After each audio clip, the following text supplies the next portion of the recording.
blast, think fast, I think I'm hit. My girl pinched my hips to see if I still exist. I think not, I'll send a letter to my friends. A born again hooligan, only to be king again. Ready or not, here I come, you can't hide. Gonna find you and take it slowly. Ready or not, here I come, you can't hide. Gonna find you and make you want me. Yo, I play my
I feel it fade.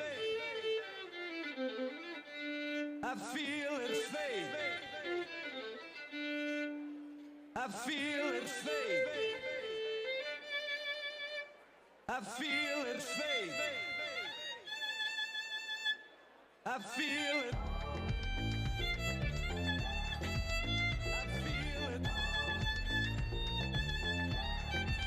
I feel it.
I feel like falling in love.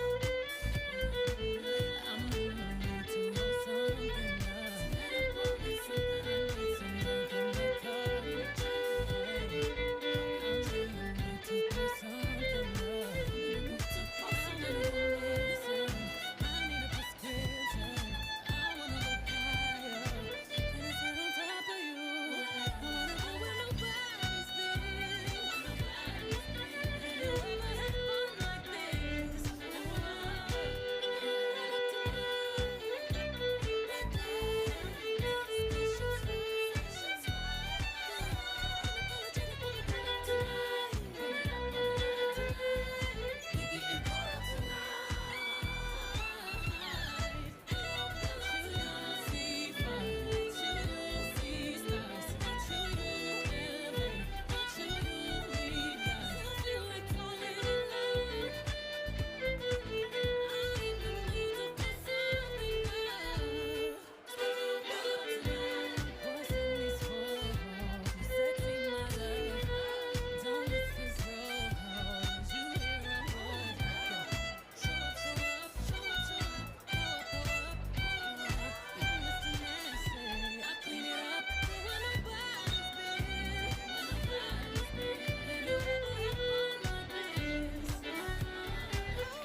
All right, give it up for Wendy Indy on the electric violin. Come on.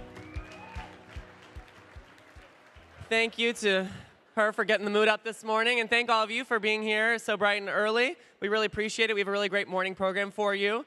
So if you're still coming in, please join us, settle in, enjoy your breakfast, and we're gonna kick things off. Welcome to day 2 of the summit. I hope you had a great night. I hope you've been enjoying your time in San Diego thus far. We're really glad to have you here. Yeah. And thank you to our virtual audience if you're tuning in remotely. We're glad to have you here as well, so thank you very much. And so if a little electric violin wasn't enough, we got another little performance to get the crowd going this morning. So I'm going to be introducing to stage Ike Ramos and Dr. Mervin Jenkins. Ike is the VP of Sales at Nearpod and Vocabulary by Renaissance. Mervin is the National Academic Advisor at Nearpod by Renaissance. They're also both hip-hop artists and educators. They're incredible. If you've been to the summit before, you might have seen them before. They also performed over at the Air Show, in case you missed that. So they're here this morning with us to get the vibes going. So give it up for Ike and Mervin. 1 2 1 2. Good morning, everybody. Good morning.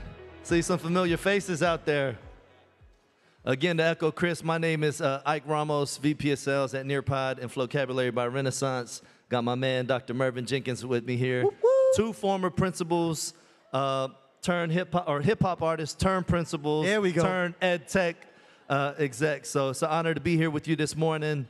And yeah, DJ, if you want to cut the music on, I think we should get right to it and give these folks something to get the vibes going this morning. We ain't gonna make y'all stand up this early, but we definitely gonna want some hands side to side, all right? Yeah.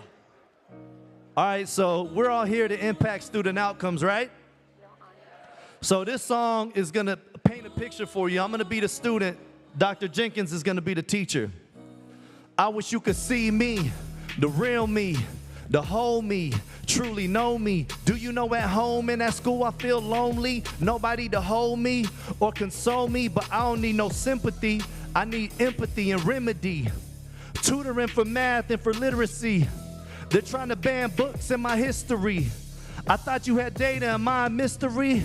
I don't care what you know unless I know you care. And I don't need a hug, you can show love by coming prepared. I don't know the scope and sequence, I rely on you to teach us. Make the standards come to life if you're trying to reach us. Far from perfect, but tell me that I'm worth it. Help bring the gaps in my learning to the surface. Without an education, I fear my destination. That's why I say with no hesitation, I wish you could see me.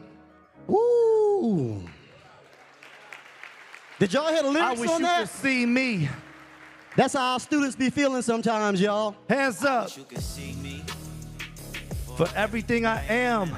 Everybody. I wish you could see me. Yeah, yeah. Everybody, come on. I wish you could see me. All right. I wish you could see me. Now it's time for teacher to student, y'all. Teacher to student. All right, teach.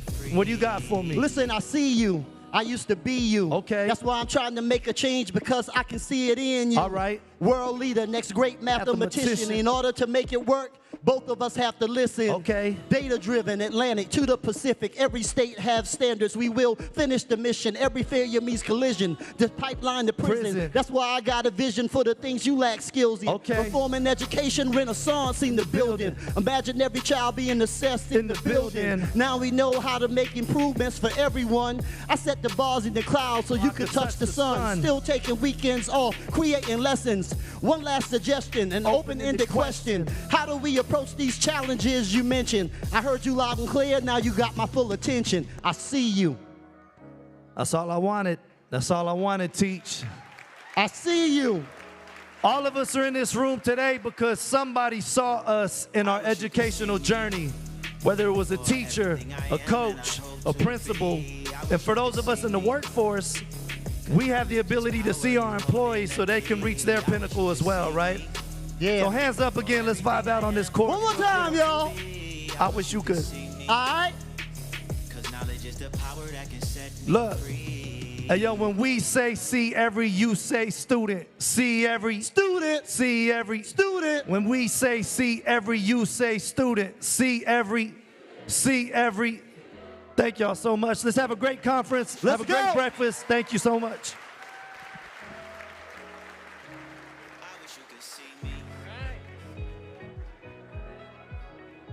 All right, is everyone awake now? You feeling good?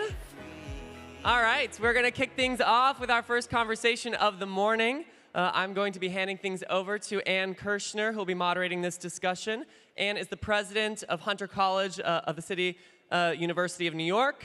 And Ann will be joined on stage here by Dr. Michael Crow, president of ASU, of course, and professor of science and technology policy. We're really thrilled to have him here, as well as Benedict Gomes, who is the SVP of Learning and Education and Sustainability at Google. So we're really thrilled for their conversation. So here to talk about augmented intelligence and reimagining how the world learns. Please give it up for our first panel.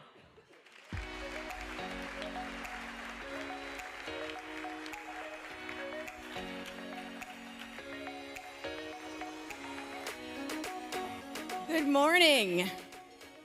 Come on. Good. Get me started. I can't play the violin, but I do appreciate the good morning. I'm so delighted to be here with Ben and with Michael to talk about how ASU and Google are working together to reimagine how the world learns. And we're going to talk about Google and ASU, but I wanted to first talk about the people behind this partnership, Ben and Michael. You're both transformers, which to my mind is one step beyond If only innovators. we could be as big as those Transformers in the movie. That's right. And you're very different people, but you share this goal of advancing education at an unprecedented scale. So I'd love to hear a little bit more about how you came to think about education as the gateway to opportunity. And Ben, let's start with you. Tell me a little bit about how this all came about for you. Yeah, I've been at Google for a long time, almost 25 years now, and most of that time I spent on search. And I had this experience a long time ago in 2000. I was on a small bus between Bombay and Pune, and most people had not heard about Google then, but a couple of people on the bus had heard about Google and had used Google. And to me, this was completely mind-altering because I had not thought that what you're working on could affect people all around the world. And I saw the power of information to transform people's access to opportunities in various ways. But I've always had an interest in learning myself. My mother was a school teacher. She's 96 now. She was a school teacher in the 40s for only a couple of years because she was allergic to the technology of the time, which was chalk. So she couldn't be a school teacher. What a quaint technology. I know. Magic markers would be better. Yeah, but she always instilled in us that curiosity in me and my siblings, which I think took me to where I am today. And what I saw when I was thinking about what I do after search, I was interested in learning, is that people come to Google with that curiosity. They come to search, they come to YouTube, they come to Google Scholar, Google Arts and Culture with that curiosity. And I think there's a huge potential, especially with AI today, to transform that curiosity into much deeper learning. Curiosity, key attribute. Michael, many leaders in higher education flaunt their teeny tiny acceptance rates, and the more people they turn away, the higher the quality. You've turned that equation on its head, and that led to the creation of ASU and the New American University. So tell us similarly some of the milestones along the way to that formulation. Yeah, I don't know so much milestones. I grew up in a working class, working poor family and moved a lot 21 times before I went to college at age 17 schools in multiple states, 4 high schools in 3 states in the 10th grade, living in trailer parks, all kinds of neighborhoods.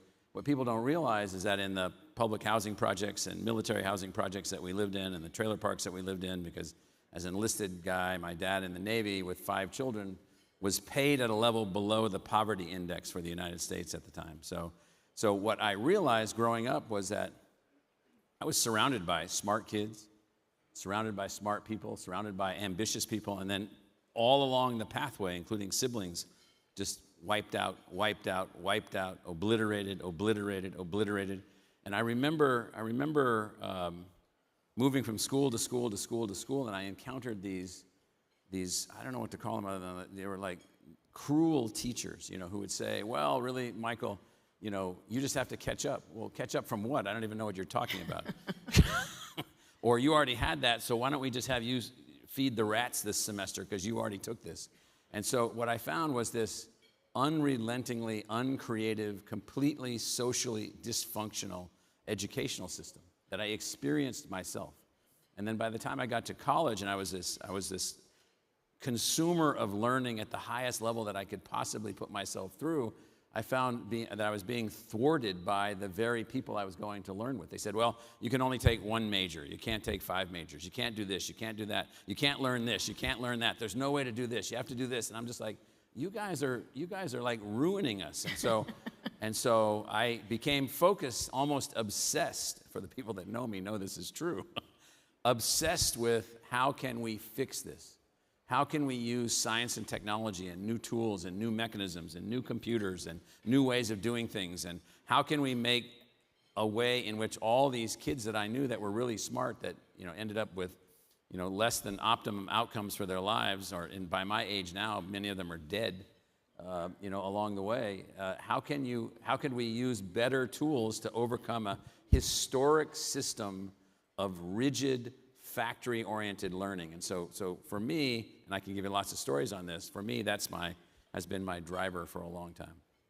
So what I'm hearing between the two of you is essentially respect the user, respect the learner, and build the journey around that. It's all about the learner, all about the student. The Yep. faculty is the means, not the end. So talk a little bit about the partnership between the institution and the organization, Google and ASU. You know, the stereotype is universities are slow-moving, allergic to innovation, can't get out of their own way, and, you know, and big tech, well, it's all about scale, it's all about making money. Somehow you transcended those stereotypes to build this really remarkable partnership. So, you know, what did you each bring to the partnership? You know, from my perspective, when I got interested in learning and I moved to work on it, I was looking at all these people coming into Google with this curiosity.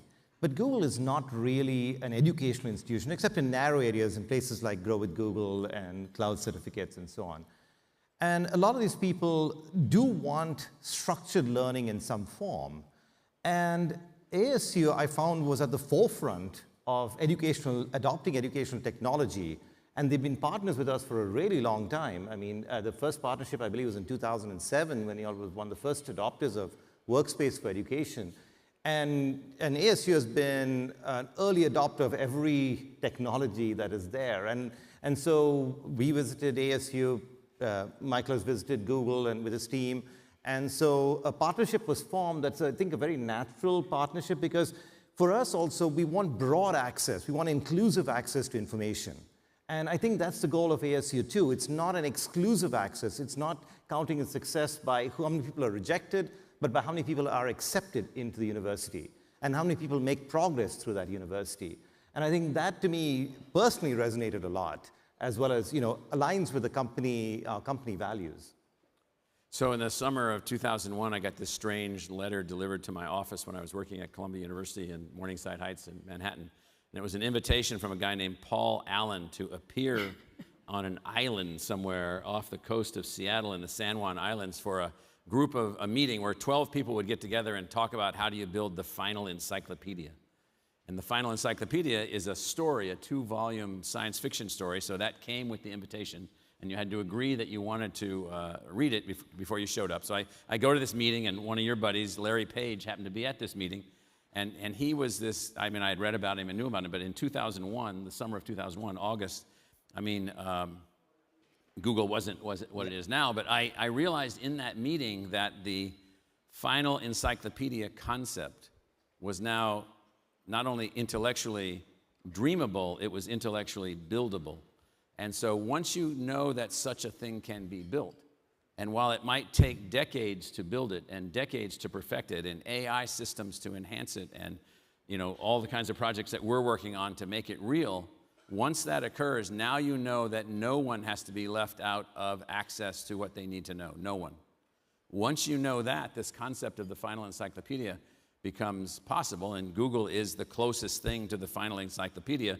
All the things that they've built, all the things that they're doing, the YouTube functions, the search functions, now the learn functions, all these things. And so this is the notion of how do you, over time, help guide and build the final encyclopedia so that it can also be used, not just for personalized learning, but for organized, structured, tradable, certifiable learning outcomes along the way. So this has brought us, 23 years later, to this point where now we have this intersection of interests and a new kind of capability and a new team at Google and a new structure at Google where they're moving away from just filling the final encyclopedia to now organizing the final encyclopedia and structuring it so that it can be used for everything, not just some things. And so that's the connection with Google. Why do you think Michael remembers that Larry Page was at that meeting, but not that I was at that meeting? Sorry, don't tell him I said that. Because you were going to say this. Now, but why were you at that meeting?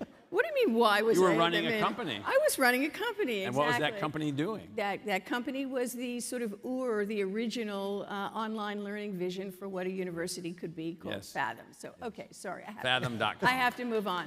Thank you, those of you who remember Fathom. And who was the chairman of Fathom and who was the CEO? I was the CEO and you were the chairman. There we go. And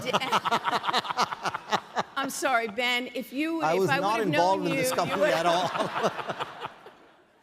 So is this a one-of-a-kind partnership between Google and ASU, or could there be other, are you a paradigm for other kinds of partnerships between universities and companies? What do you think? That's an interesting question. I think we have to work out, in this context, it's really helpful for us in many ways. First of all, with Study Hall, right? For instance, we are working with the Green Brothers and Crash Course, who have 15 million subscribers. And they teach things, dry subjects, in really interesting ways, and trying to take that through curiosity into this pathway to actually turning that into an outcome at ASU. And we've been able to work with ASU on bringing that together in a way that's really simple for students, because we find that they stumble with like all of the roadblocks around just signing up for classes and the payment and so on up front. So we try to backload many of those decisions until they know they have capability there. And so we've been able to work closely with ASU on that kind of a partnership at that level. So it takes a lot of commitment on both sides for that to happen. And it takes effort over time. So I hope it will be a paradigm for other such partnerships, but it takes will on both sides. Yeah, I mean, just the conversion from, and I use this in the broadest sense, from sort of unstructured, somewhat anarchy in terms of everything being available to anyone, anytime, anywhere. That's unbelievably powerful until you need structure to trade what you have learned in a learning economy. And so you can't go from anarchy to a learning economy without building some sort of structures. And so the Study Hall project and other projects that we're working on with Google and with the Green Brothers and others is just a way in which we're trying to bring limited amounts of structure to enhance the learning economy transaction capabilities for each individual person. That's really what and that's going to ultimately involve everybody. So yeah. It's not going to be a limited thing. So thanks for bringing up Study Hall, which is a key collaboration between the two of you. And I wanted to read a quote from one of the comments on Study Hall. Thank you guys for making this content. It warms my heart every time I see it. I'm 35, going back to school for the third time. I literally can't imagine how my life might have been different if these resources had been available when I was a teen. Exactly. So, Michael, you have this orienting framework of learning realms and this idea of Realm 5. Could you talk about Realm 5 and how Study Hall, which if you haven't seen, you got to go on YouTube and watch it, how it fits into that framework? So Realm 5 for us is this notion of ubiquitous, massive access to learning opportunities, knowledge, and information. Those are three different things. That being available to the individual in the way that individual learns. And so it's massive availability of knowledge and learning opportunities and information in a customizable, digestible learning pathway designed and structured by the individual learner. The idea for Realm 5 comes from the young lady's primer in Neil Stephenson's novel, The Diamond Age. Best novel ever written about education. And there was this unbelievably empowering device. And so this is an incremental step towards that. So you take essentially everything that's available in YouTube or Google, everything that's available, and you find a way to structure it into an individualized pathway to learning so that the person that you read the quote from can find sort of what they know, understand what they know, contextualize their position in the learning continuum, put themselves on an arc of learning that's for them, and then move that arc upward for them in the way that they learn. And this project allows us to create the first manifestation of that at massive scale. We have other projects underway also, but this project allows us to do it in a way where the encyclopedic base exists, the pathway structures exist, the individualization tools exist, the connections exist, and so this is what we're enabling to bring all these things together. So Ben, I know Study Hall is one of the projects that you have collaborated on, but also Google has many areas at YouTube, which is already the world's largest classroom. So tell us a little bit in this AI-fueled landscape. Where are we headed? Yeah, so when I think about it, AI enables us to turn access to information in a way that you can retain it, you can ask questions, understand things better. So we've always styled search as the ability to answer any question you have. But that can go a lot further if you can ask follow-up questions, if you can really deeply understand and then retain what you've learned. So in all of these areas, whether it's in search, we're going from answers to giving you scaffolded explanations, follow-up questions that you can practice. People come to us for homework, for exam questions, for a whole host of needs. The key being the individual gets to structure this by themselves. Yes, they can ask the question that is pertinent to them and what their gaps might be. Right. And I use this myself all the time, right? Because when you're learning, there are particular things you don't know. Yes. So the next step in places like YouTube is if you can watch a video and you can put up your hand and say, I've got a question.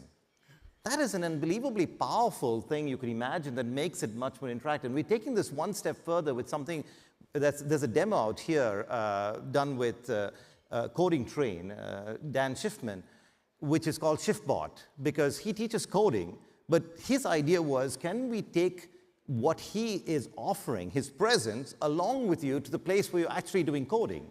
So ShiftBot is an attempt to create a construct around that. So when you're actually doing coding, you can ask that question in the moment while you're coding, and you get responses back from his videos in the tone that makes sense for him.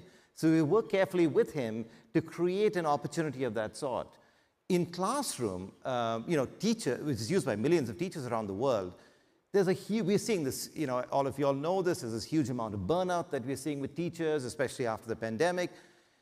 There's an opportunity for AI to make teachers work a lot simpler. I've got a lot of teachers in my extended family, and they're overwhelmed by the amount of work they have to do, the paperwork and all the other things they have to do around the class. So we're building a labs around Google Classroom where we're working with teachers. We're building features like the ability to do lesson plans and a whole lot more things of that sort that will enable teachers, hopefully, to save a lot more time. And AI is making all of this possible.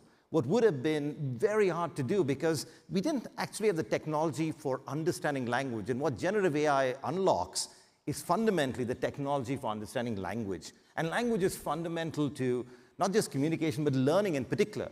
We learn through words, we learn through language, and that is now being unlocked by generative AI, and so it enables our tools, wherever they are, to take that next step of power in enabling that journey to be a lot deeper. So related to that, I think importantly is that a lot of people are fearful that somehow these technologies are going to replace the teachers or replace the professors, or that it has no intention for that at all. It's to enhance the teaching and learning process. It's to empower the professor to be able to enhance learning to even higher scales. And so it's just the opposite of what people are thinking about. You have to realize, that 20% are not finishing high school. Half the people that go to college are not graduating. People are frustrated because they can't keep up with the speed with which the economy is shifting and changing. We have to find ways to accelerate all these processes and make learning just as important as, this will sound funny, but learning and eating, the two things that you have to do to move forward, learning and eating. It's got to be that. It's got to be that common, that ubiquitous, that capable, that engageable. Not quite breathing, but getting there.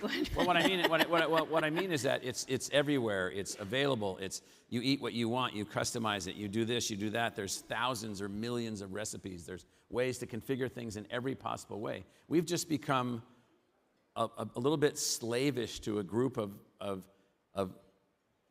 academics who are, hugely full of themselves.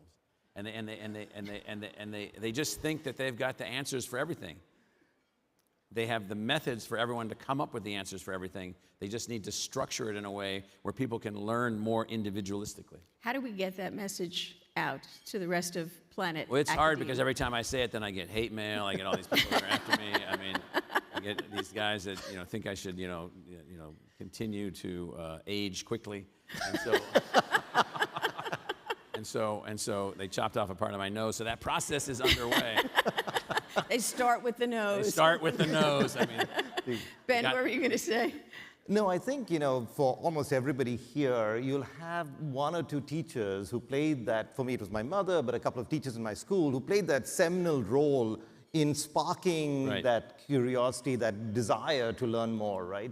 And that's unbelievably valuable, I think. And for the people who don't encounter that, it's a huge loss. And I think part of that happens because teachers are overburdened. They come into teaching wanting to do that connection with the student. And then they find that they have to do a whole host of other things that are not connected to that, that connection with the student. So I think that magical moment, I think people are fundamental. But now imagine that we move teachers into almost exclusively that role. Yeah. You took the nurse Cratchit teachers and moved them away. And then in that role, the teacher becomes these learning empowerers. And the students have these unbelievable tools that they're also working with. And we could think about, we've got to upgrade the role of teachers. We've got to expand the role of the teacher and the professor. Yeah. We've got to upgrade and skill and enhance the way that people are learning. Increase the compensation for these teachers, all kinds of things. We've got it all down to too low of a level right now. We need to enhance the level of learning. So you're both at a point where you could do pretty much whatever you want and focus on the problems that you think are most important. And you've got an audience here of educators, of investors, of technologists, inventors. Just the entire educational ecosystem is sort of at this conference, which is why it's always so much fun to be here. So tell us in our last few remaining moments what you're dreaming about, what you'd love to accomplish, and how this team out here can help participate with you. So I think from my perspective, the learning has always been something that's been seen as difficult. I think that's difficult for the teacher as well as for the student. I think if all of you can build the tools to create a tutor, a TA for every teacher, that can enable the empowering of the teaching side of it, right? And on the student side of it, I think there are all of these barriers to actually understanding. So what's happening in Google is we have a lot of people coming in with curiosity, and curiosity is kind of unbounded, and that gets killed when there are no answers or there are poor answers to it. And so if we can transform that curiosity into learning by making that learning a little easier, by A, you can ask questions, but B, you can find better ways to do that learning. Now, some of that happens with these amazing creators we have on YouTube, because they find that way to reach you that you could never have before. And I've read, I don't work in physics at all anymore, but I watch YouTube videos and I go, that's how that works. And that's one creator has found a way to break through to my brain, how that particular concept can be intuitive. Now, if you can do that more broadly, make it so that when you encounter a new concept, you intuitively grasp it fully, we can turn that curiosity into much deeper learning. And I think that's not just a goal for Google, but I think it should be a goal for all of education technology to actually bridge that, to make learning so easy that the amount of learning that happens in the world just grows exponentially. So people are much more powerful. It's very powerful. So it's kind of strange. So one of the greatest orators in the United States in the last 200 years was Frederick Douglass. And so you can read his speeches and read his books and read his writings, and he never went to a day of school in his entire life. He was taught to read under penalty of death, both to his personage and the person that taught him, and yet he became philosophically enriched with a deep understanding of really complicated subjects that people major in college. Well, how did he do that? He did that because of his motivation. He did that because of what he was driven towards, and so forth and so on. And so what I'm still driven by is how do we find a way to find the interest and the talent and the trajectory of each individual person and empower that? Because right now we still have people saying, well, Billy, you're not going to be that good of a student, and so you can drop out of high school by your own choice at age 16. Condemning Billy to a life of unbelievable complexity going forward. And in the United States, we still allow that. Billy can drop out of high school at 16 and be done. We have people that are not able to personalize or build their own identities. We still have a world where we think that math is a hard subject and all our teachers say it's hard and no one wants to take it, and we have a cultural bias to not learn it. The English language is infinitely more complicated than integral calculus, infinitely more complicated. Yet somehow we find a way to learn that. Somehow we find a way to learn that without having our brains filled with concepts and words, that we don't comprehend. And so what we have to find a way to do is to empower learning and the empowerment of the learning individual to really maximize human potential. We're still operating with unbelievable achievement. We're still way below our potential. Who knows where we could end up if we got more people, more creative, more dynamic. You know, we have a $100 trillion, $150 trillion economy on the planet. What about a $10,000 trillion economy on the planet?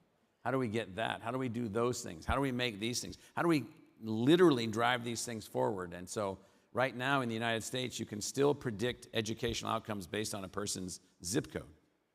You give me their zip code and I can give you a probabilistic assessment with some accuracy of the outcome. Well, then therefore, we are idiots. We have to figure this out, and we've got to figure it out, and this is what I'm focused on. Well, I can't imagine to companies, to organizations, to people better to reimagine how the world learns than Ben Gomes and Michael Crow. So thank you very much for joining us this morning.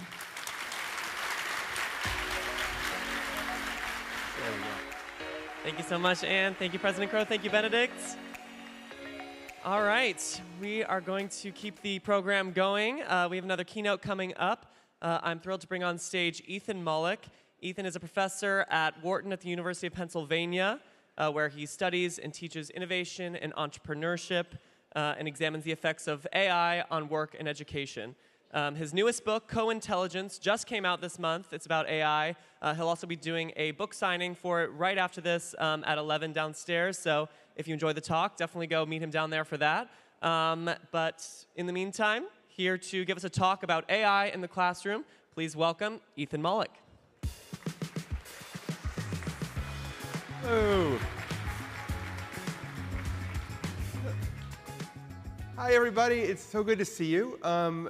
We're going to talk about AI in the classroom and AI as a co-intelligence for teachers. And as I try and do it every presentation, I'm going to hopefully demo some stuff, which might break. We'll find out. But what I wanted to do is kind of just a brief moment of history. So I had, the first time I came to GSV was last year, where I gave a talk on the slightly smaller stage next door. And at that point, people sort of knew AI was coming, but didn't know what it was.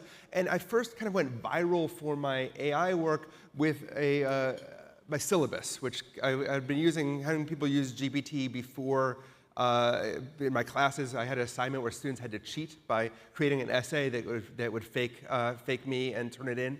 And I did that even before ChatGPT came out. So when ChatGPT came out, this was my policy. And it was shared everywhere. I've seen it been integrated into lots of other policy documents. And it was the idea that, OK, if you're going to use AI in a class, you should use it in a way that is responsible, and you're responsible for your own errors. And this was great in the early days of ChatGPT, early days being just a few months after Chat came out, because this is the test scores of GPT 3.5. So this is ChatGPT, the free version. It's still pretty amazing. By the way, when I say that we have like a 65% on the GRE qualitative exam, the exam to get into grad school, that's not 65% right, by the way, for GPT 3.5. That is 65% of human test takers beaten by the AI. So the free version, already very good, but still made mistakes. And that was OK, because then I could make my students accountable for their errors, and the AI was a tool they could use. Right around the time of GSV last year, though, GPT-4 came out, the more advanced model, and it basically blew every other kind of test out of the water. And there's open debate still whether it's the 99th percentile of the bar exam or the 60th percentile of the bar exam, but that's kind of where we are at right now. It's like beat 60% of humans or 90%. And so it doesn't make sense anymore for me to assign my students, even though I teach really smart students, they can use AI as much as they want to, as long as they're responsible and they talk about the outputs, because the AI is writing better than them in most cases. It's answering more cleverly than them. I have to have a lot of effort to figure out if they do make mistakes or not. And that kicked off what I like to refer to as the homework apocalypse. There is basically no homework assignment the AI cannot do. If you think it can't do it, you probably haven't tried enough, or you probably haven't used the paid versions, the GPT-4s, the Claude 3s, the Google, because all of them basically solve every problem, visually or not, throwing, whether it's a geometry problem or it gets a 3.34 at Harvard on essays, which is pretty good even with grade inflation. And so we're seeing like a fairly large amount of, anything you throw at this, it does, right? And it also works the same way in post-secondary education. Two studies I happen to really like on this. The one on the left is from Stanford Medical School that shows that given novel cases to solve, GPT-4 beats all the second and third year medical students in terms of accuracy of outcomes. On the right, I like this one because it's from law schools. What it shows you is the grades people get in when drafting contracts at the University of Minnesota. And the blue curve is the grade distribution curve before people got access to GPT-4. And then in the experiment, people given access to GPT-4, you can see there's no longer any bad lawyers. Like it cuts off the end of the curve entirely, right? Which is what we see over and over again. So whatever kind of work we throw at this, it does. And this is kind of bad because homework turns out to be important. School's based around the idea that we assign people work and then they do them. Cheating was already something that was happening in classes, but now we have a universal engine that even if you're not cheating, you're getting help with, it's helping you out. And this is a problem because even in a world of ubiquitous AI, right, education is going to matter more than ever. Baseline knowledge matters more than ever because you need to know enough to be able to work with these systems. They are trained on human knowledge, on all the concepts of human history. And so we want people to know that to be able to work with it. We want them to be responsible consumers. We want them to be responsible citizens. So we want to make sure they know things. That's what education is important for. Secondly, expertise matters more than ever. So one of the arguments I make in my book is that AI is pretty good. At a lot of things, it's at the 80th percentile of human performance. When we look at its ability to be a high-end consultant or a programmer, it does very well at these things. But 8th percentile is still not as good as most people are at whatever they love and do best. And the only way you're going to be better than the AI in those fields is if you build the expertise to do that. And expertise is a grinding process of building mastery. And we still need to be able to build expertise, and that's what we do in classrooms. And then I actually think schools in the long term are going to be just fine. AI has a huge amount of opportunities. What I'm actually worried about from an education perspective is what happens after people graduate. So I teach undergrads and MBAs and postgraduates, and what I do is I teach them to be great generalists, and then I send them off to various companies, whether that's Google or Goldman Sachs or, or Teach for America or any other organization, and then they go through a period of apprenticeship. Right? So even at this sort of college level, they're going to work with somebody, and that's the process where they actually learn how their job works. And if they go to a financial firm, they get yelled at for 2 years and spend 180 hours a week yelling, working all the time. And that's how they learn, by doing the grinding work about what it takes to be an investment banker or a teacher or anything else, this kind of process. The first thing that people do with AI is replace their interns, because I don't want to assign a task for a human to learn when I could just have the AI do that more easily. The AI doesn't complain, it doesn't cry, it doesn't make mistakes, right? So what I'm seeing is the first crisis is actually not going to happen in the schools, it's going to happen when people graduate. And we're going to have to think about how to bring that material back into schools to teach that. So overall, that means that I think education matters more than ever in a time of AI. And that's why I'm so excited to be talking to this room, because you all know this. And this is not a replacement for teaching. This is not a replacement for formal education. This is something that actually spurs us on to do more. But we have a system that can create a universal cheating tool. So what do we do with that? Well, we really have two choices. We can make it. They're actually both valid choices. So choice number one is that we return back to the basics. All right. So this is the original Little Professor calculator from the 1970s, and the calculator caused a massive crisis in schools. Right. It did math. What do we do about this? So there was a few-year period of absolute kind of chaos around this, and some schools allowed it, some didn't. How would we afford it? How do we democratize access? All the questions we're used to asking. And then over time, it went from parents hating using calculators in class to parents demanding and teachers demanding that calculators be used in class. And we built an educational system around there's a certain amount of work you do by hand while you can't cheat with a calculator, and then we move on to more advanced topics. And whether we like that or not, that's how a lot of fields are going to end up working, which is we're going to end up doing a lot more in class, and there's going to be a lot more kind of activity-based, observational, but where people are in front of us, and that's okay. It turns out one of the really clear results from pedagogical research is that things like doing low-stakes testing are incredibly valuable, right? Low-stakes testing increases students' ability to remember things, unrelated topics, builds connection for them. So it's okay to go back to like a more formal kind of like, let's double down, make sure we're testing people, make sure that we are doing low-stakes tests, not necessarily high-grade tests, and that we are returning back to sort of classroom monitoring.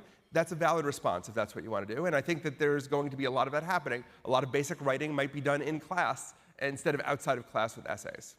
But I think we can also look at this as an opportunity for transformation as well. So these are actual assignments from Canvas. Thank you, any infrastructure people here.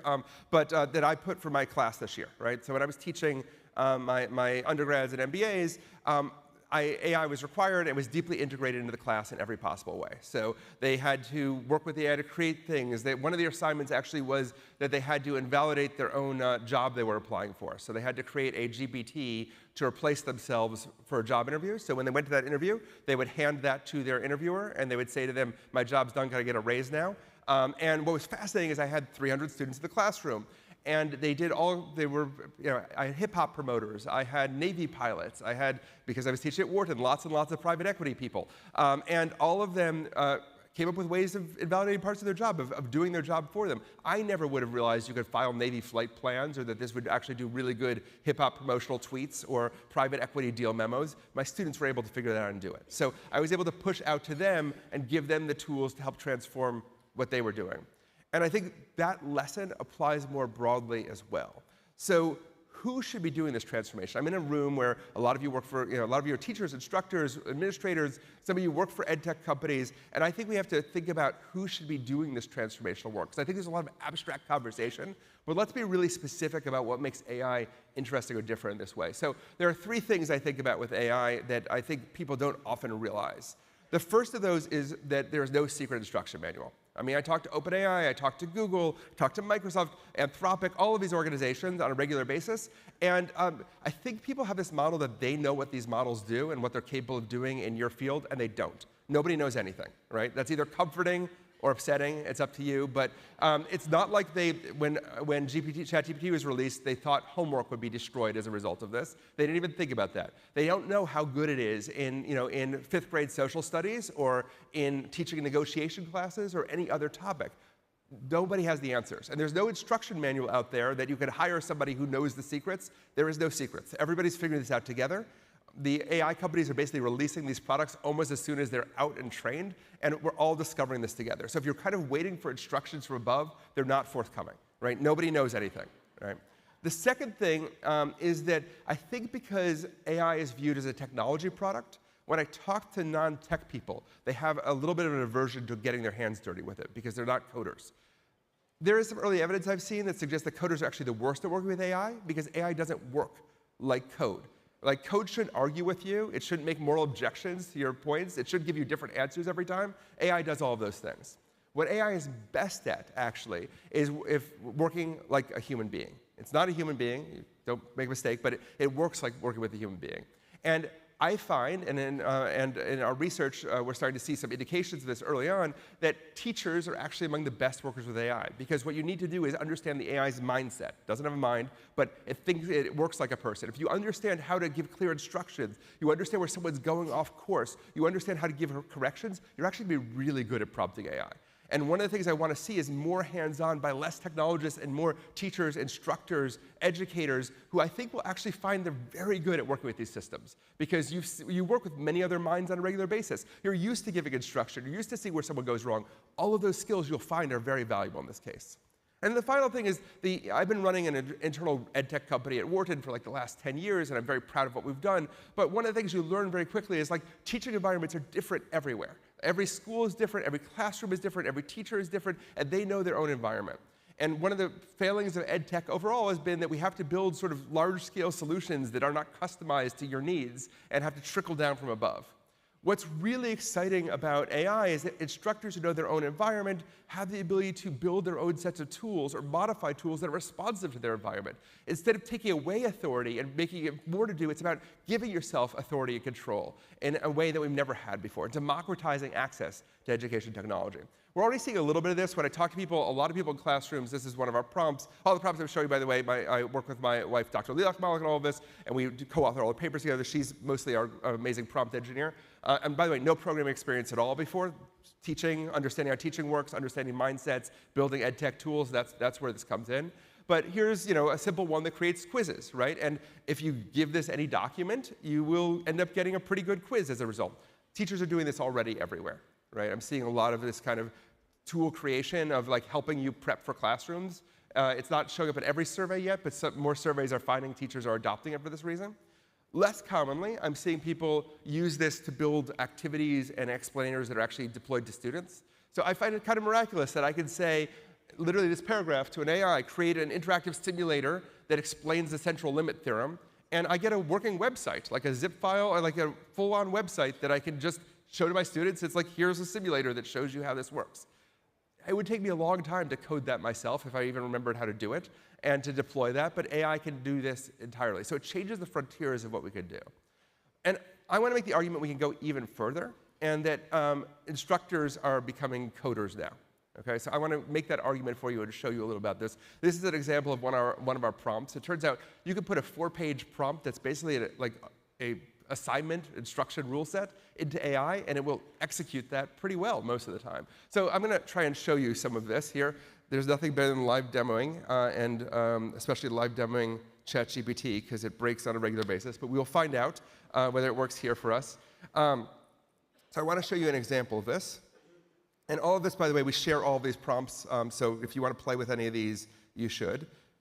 And hopefully we can have my screen up here. Okay, great. So hopefully you'll be able to see. So I'm going to start with, let's just try an exercise. This is a simulator, the one you saw on screen before, which is about practicing negotiation. So I can just say here, help me practice a negotiation. And then what we know, and I've been building simulators for 10 years, is that you need to customize this for the student, right? So at first, the AI is actually going to ask you, what's your experience level in negotiation? I could say, I am an undergraduate, I'm just making this up as we go along, art student who has no real experience. Okay, and just hit enter, and hopefully we'll see if the AI actually works for us today. And so we're having a whole, I'll show you again the whole prompt. This is all in prose here. It's now giving us 3 choices of scenarios we can run, right? So an art gallery purchase, notice how it's customizing for us. Building customized instruction has always been a really hard, difficult process. It just does this stuff, right, out of the bat. So someone give me a number. What scenario do you want to try? 2. Okay, I heard 2 first. So let's just do 2. Okay. And it's going to give us all the details of the scenario. Right? I don't have to write it out. It's going to tell us what our role is. It's going to tell us the basics and the details of this particular experience, what our objective is, and then it's going to, as we go along, give us feedback and information, and then ultimately grade us at the end of this whole process. And this is literally just a few paragraphs of text pasted into ChatGPT. There's no fanciness about this. There's no outside API or other system. This is something any of you could paste in and have working for a student this way, right? Which I think is a very powerful transformation for how things work. And so you'll see it starts to tell us a story here. It's a nice little bit on the story too. You're meeting the cafe owner at their establishment, a cozy place with a vibrant atmosphere, and it's quoting to us, and we can go back and forth in negotiation, and we'll get feedback at the end in this kind of way. Pretty incredible, right? And how do I respond to start the negotiation on a strong note? You know, I'll just say, give me the art now. Okay, and right, and now it's going to give us some feedback here. Interesting, right? Now, I do negotiation simulation, so I know what's right and wrong about this. But think of this, as a teacher, one of the things I could be doing is evaluating the tone of this and saying, is this heading in the right direction or not, right? And it's going to give us slightly different answers every time, and it's trying to help me because I seem desperate. But the idea here is, beyond that, right, I can also do, let's go back to our GPT list here. So, but I can go further than that, right? I don't have to just do, let me see if I can find it here. We have lots of GPTs we're building. Again, we share all this. So this one actually will help you create a prompt like that negotiation simulator. So I don't have to just give you this. I can actually give you tools that anyone can create that will help you create stuff. So let's say we want to learn about negotiation. And this is for a teacher to use. It's designing this is a tutor, actually. It's not the simulator, but it's fine either way.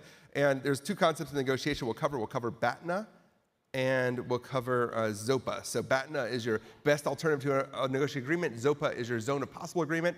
Notice it understands the concepts and what they are. If they didn't, again, as a teacher, as an expert, I would be looking at the AI and saying, oh no, it doesn't understand this well. And I would be correcting it and thinking about that, right? And what do they confuse it? They confuse this with best offer, which is a different idea. And so now it's going to say that's a good point, and it's going to tell me how brilliant I am, which is nice. It's very supportive. If no one else likes you, the AI will. I don't know. You figure it out.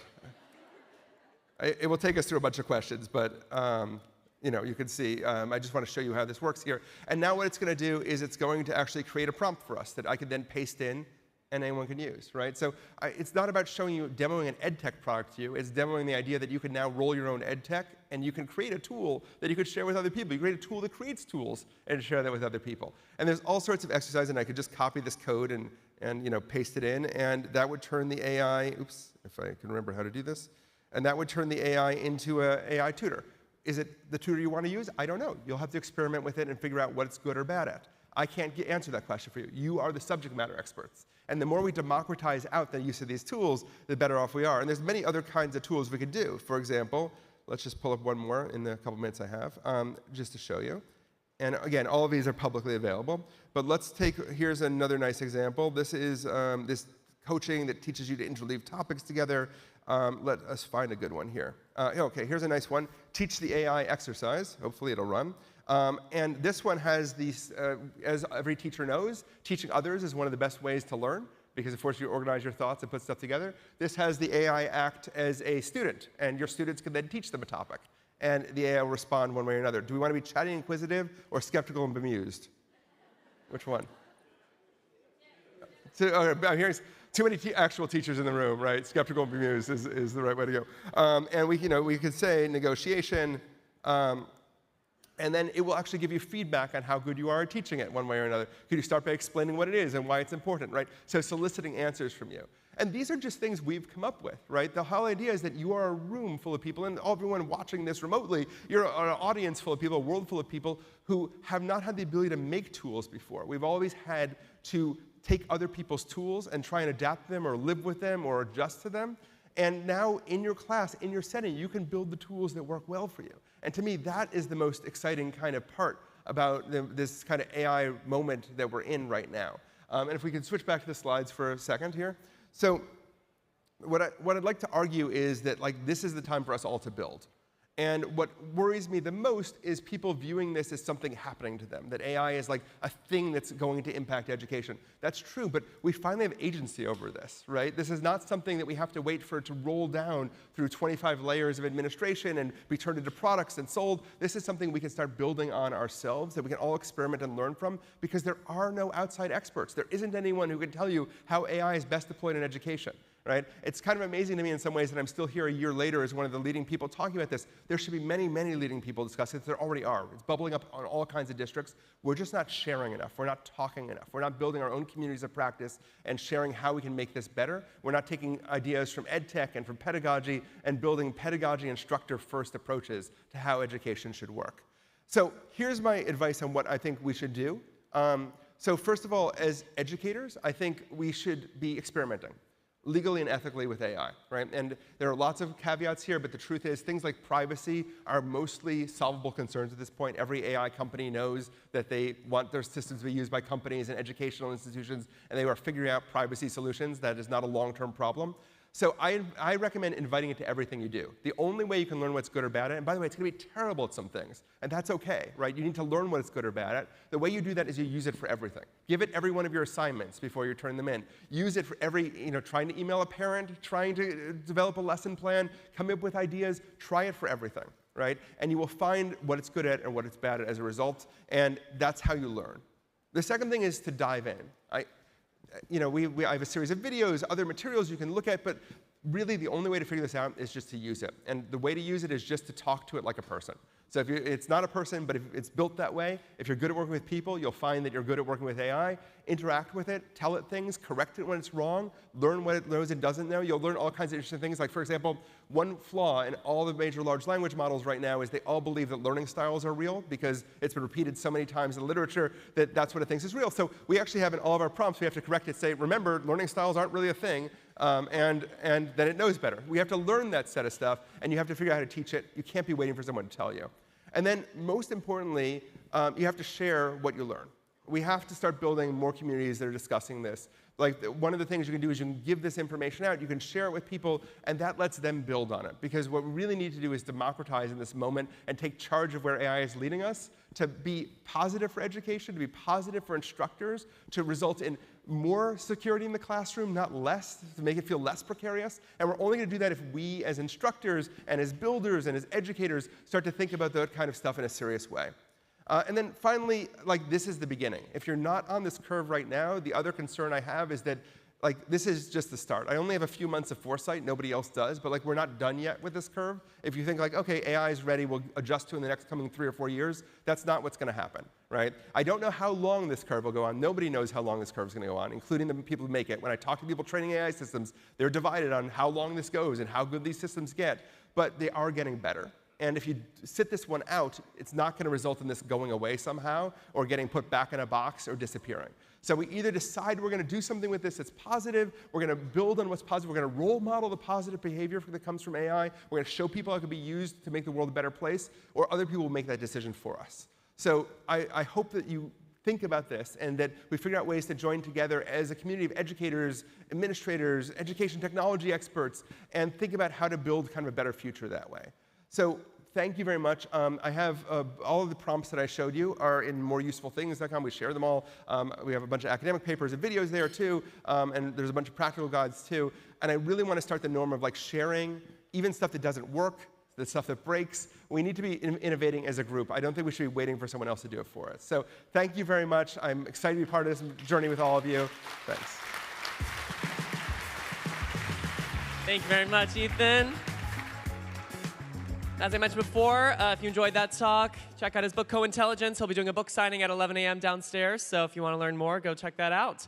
All right, we are thrilled to be closing out our morning session here with a really great conversation. I'm going to be turning things over to the moderator of this discussion, Agenia Walker-Clark. She's the president of Fisk University. She's going to be joined right here on stage by Deborah Roberts. She's the ABC News Senior National Affairs Correspondent. You've seen her on Nightline, Good Morning America, and World News Tonight. She's the co-host of 2020. She's won multiple Emmy Awards, a Peabody Award for the 2020 special Say Her Name about Breonna Taylor. Her latest New York Times best-selling book, Lessons Learned and Cherished, is all about celebrating impactful teachers. And she had a book signing on Monday, so hopefully some of you had a chance to stop by. But we're really excited to have them here. They're also really great friends. They've come up in their careers together, so we know this is going to be a really exciting conversation. So without further ado, please give a warm welcome to Agenia and Deborah.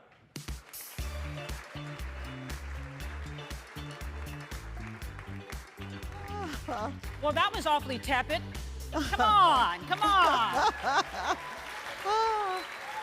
Good morning. Good morning. What a great way to start our day. I guess so. I don't think so we've happy. ever had the opportunity to do this before, Never, Deborah. never.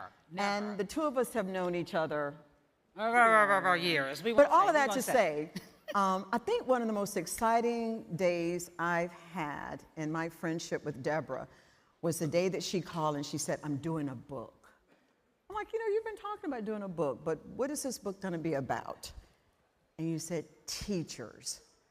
And just the way you said it, I remember thinking, this will be a New York Times bestseller, because all of us have a story about the teachers we love. But how and why did you come to the decision to do this book? Okay, well, first of all, let me just say it is so exciting that I'm not doing this for a change, that somebody else is doing the interview, so I can kick back and relax a little bit. So what a thrill to be able to sit here and do this with you, Agenia. So I had thought about maybe writing about my journey as a journalist, as a woman from small town Georgia, a black woman growing up in the South. I had sort of thought about writing about that at some point. And when I was kicking around ideas with my agent and the book agent with our agency, somehow, you know, they just weren't that impressed with all the stuff that I had to say about my life growing up. But when I mentioned Mrs. Dorothy Hardy and my 6th grade English teacher, and I started talking about her and her impact on me, they just really lit up and they said, okay, this I think could be really worth telling. Because who doesn't have a story about a teacher, whether it's for good or for bad, or you know, for fear or for excitement? Everybody's got a story somewhere about a teacher. And I started thinking about whenever I would give speeches and I would talk about my journey in life and I would talk about Mrs. Hardy, the audience would always light up. And people would come up to me afterwards and talk about their teachers with such enthusiasm and such nostalgia in their eyes. And I thought, wait a second, maybe if I just start poaching a bunch of my friends and talking about their teachers and just telling a bunch of stories, it could be what teachers need right now. And as a journalist, I was acutely aware of the fact that we were coming out of the pandemic and, you know, kids had lost all kinds of steam in the classroom, teachers had lost all kinds of steam. And I thought maybe this is a moment to honor teachers and to talk about the crisis we're facing, but also lift teachers up. And so it just sort of took off from there. And everybody I asked said, yes, yes, I would love to talk about a teacher. So the book comes out May 2023, and I get my copy. And inside my copy was this note. Dear friend, I'm so very proud to finally release this love letter to teachers for all they do and have done to spark excitement and inspire dreams. I thought, how beautifully stated. And then you start delving into the book, and from one story to the next, you just feel this warm, warm feeling in your heart. But you know what's interesting, Deborah, is that recently Pew Research released this amazing study on teachers in public schools, grades K through 12. It just came out a few weeks ago, if you haven't had a chance to look at it. It's 6 chapters of research. But the beauty of the research to me was that it said that more than 50% of the teachers still feel fulfilled by their work.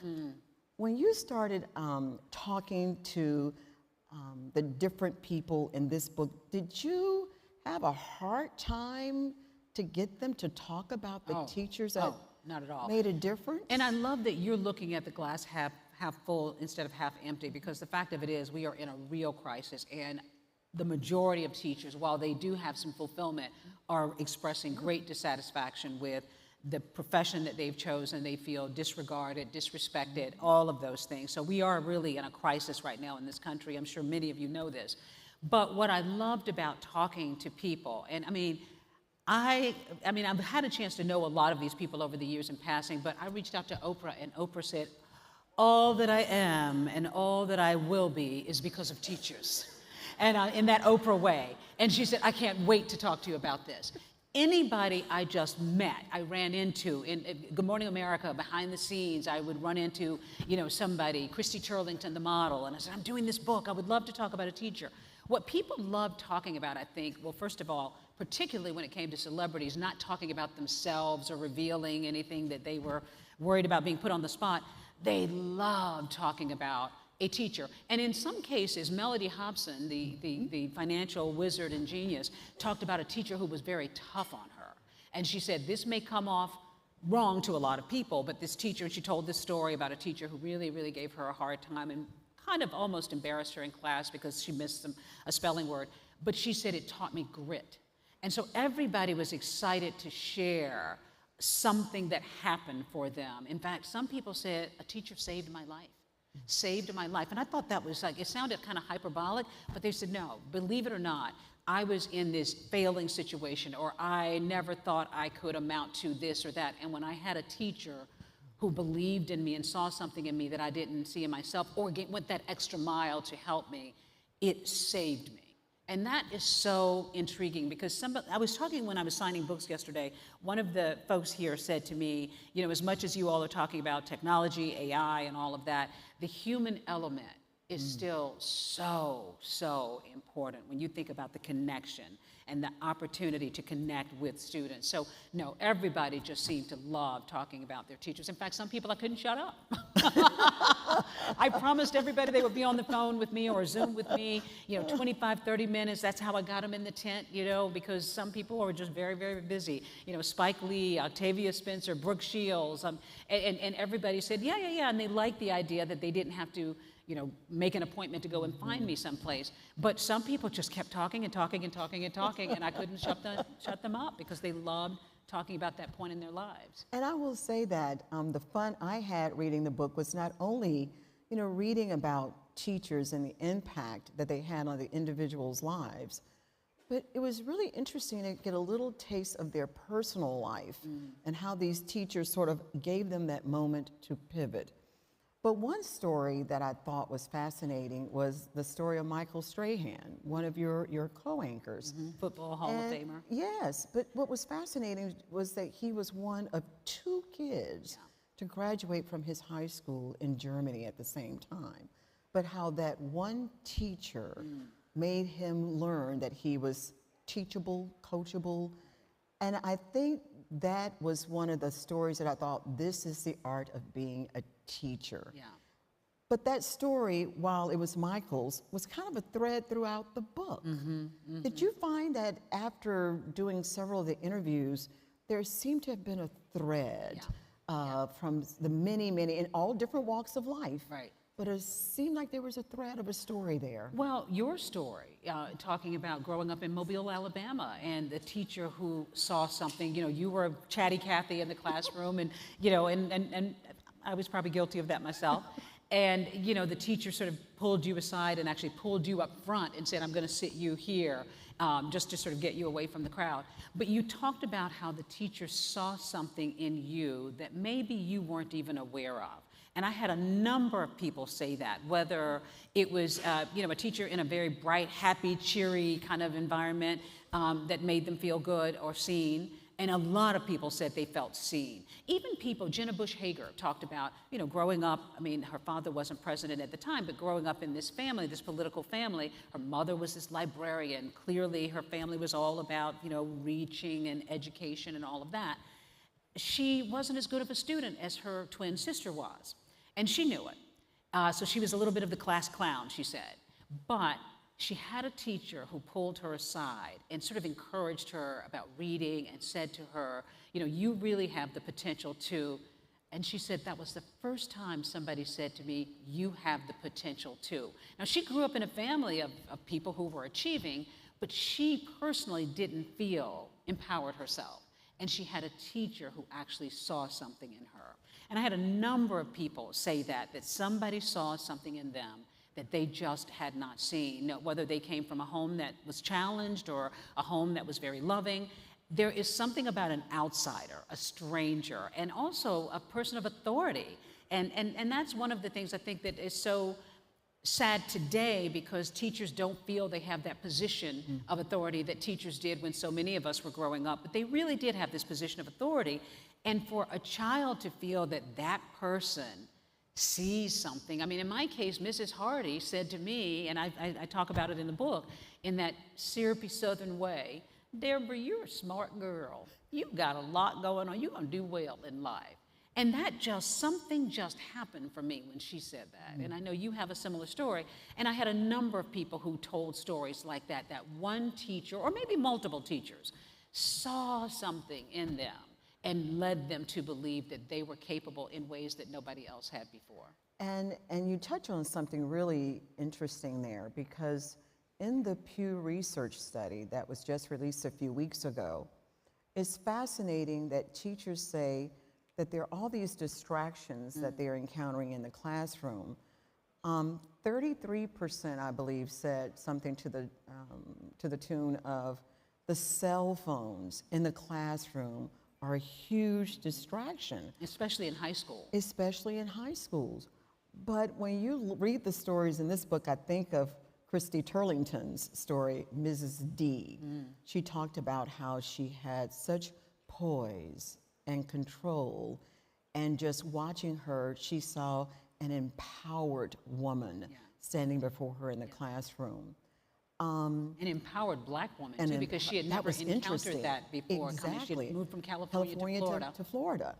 But when 33% of teachers are saying that, cell phones are a distraction in the classroom, I did notice that throughout the book, many of those who shared their stories did give indications of how teachers had their empowerment in the classroom.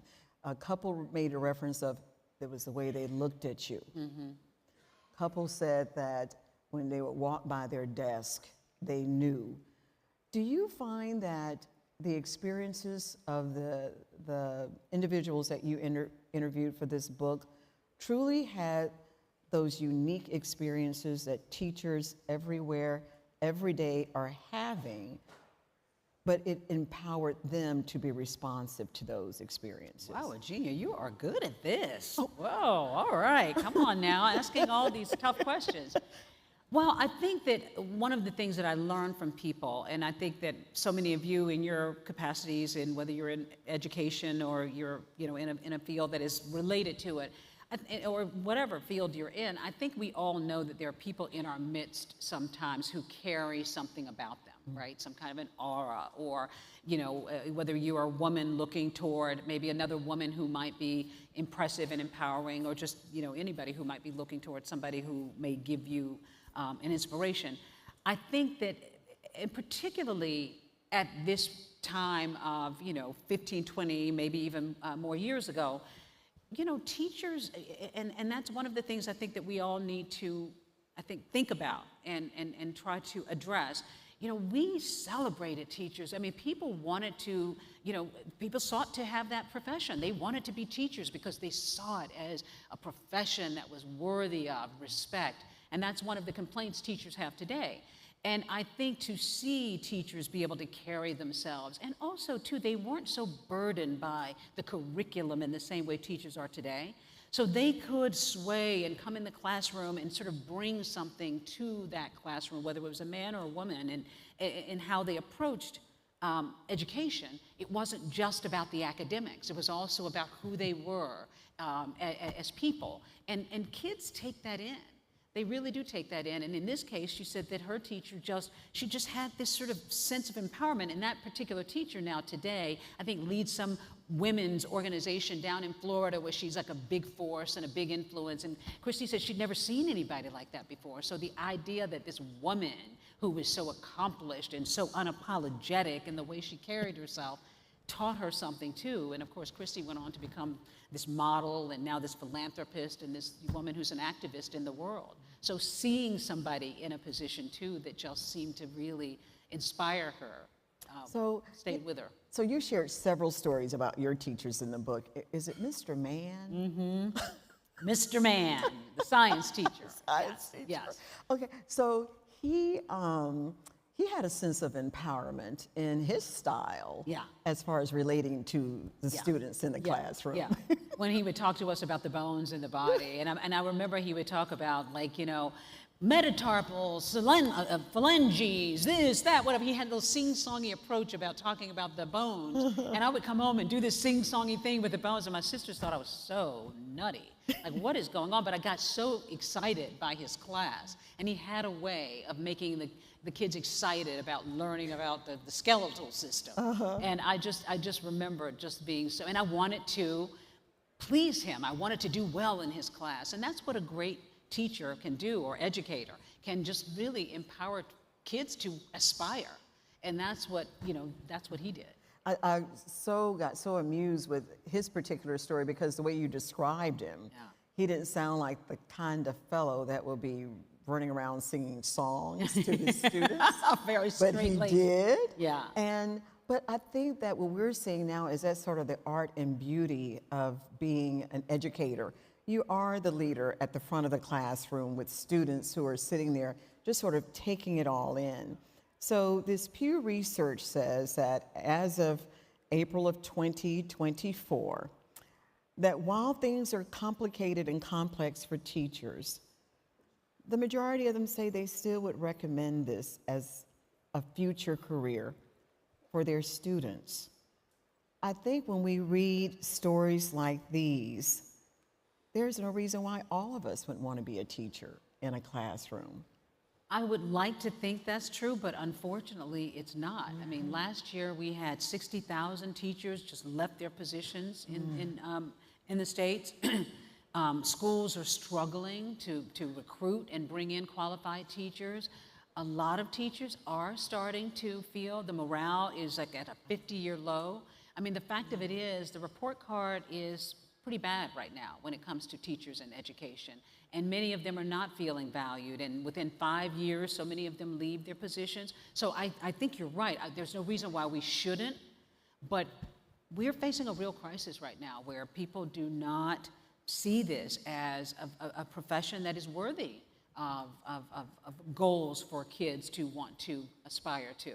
Because students are dealing with this, teachers are dealing with, as you said, distractions, mental health crises in the classroom. They're dealing with feeling unsafe in the classroom. School shootings, of course, we've heard about.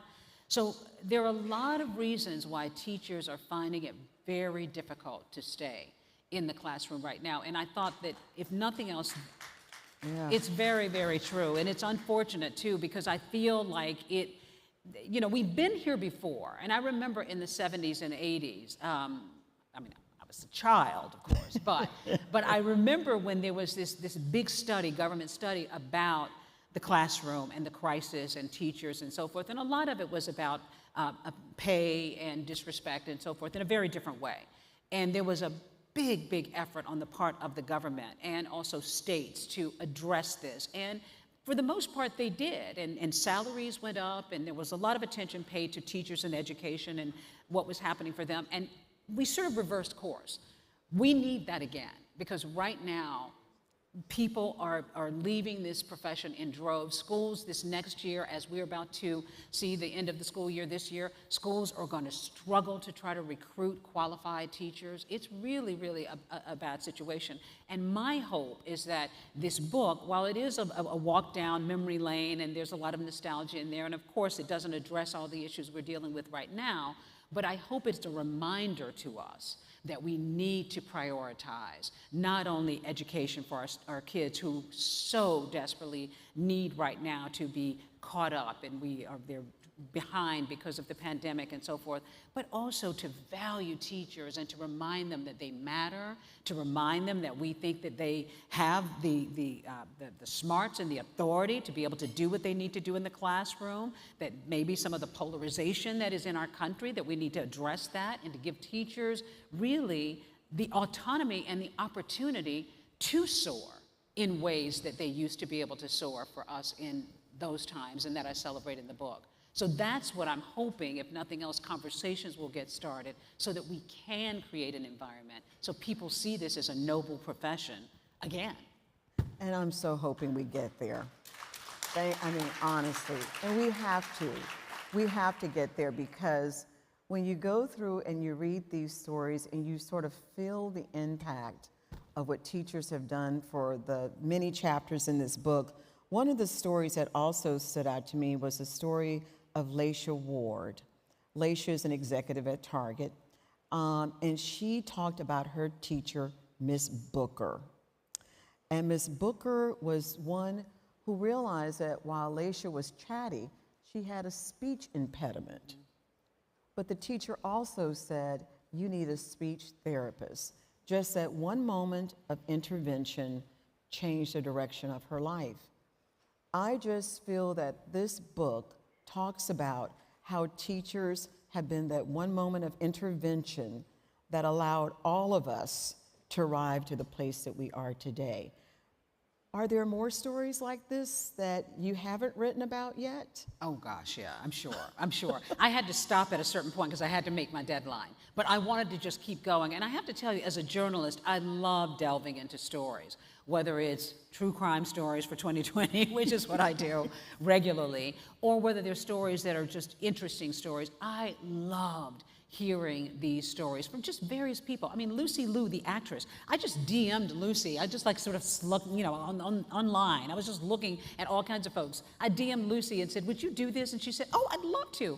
And Lucy talked about being an immigrant in New York and having parents, Chinese parents who didn't really speak the English well, and how she was falling behind because she, in some ways, had a deficiency there too, and how this one teacher could see that she was struggling and gave her a little extra attention after school, much like Laisha's teacher did too, and in her words too, sort of saved her in a way. So I just thought that there were so many different stories, and I so loved mining people and just reaching out to people and hearing these stories. And there were days where I just, would feel so excited in the midst of everything going on in our country and very difficult times coming out of the pandemic, that I just heard these great stories of hope and inspiration. So yeah, there were so many other stories that I could have told, wanted to tell, but I felt like at a certain point I had to stop. But I felt these stories were just such a great cross-section from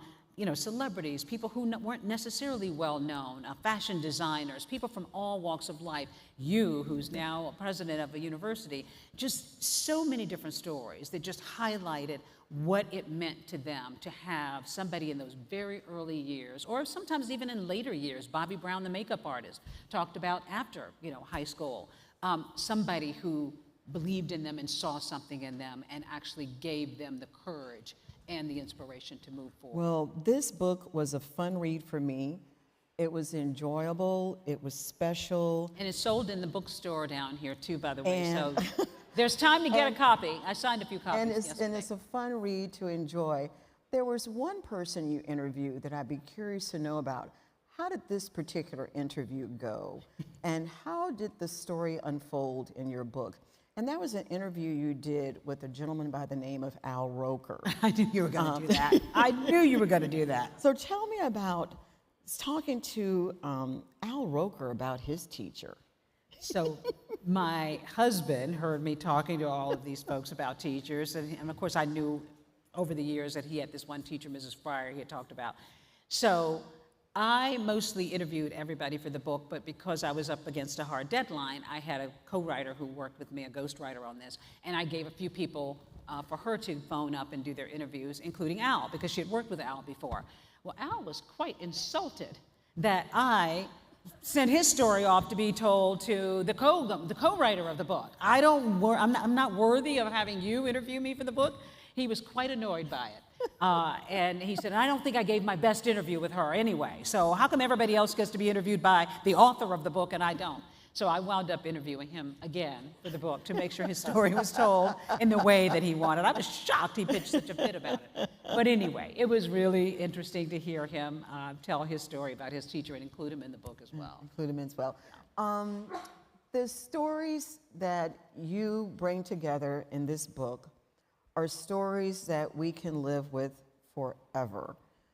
But if you had to say that as you were going through this experience of writing this book, the one thing you walked away with that created the greatest sense of joy and pride for you, what would it be? Wow, you hit me with a hard one on the way out. I would say really more than anything else, just that words matter. And I've said this before when I've spoken to people.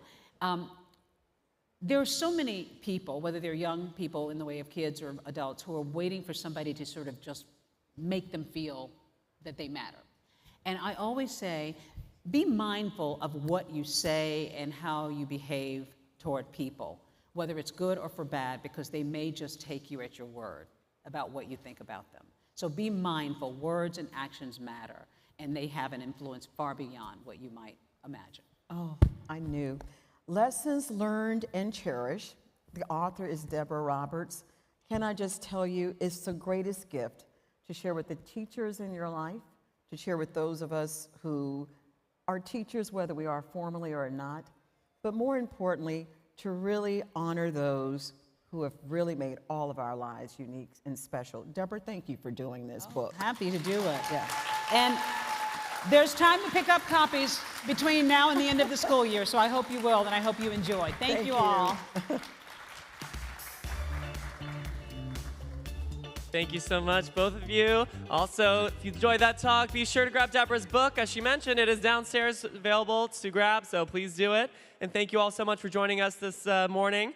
We will be back here right at noon. You're going to want to come at 11:45, though, because we got some magic from Drummond Money-Coutts, who will be giving a little performance. So we'll see you back here then. Thank you so much.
Hello. Please note that Stage X is now closed. Please find your way to the exit. We will be reopening at 11:30. Again, thank you. Stage X is closed.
Read you some news. You know there's no good news. Not reading that. Not reading that. War, stock collapse, stabbings. Wow. Economy, nothing. Hold on, there's got to be something good in here somewhere. Technology, sports, science. Let's try technology. Just count. No, Just count. No, counting's just boring. Whoa, that was gaff tape.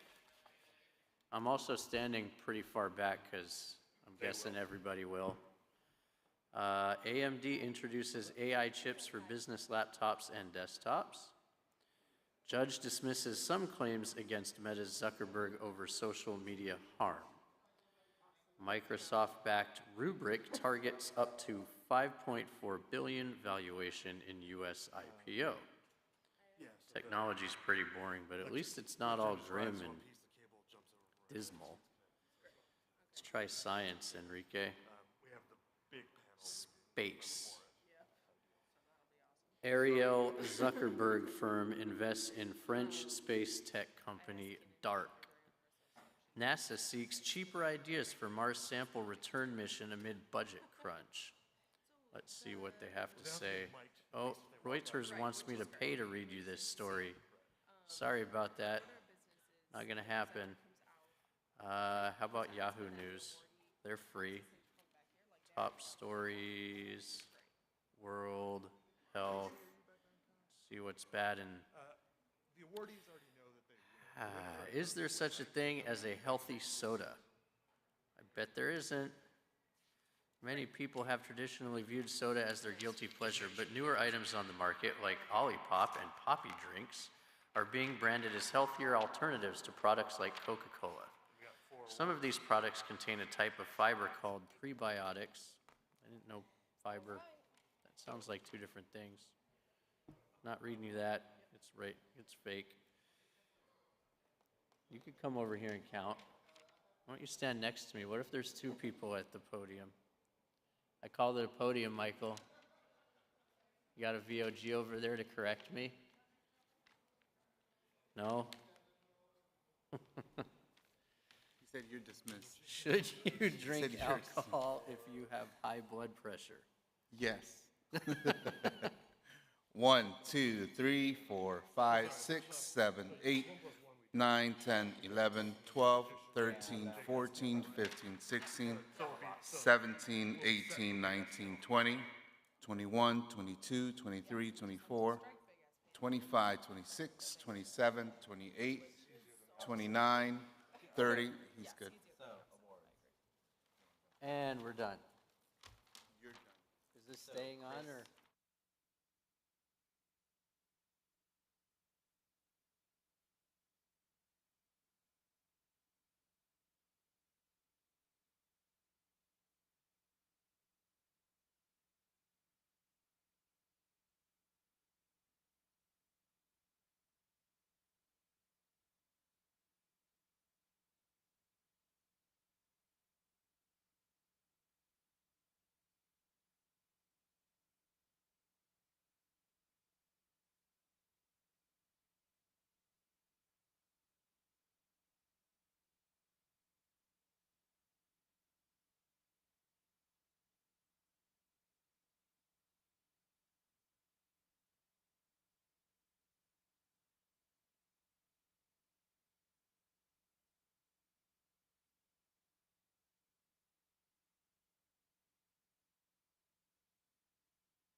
Hello, award.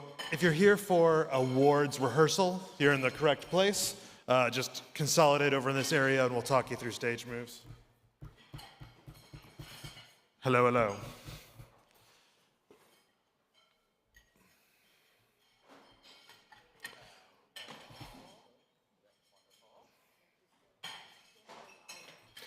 None of them are surprised. They're all though.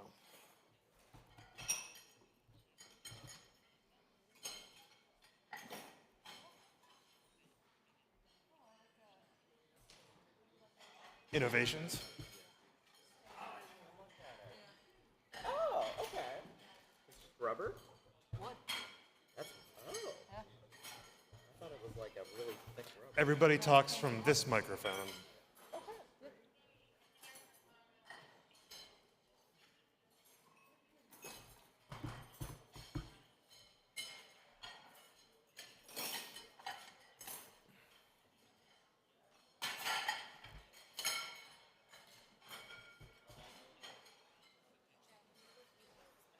Say again? Oh, bring them up. Yeah.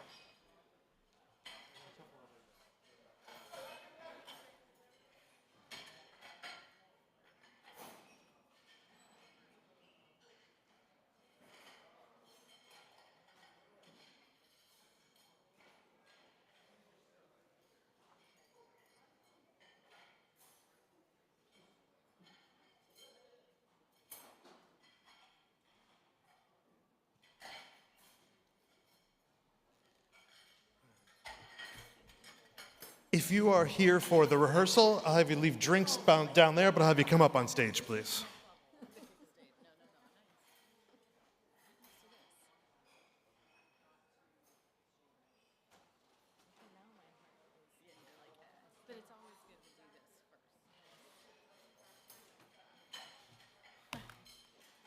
How does it feel? The live song? It is right. Hello, everybody. I'm Chad, stage manager, here to help you step through how we're going to be running this for right now. Hi, I'm Chad. Lovely to see you. We're doing pictures too. Yeah.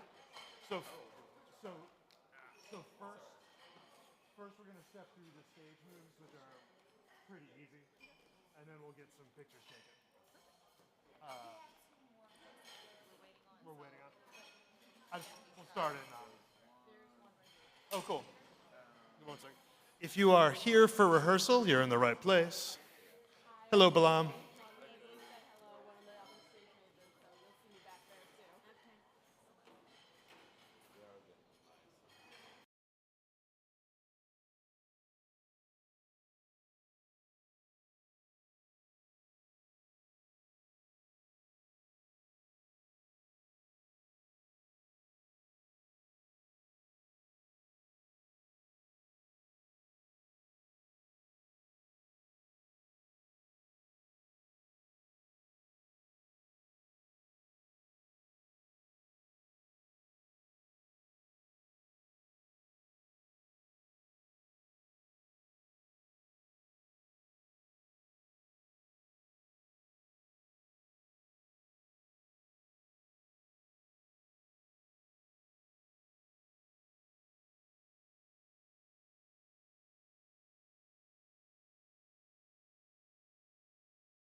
Jesus Christ.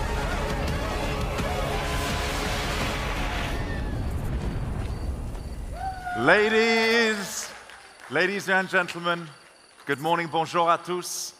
So my first name is Drummond, my initials are DMC. I'm a magician, magic is my trade.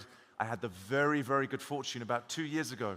I met the maestro, Mr. Michael Moe himself, at the Formula One. And some of you may not know this, but Michael, the high lord of all of this, he had his own chapter of magic. When Michael was about 5 or 6, magic was a great passion of his. We met and we hatched this beautiful idea of then building the world's first magic academy. So this is now what we're beginning to work on.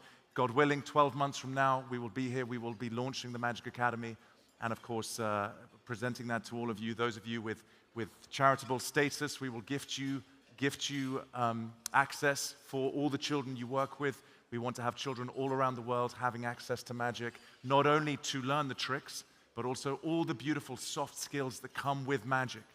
So we're talking about communication, public speaking, presentation, getting kids away from their iPads, getting them really sharing these beautiful live experiences with their friends, with their family. So like I say, God willing, that is about 12 months away when we come back.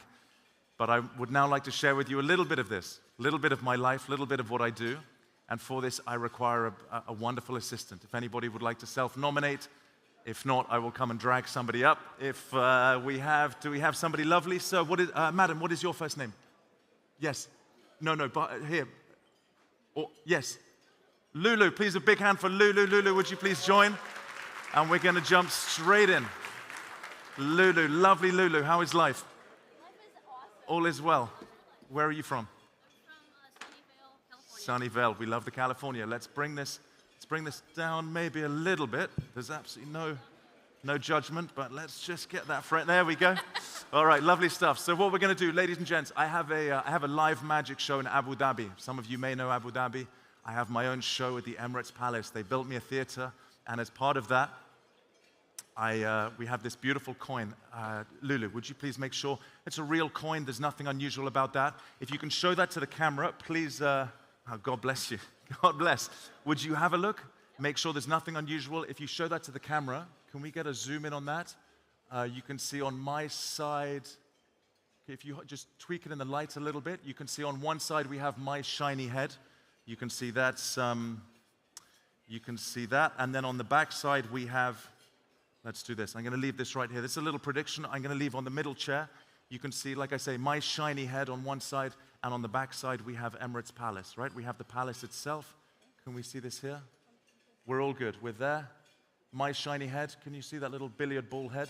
And then on the back we have Emirates Palace. Now what we're going to do, in a moment, we're going to have the house lights brought up a little bit. I'm going to interrupt your eating. What I need you to do, we're going to play heads or tails. We're going to have one winner. The winner wins the coin. All right, it's a very, very special gold coin. One person in this room today walks away with this coin. If we can just bring the house up a little bit, house lights up a little bit. I'm going to ask you all to keep each other honest. Would everybody please stand up for a moment? Everybody on your feet. If you'd like to play the game, everybody's in. And we're going to do this. So this is a very, very simple game. I'm going to toss the coin. I'm going to catch the coin. When I catch the coin, everybody will vote heads or tails. You do this as follows. If you think it's heads, you go like this. If you think it's tails, you keep it by your sides. Hands on your hips, very clear. No last-minute changes. You're going to keep each other honest, all right? We're going to get rid of whoever loses. We hopefully end up with one winner. I don't think I've done this with 1,000 people, so God willing, we're here not until midnight. And Lulu, we're going to race through, all right? So again, you see the coin. We have heads, we have tails. First chance. We toss the coin. Everybody vote heads or tails. Take a moment, lock it in. Very, very good. Lulu's in the game. What do we have? What do we have? Tails. We have tails. The heads, please sit down. Everybody, the heads, you sit down. Very, very good. We've decimated the room. Look at this. Beautiful. Beautiful. Like the world's largest game of Guess Who. We go again, straight in. We toss the coin. Everybody take a vote. Heads or tails. Whoever's left standing, heads or tails. No, Lulu, you're out of the game because you already voted heads. So whatever you like, everybody vote. Heads or tails. Very, very good. Lulu, what do we have? Tails. We have tails again. Tails again, everybody, please. We lose the heads, the tails, you stay standing. Now, it will change. I promise you this, it will change. Again, we have heads, we have tails. Nothing unusual. We toss the coin. Everybody take a moment. Heads or tails, whatever you feel, whatever comes to you. Back and forth. Everybody change. Lulu, again, you're out of the race, but... Tails. It is tails. Now, I promise you this will change. It won't be every single time, so do by all means. But look, we're decimating the room. This is absolutely beautiful. We go again, Lulu. We toss the coin. Everybody vote, heads or tails. Switch it up, little bits. Switch it up, back and forth, whatever you feel. Very, very good. Now, Tails. It is. Now, this is very unusual. I can promise you. You see this here, right? Yes. We see heads and tails. Change up as much as you like. We go like this. Everybody, whatever you wish. Heads or tails, look, all so far. A few changes, jump it up and down, mix it up. Okay, let's have a look. What are we doing? I'm out of the game. Tails. Tails, it is tails. Now, this time, okay, I can promise you this will not be the same every single time. Switch up as much as you like. We're 5 down. We go like this. Take a moment. Everybody switch it up and down. Change. We're locking, locking it in pretty hard. Pretty hard at this stage. What do we have? Oh, for goodness sake. Tails. For goodness sake. All right, I'm going to say, what do we have? I'm going to force half the room, because otherwise we're going to lock this in. Half the room, I'm going to make sure some of you change. So some of you go heads, some of you go tails. We change it up. We toss the coin. Take a moment. Everybody's pretty strong. Locking it in. What are we doing? Heads. We got it. We got there. We got the heads. The tails sit down. Tails sit down. We're down to a handful left. Okay, again, mix it up. Mix it up. We're going to be here a few more minutes. Let's lock it in. Heads or tails, whatever you feel. Whatever you feel. Heads, tails. We're down to 4 or 5 people. What do we have? Tails. We go back to the old faithful. What are we down to? How many do we have? How many left in the room? So right there, we have a lady here. Is this the final 2? Oh, what do we have? The lady over here, we're down to 3, correct? Madam, what is your name? 4. What is your name at the back? Nicole? Jake? Jill. Nicole, Jake, Jill. Anybody else in the game? Oh, we're down to this. Look at this, the Holy Trinity. 1, 2, 3. Everybody take a moment, change your mind. Change back and forth. I'm going to ask one of you to change just so we're not here. Okay, Jake, very kind. We're down to this. What do we have? No, hang on. Take a moment. 1, 2. Sorry, I don't want to slip that off. We locked it in. You didn't change? Oh, I felt like you might have. Okay, no cheating. No cheating. Lock it in. We got to be sure on the last one. Very, very good. What do we have? Tails. Oh, for goodness sake, we're down to tails. We're down to that. Now, here's what's important. It was Nicole, right? Nicole and Jill. The 2 of you have voted the same every single time. All right, we've done this maybe 10 times. We're down to the final stage. I'm going to force you now to go your separate ways. One of you go heads, one of you go tails. Take a moment. Do you know each other? Here we go. The final coin. The final time. We've got heads, we've got tails. How's it gone the final time? Tails. It's unbelievable. We've gone with tails, which is, well, forgive me, it was Jill. Big hand for Jill. Big hand for Jill. Jill, I give you this. Now, this is very unusual. I'm sure, and you can have a look. Please make sure that is a real coin. You can toss that to your heart's delight. Big hand for Lulu. Absolutely beautiful. Lulu. Of course, many of you will be very erudite, scholarly, mathematical people. It's unlikely, but not impossible. I mean, that was a lot of tails back to back. But Jill took it in the end. Jill won. Jill, what is your second name? Cunningham. Jill C. Jill C. Do we have any more Jill C's in the room? Any more Jill C? Nothing. Absolutely nothing. See, this is what's unusual. The coin went back and forth. Largely tails, but a few dips back and forth. I made a little prediction. This has been on the chair the whole time. From 1,000 of you, we went for one single person. This is the magic in the moment. Sure enough, we have Jill C. as our winner. Ladies and gents, the prediction is strong. The prediction is strong. Now we're going to go one more stage. We're going to go one final stage with this. And what I'd like to do is finish this with everybody doing something in your own hands, all right? So we're going to do this. What I need you to do, would everybody please take your phones. We're going to go on a little adventure together. And I need one more person up on stage. If somebody wouldn't mind. Yes, madam, you're leaping out of your seat like a salmon. What is your name? Elizabeth? Big hand for Elizabeth, please. My glamorous Tuesday morning assistant, Elizabeth, you are absolutely wonderful. Please come this way. And what I need everybody, please, would you grab your phones? We're going to go on a little journey together. And what I need you to do, please, with your phones, would everybody go to your calculator? All right, so everybody go through your calculator. We're going to do this in your hands. We're going to go on a little adventure, a little numeric adventure. What I need is a few of you to call out some numbers. So, sir, right here, please. We need a 3-digit, random, unusual 3-digit number. Front row, right here. So, please, 3-digit number. Any number you like. Today is good, or we can hold as you wish. 3-digit number. Oh, we're going to go here. We're going to go over the shoulder, whatever you wish. 128. Are we happy with this? 128 is good? All right, everybody, please. 128, please put that into your phone. 128. Elizabeth, you can come along on the party. Do you have a phone? I didn't bring it up. We're all good. That's all right. 128. Everybody put that in. Hit multiply. Everybody hit multiply. Elizabeth, you're going to speak in. We need a 2-digit number. Random 2-digit number. 17. 17. You happy with 17? Yes. Everybody multiply by 17. 128 multiplied by 17. Everybody hit plus. Everybody hit plus. We're up to about 2,000. Let's go with a 4-digit number. Sir, please, here in the blue shirt, a 4-digit number. Yes. Are we happy with this? 4192. Everybody plus 4192. And now we're going to do this one final time. Of course, at this stage, there is some element that maybe I've talked to you before the show, I've made you, or I'm coding you numbers. There's nothing like this. To truly randomize this, Elizabeth, have we met before?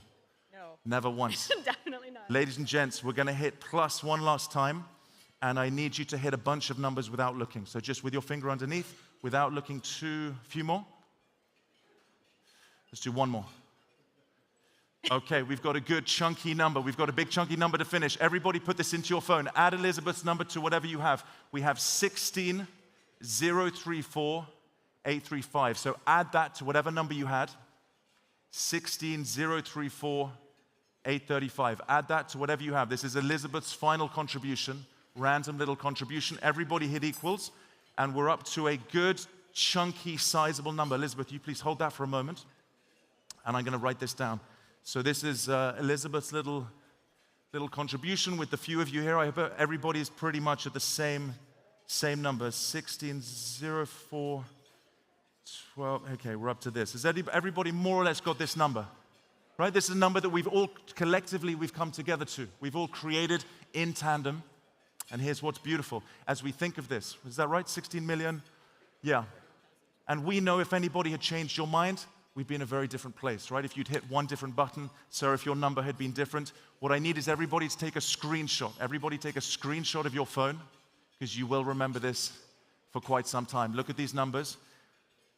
Sir, please, today's date is what? It is the 16th of the 4th. But the craziest thing, you look in the corner of your phone right now, the time, it is 12:03 p.m. Ladies and gents, that is my time. The magic is complete. Elizabeth, you are wonderful. You are wonderful. Big hand, please, for Elizabeth. Thank you so much. Thank you so much. Thank you so much. Beautiful. Absolutely beautiful. The time is now. The magic is here. Ladies and gents, as I say, it's been an absolute pleasure. Sending you love for the work that you do. Like I say, God willing, 12 months from now, we will be launching the world's first Magic Academy, getting kids right around the world into magic, learning these skills away from their devices. Would love for you very much to be a part of the journey. But for now, I send you love. And God willing, I will see you very soon. Thank you very much. Thank you very much. Thank you. All right, give it up for Drummond. Thank you for kicking us off with a little magic. Welcome, everyone. Thanks for joining us this afternoon. Hope you're enjoying your lunch. Just settle in, because we've got a really great program for you this afternoon. And we'll be kicking things off with a magical panel to get us started. I will be turning things over to our great moderator, Val Brown. She's the Director of Future of Learning at the Carnegie Foundation for the Advancement of Teaching. And she'll be leading our conversation here on stage. She'll be joined by Moez Limayem, the President of the University of North Florida, Kimberley Gregorie, a talent transformation partner and speaker at KWG Consulting, Lorraine Stomski, the Chief Talent Officer at Walmart, and Candace Thille, Associate Professor at Stanford and the Faculty Director of Workforce at the Stanford Accelerator for Learning. So we're really excited about their conversation, and so we're thrilled to bring them out. So here for a conversation on driving economic mobility, please give it up for our first panel.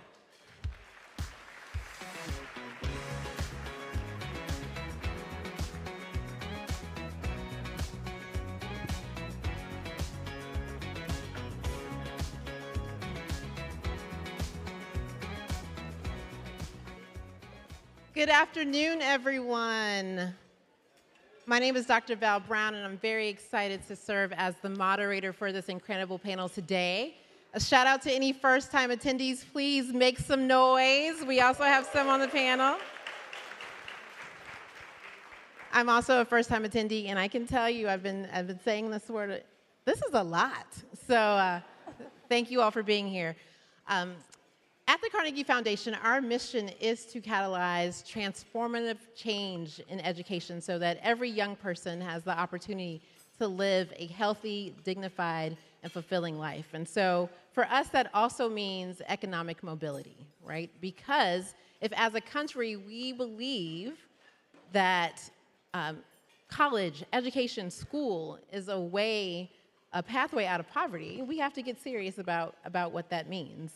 And so today, we know that AI is here. It is not going anywhere. And we also know that we can't just sprinkle AI on our problems and solve them, right? And so we have to be really intentional about the choices that we make to drive economic mobility in this new world, right? And so our panel here today will lead us in a discussion to kick that off. All right. So let's start with that first question that I have for the group.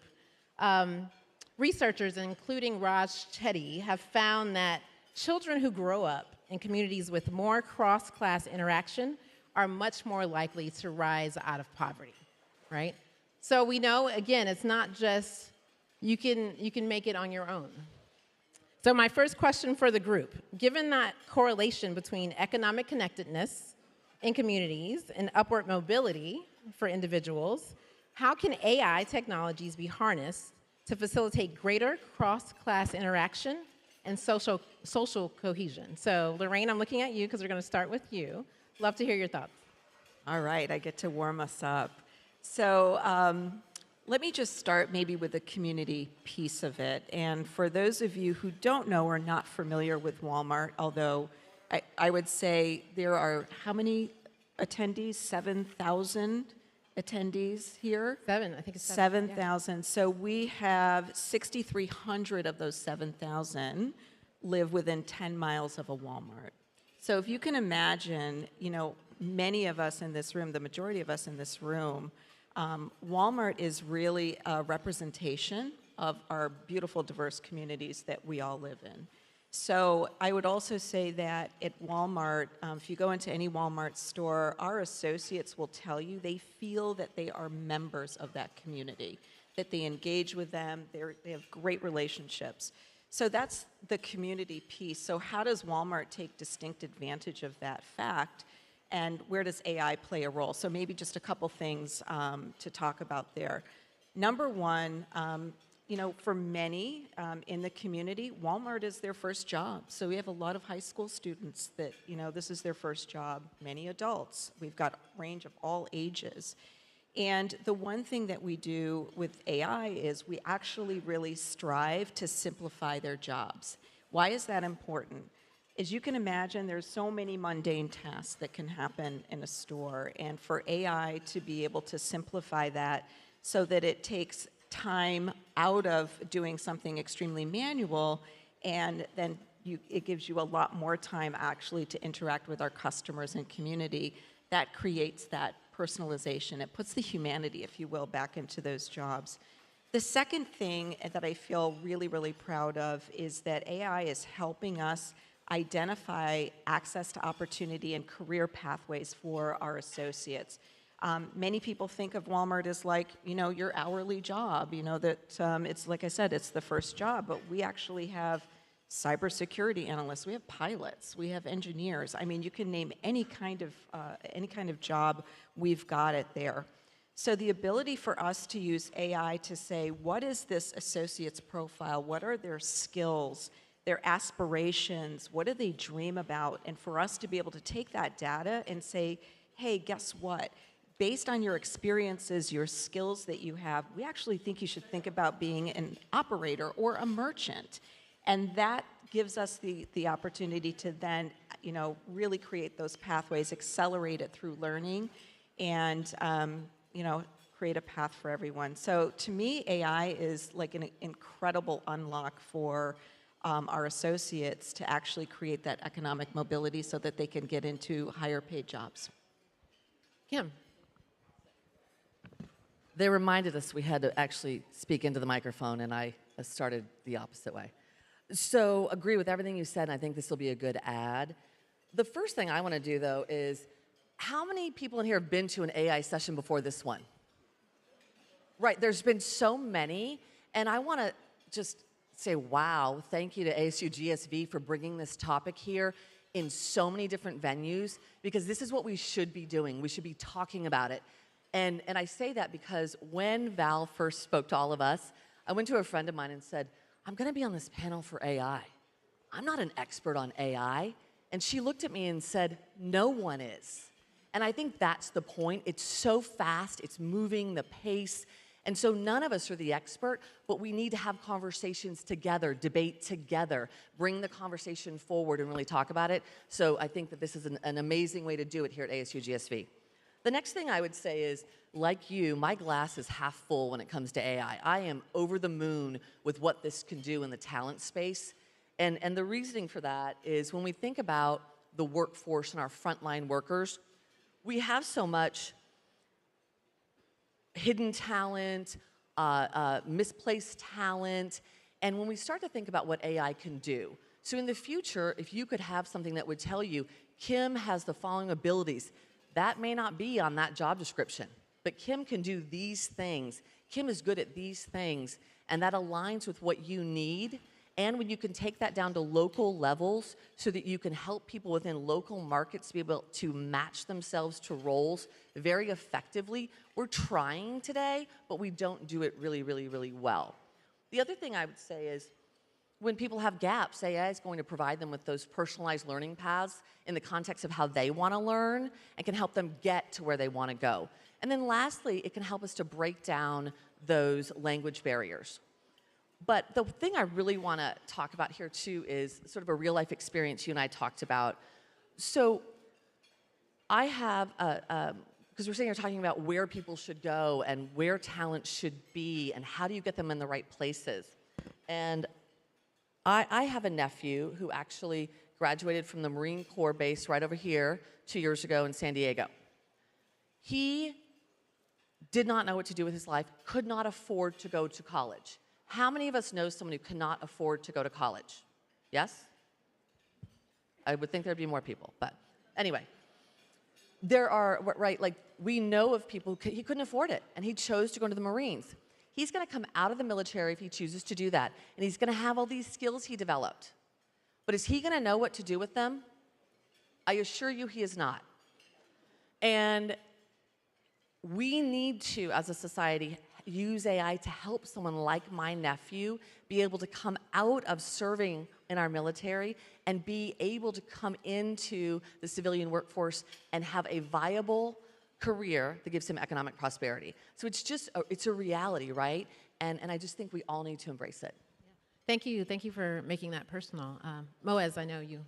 Thank you, Val. First of all, I'm so grateful that the magician did not make me disappear from the panel. So, but in all seriousness, this question and this topic brought back some memories regarding my doctoral dissertation, where I did research on how can we train human facilitators to improve interactions in groups, communications, better understanding, conflict resolutions, consensus reaching. And what I found in my research that actually when we train human facilitators, the performance and the communication and the interactions in groups, in diverse groups, improves a lot.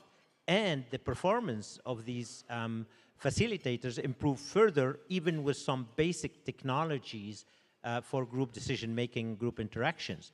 Fast forward now, almost 30 years, this is exactly what I believe artificial intelligence can do in terms of helping with very complicated social interactions, cultural awareness, improving the interactions and better understanding of diverse points of view. So I really believe we can use artificial intelligence to help in that class to class interaction communications to better get rid of the barriers between classes, improve connectiveness, and alleviate some of the negative impact of artificial intelligence. Thank you. I'm hearing the need for human-centered design in all of this, right?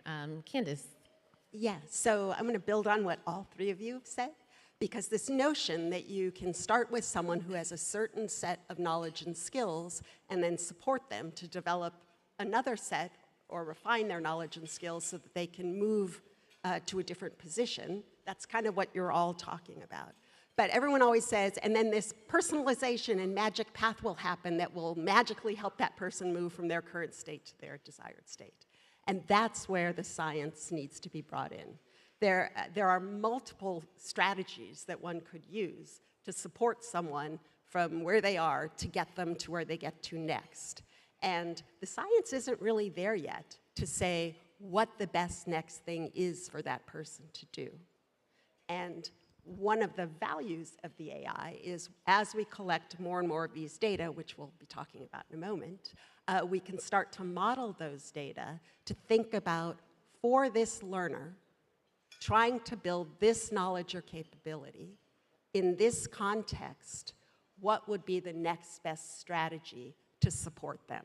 So we're not building learning paths anymore. We're building dynamic recommendations, always keeping the learner's agency at the center and supporting that learner to make the best decision for their own learning as they can.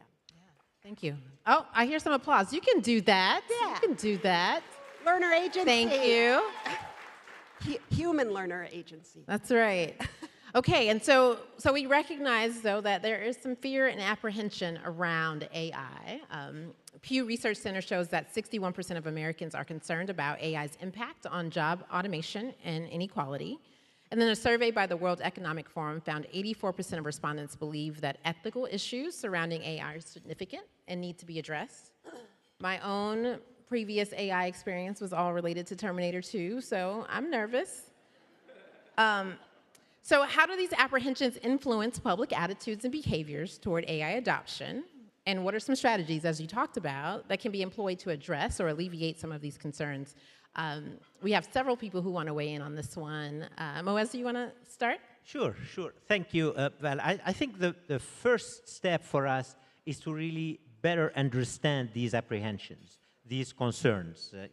We've heard them throughout this conference. Jobs displacement, privacy, fairness, biases, and so on and so forth. I think once we understand this, we have to be careful because perceptions do matter. Labels do matter. When we attach these labels to artificial intelligence, the behavior will change. My best analogy, imagine you're in a grocery store, and instead of having shelves that says snacks, it says poisons. The behavior of people will completely change, and I guarantee you that nobody will be even close to the shelves that indicate poisons. So that's why I think we have to work on these perceptions. In my view, as educator, the best way is always training and education. This is how we can change these perceptions. We have to prioritize ethics, transparencies, and that is not just in the use of AI, but also in the development of AI.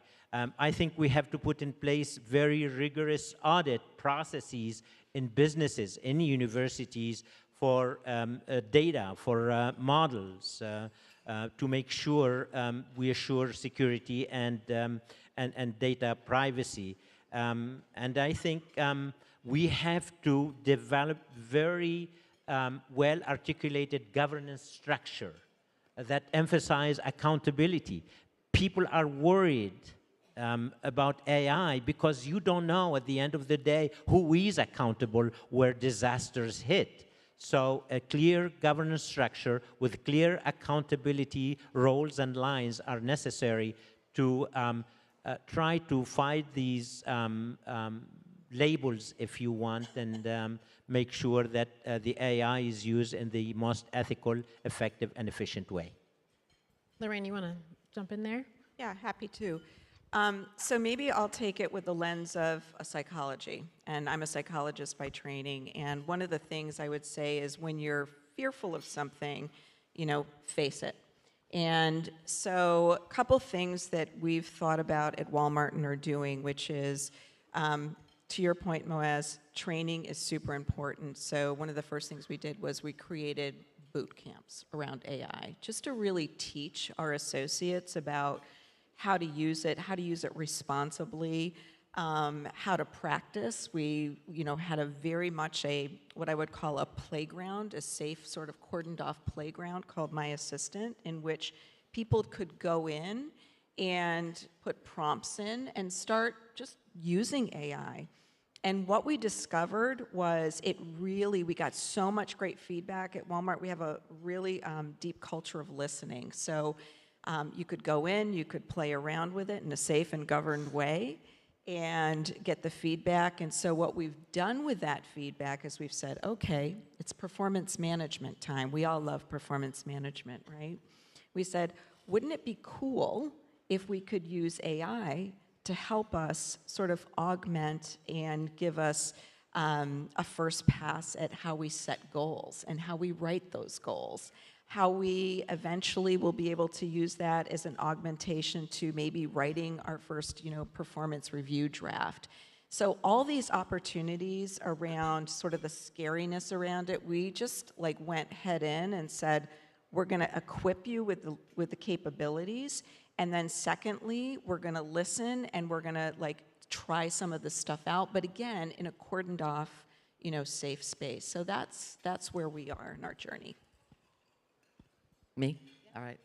So when I think about this space, I really want to go to the job displacement that you mentioned, because I think that's really in the workforce where the fear is. At least it's where I saw the fear in my previous role. And I decided to, like you, let's go into the field and understand how people are feeling. What do people really think? And it's very different when you're across generations. I have an 18-year-old son, and he embraces this. He loves it. He just did a project on Gen AI. I learned a whole bunch for this panel from him. And I think that you have differences where we're worried about Terminator 1, 2, and 3. And so when I think about the workforce, when I went out and spoke to people, they said the same thing to me. Whether I was in Brooklyn, whether I was in San Antonio, Chicago, they said, I know the world is changing. I know I need new skills. I don't know what those skills are, but even if I did, I don't know how to get them here. And I think that if we went out and talked to people that work with you, they'd say the same things, right? I don't know where to get this skill. I don't even know what it is. I am afraid my job's going to go away, but what do I do about it? And so for me, it really became about we need to educate people, which we're hearing from all of us. We need to bring forward these conversations. I love what you did with the playgrounds.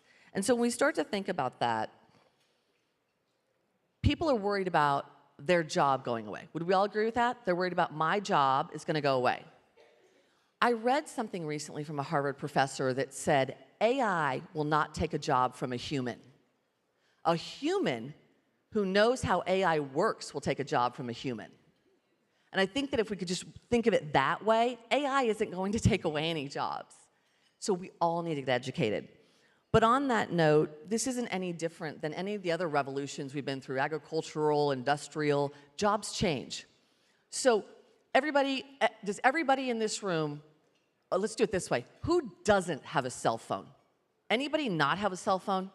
If you don't have a cell phone, please clap for me. Okay, here's my point. Back in the 90s, we had bag phones. I had a bag phone. I thought it was cool. It is not cool, but at the time, I thought it was really cool. And then in the 2000s, everybody got cell phones. We all got cell phones. So when we used to have people that worked at Southwestern Bell doing customer service jobs or answering the phone, those jobs don't exist anymore. Now you have a cell phone store on every single corner, and you've got Apple geniuses. My brother, Apple genius. That job didn't exist 24 years ago. It is the same thing we are going through. So really the responsibility is to sit down and understand what's happening.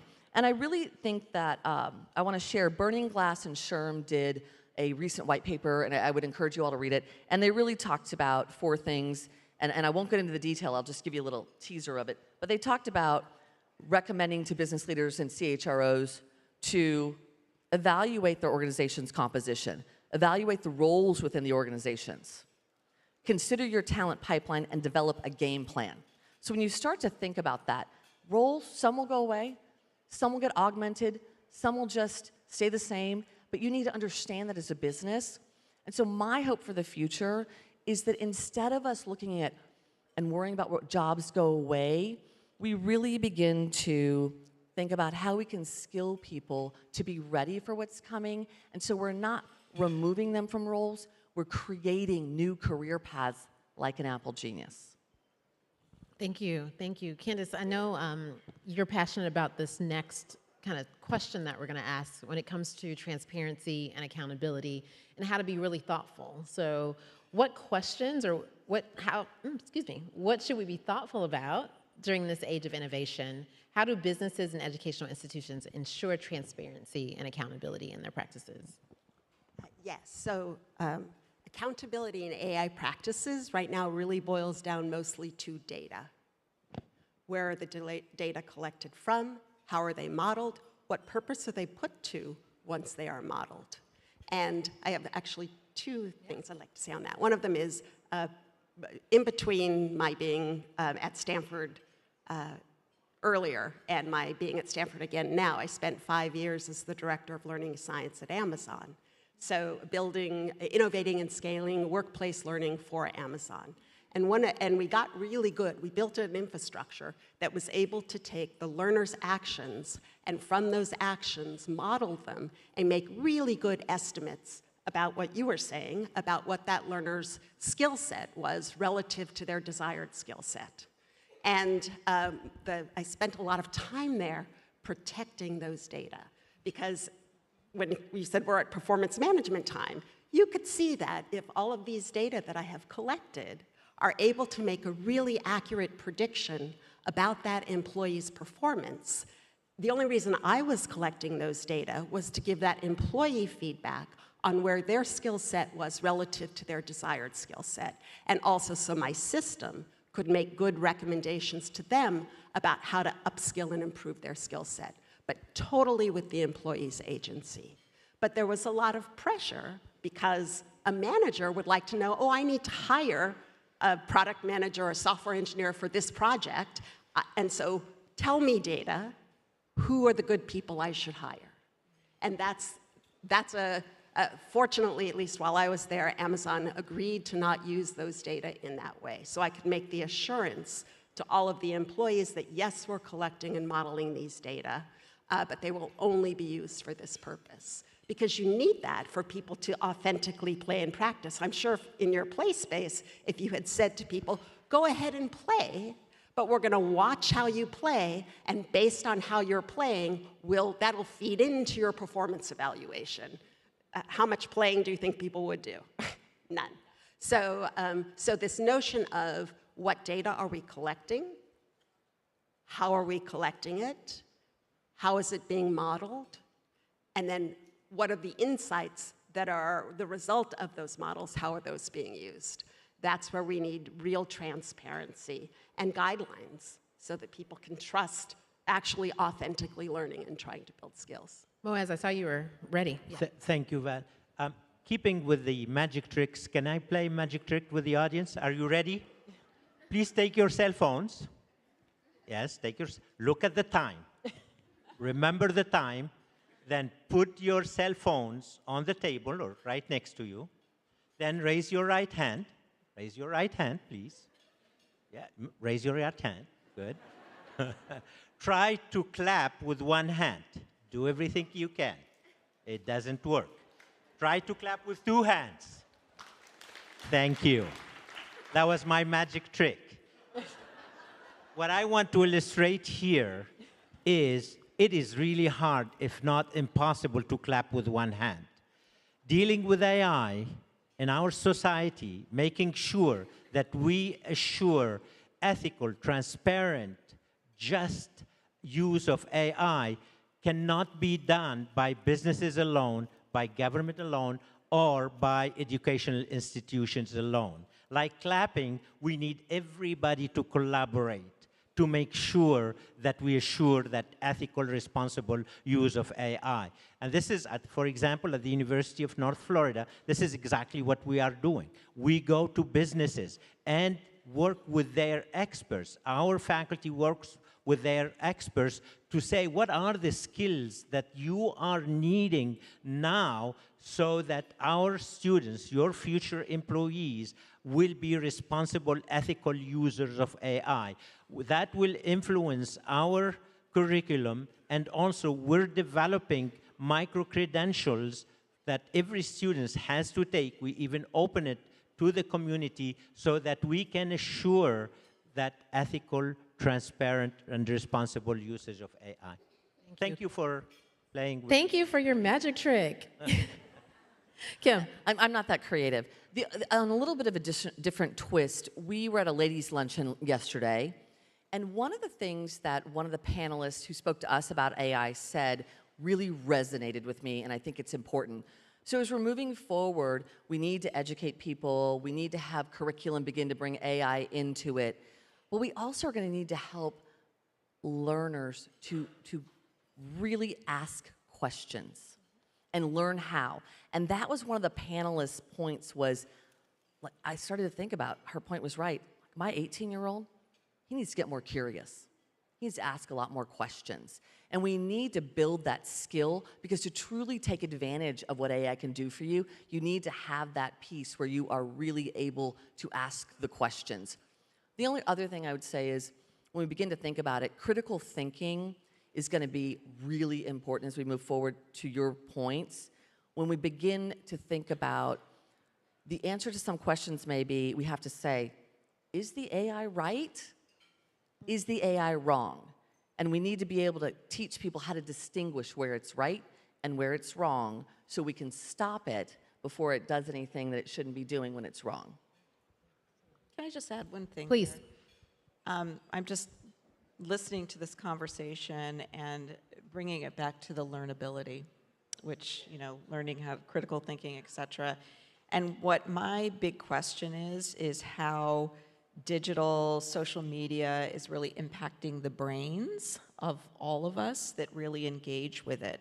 So this notion of, you know, learnability and like really teaching people to ask the right questions, maybe through prompt engineering, but just giving them the opportunity to really dig into that and test that, I think is really super critical. And I think this is why we've shifted to more short form learning, as opposed to expecting our adult learners, or, you know, even young learners, candidly, go through even credentialed degrees is just a harder skill. So it's this impact on our brain that I'm super fascinated about, and how AI is gonna, yeah. So I want to build on that. So one of the real powers is that people are talking about is a lot of the AI right now is just being used to create more efficiency, doing the things we've always done just faster, better, letting the AI take care of that, which is lovely, but it's not the power. You know, the power is it allows our learners to engage more creatively, because you're not just having to respond to a multiple choice question. But it also, the other place where it creates much more inclusion and access is for all the people who are trying to teach someone else something, whether they're formal teachers or managers or mentors or attending physicians. We all have expertise that we want to share with someone else, but we're not very good at designing learning experiences that actually support someone to learn something. Like, how many of you would really know how to build a good contrasting case to make a point, or a good analogy, or give a worked example? So most of us just kind of resort to, let me tell you, and then I'll ask you questions to see if you understood what I told you, which historically, from all our research in the sciences of learning, that is the most ineffective way to help someone build a skill or knowledge. So my hope for the Gen AI is it makes it easy for other people to come up with and create, like I can go to the Gen AI and say, give me a contrasting case that illustrates this in this context. And it can give that to me that then I can use to support my learners. The even better thing about that is if that's all done in a digital format, then I come up with a strategy, I implement it, the learners do it, we get an outcome on whether or not that actually supported the learners to learn the knowledge and skill I was trying to support them to learn. And that's how we build a big, inclusive data set that will help us then train models of how to personalize learning better. Thank you. Thank you so much. Moez, I want to start with you because you already connected the fact that we needed an ecosystem to do this work well. Can you talk a little bit about that ecosystem and our individual and collective responsibility for bringing this to fruition? Oh, absolutely. I think it's really important to develop that ecosystem. And how can we make sure, as I mentioned earlier, we all work together? I think there is a need for framework for collaboration. That framework for collaboration should bring educational institutions, businesses, government, non-profit, so that they all can share experiences, share best practices, share knowledge about AI. Also, what is really important is to develop an incentive structure that actually recognize ethical, responsible, transparent, inclusive use of AI. Why don't we have grants that prone and facilitate this collaboration? That's really important. Also, when we talk about incentive structures, you know, my dream is maybe one day we develop an index on which we can assess, evaluate, rank different organizations on the extent to which they make effective, efficient, ethical use and transparent use of AI. I think these are the things that we should really be doing. And this is not one single segment of our society's job, but is everybody's job.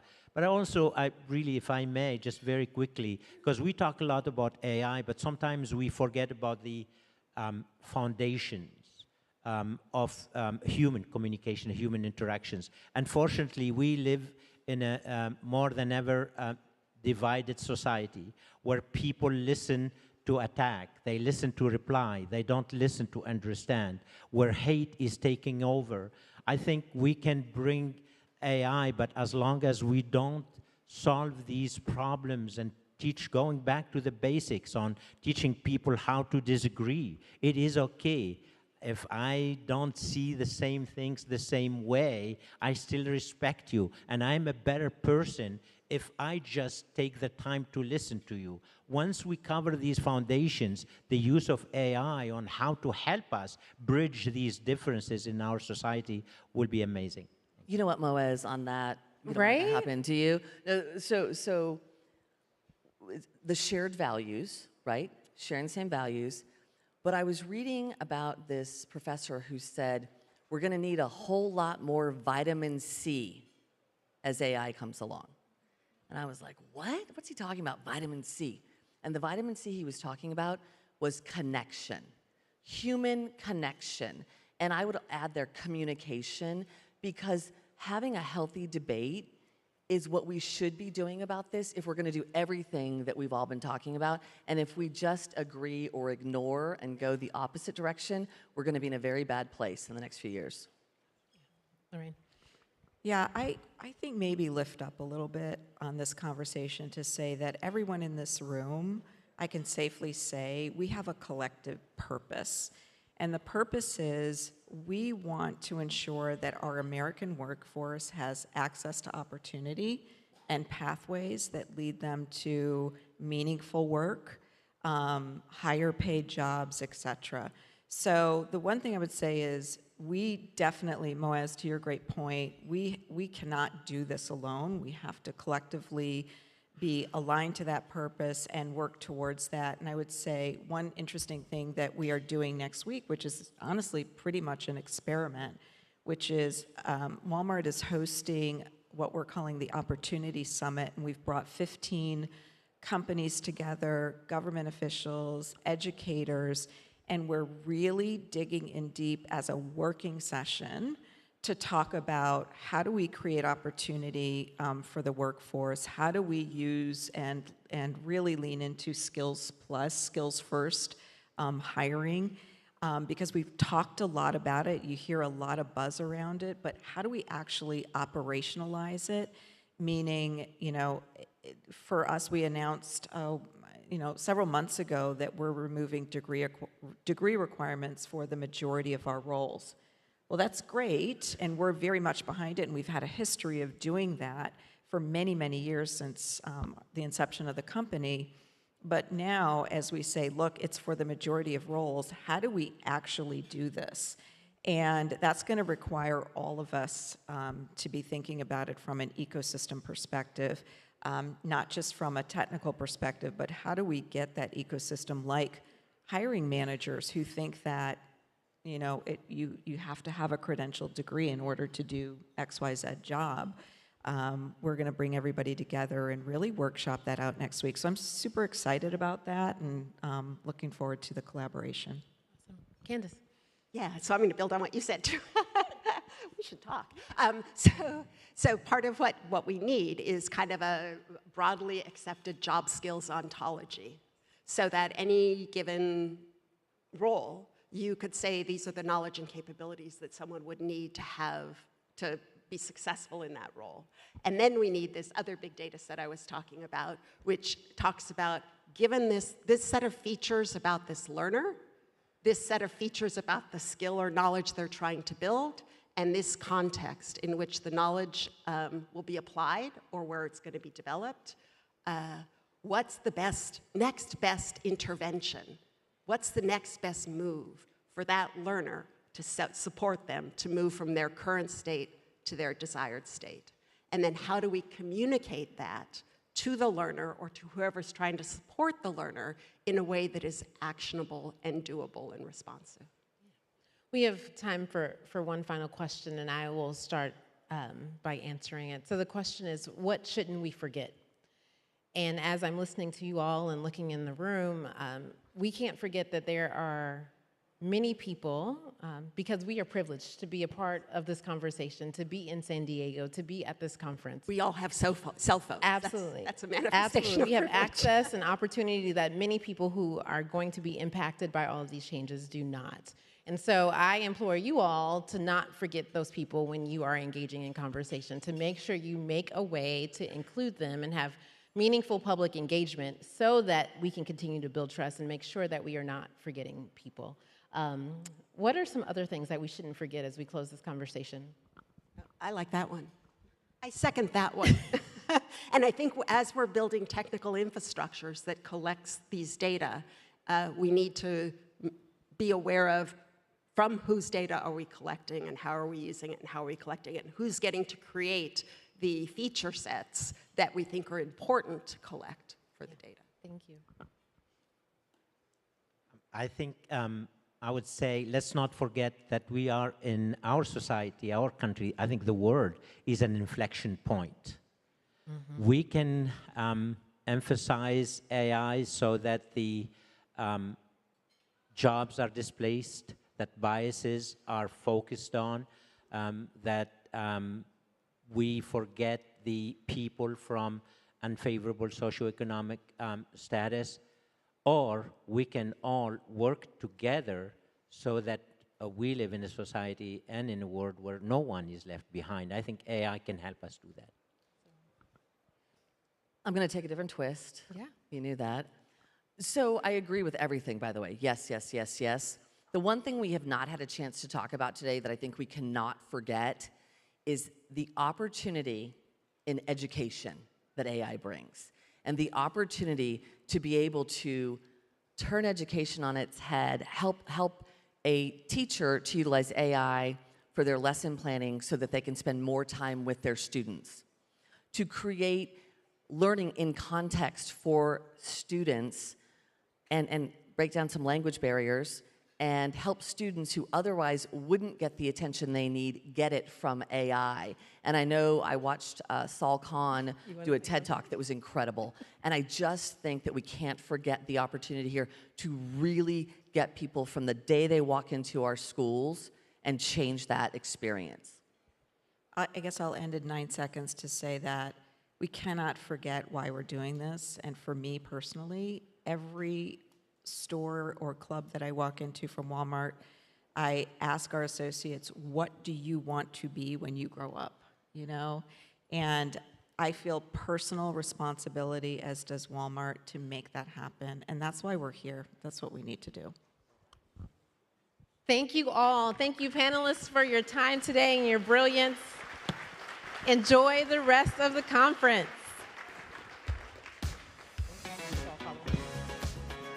All right, thank you so much, Val. Thank you to all of our panelists. We really appreciate all of your time.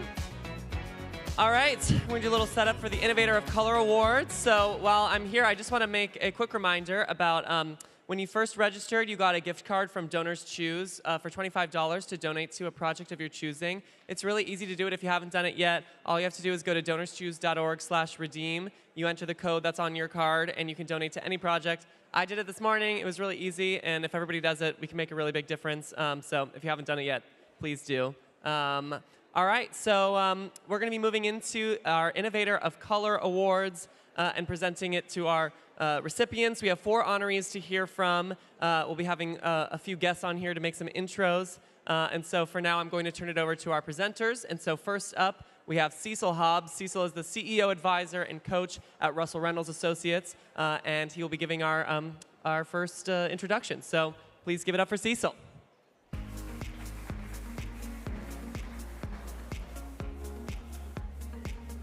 Good afternoon. Poets, prophets, and reformers are all picture makers, and this ability is the secret of their power and their achievements.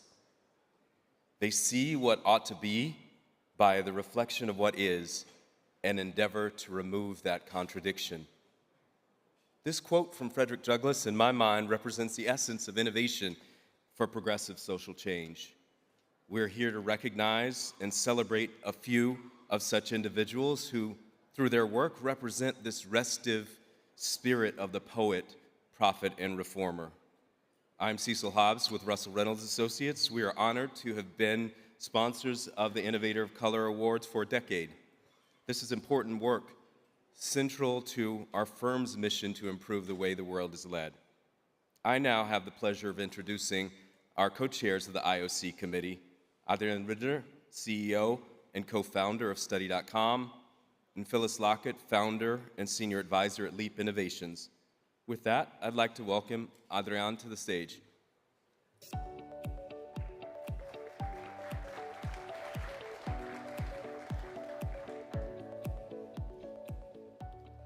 Buenas tardes.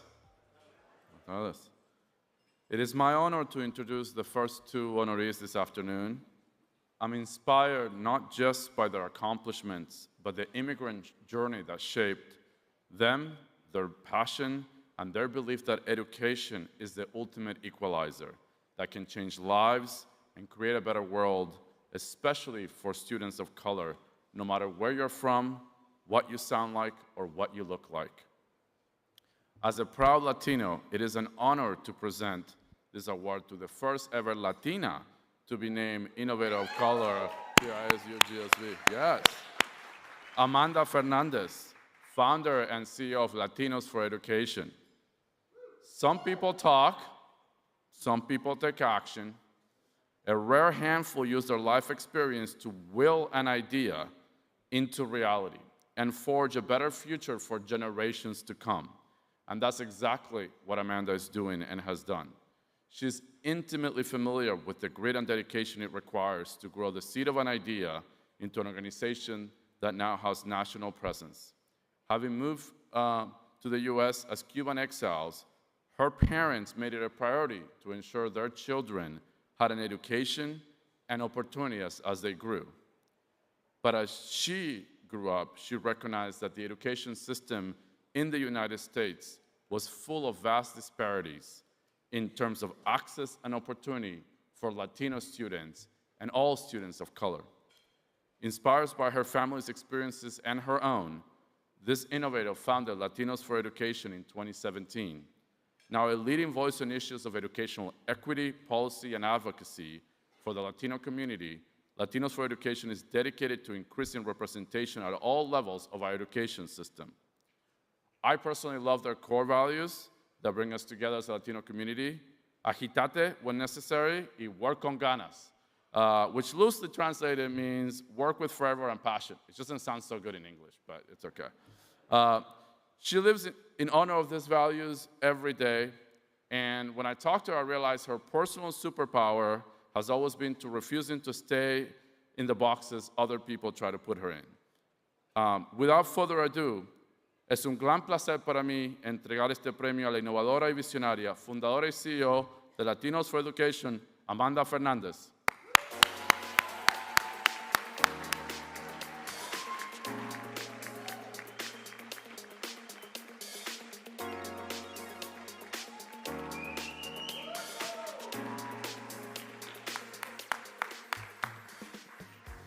Gracias, Adrián, por esa presentación.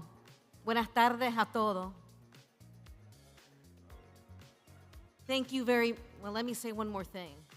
My notes here are not AI generated. I did them myself. I'm still old school. Thank you very much to the selection committee. I'm incredibly honored to receive this award that represents an important commitment to innovators that look like me and who are essential to this ecosystem. We must continue to see the number of us expand. My gratitude goes out to the thousands of Latino educators and allies who have signed up to be part of our network and community, especially my staff, program fellows, and alumni who are here today. Thank you. I see you, and thank you for your belief in Latinos for Education.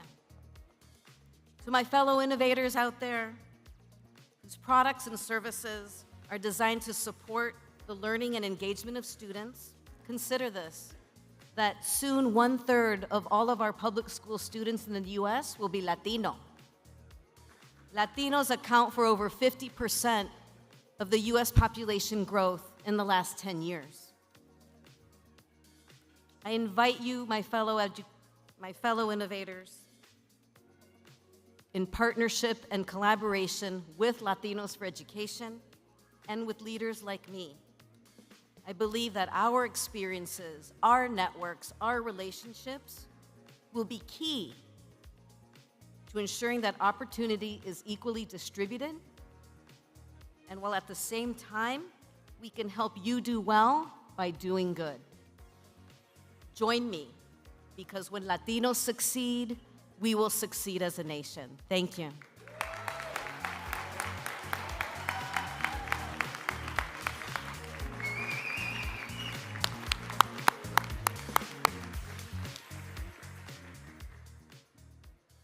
Thank you, and congratulations again. Felicitaciones, Amanda.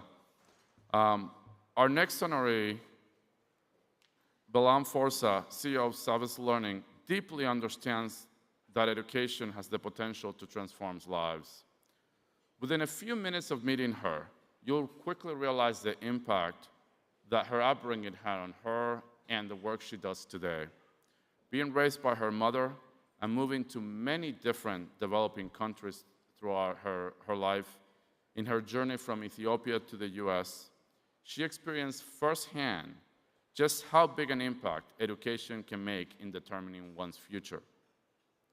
For many, herself included, a high-quality education is what makes the difference between sink or swim. She has worked for over 2 decades to provide high-quality learning solutions and core curriculum that spans all grade levels and disciplines.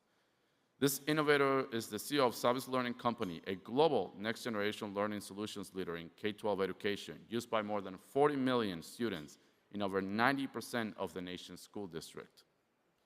She makes it a priority to ensure that her solutions are inclusive, equitable, and meet the needs of all learners. when you talk to her, she'll say education is the ace up our sleeve that has the potential to truly change the world. And she's not just saying it, she's doing it. Speaking of transformation, as one of the only few women at the helm of major learning solutions companies, she has successfully transformed the company into the industry leader that it is today. Central to her leadership formula, she cultivates an inclusive, caring, and collaborative workplace culture in which everyone feels inspired, engaged, and valued. And it's not just internal talk. They won for 3 years in a row top workplace in the US and woman-led top workplace. Please join me in recognizing one of this year's Innovators of Color, CEO of Savvis Learning Company, Bethlam Forsa.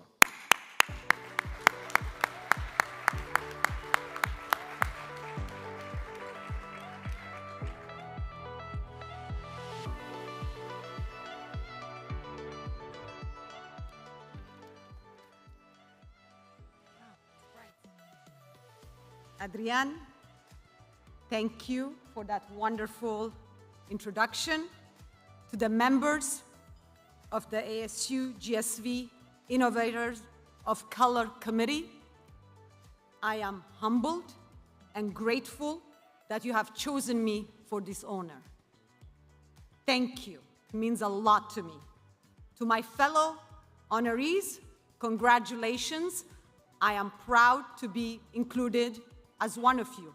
You're all superwomen. As Adrian mentioned, I was raised in developing countries. I had the opportunity to see many countries. And one of the things that is so clear is where you are born determines your future. It shouldn't be the case, but that is the reality of what it is. It ultimately determines who you are. I was lucky enough to have great education. The only thing that fundamentally changes the trajectory of someone's life is the access to high-quality education. To that extent, at Savvis, we are committed to the belief that all students deserve access to the same high-quality education, high-quality and rigorous instructional solution, and as well as to nurturing teachers that will install in them the love for learning and to teach them the foundational skills so they can become critical thinkers. I'm honored to accept this award, which is absolutely incredibly meaningful to me. And I'm going to accept it on the behalf of all of Savvis's employees, all 1,600 of them, who work every day and are passionate and want to, and come to work every day to make a difference, one classroom at a time. Thank you.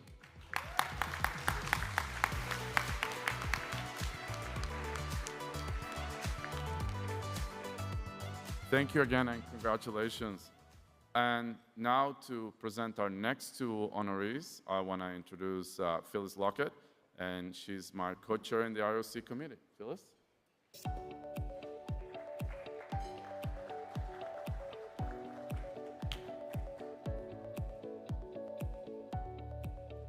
Good afternoon.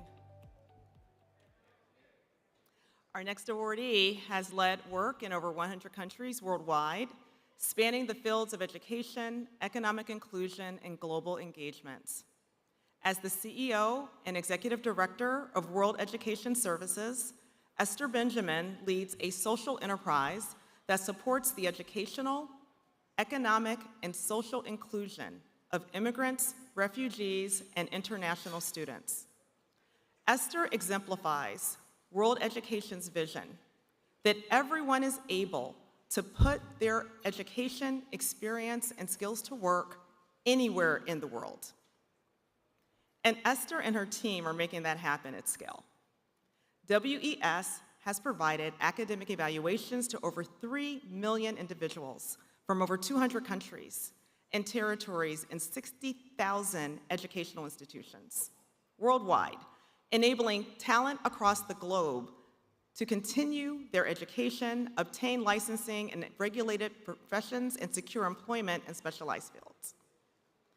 Esther spearheaded the development of a new tech platform that has enabled WES to serve more people at scale and has helped the organization generate millions more in capital to expand their program across 40 states in the US and every province in Canada, and to launch a new philanthropic initiative that has provided $32 million in grants and impact investment to 180 organizations. Esther, thank you for literally changing the game for education and economic inclusion across the world.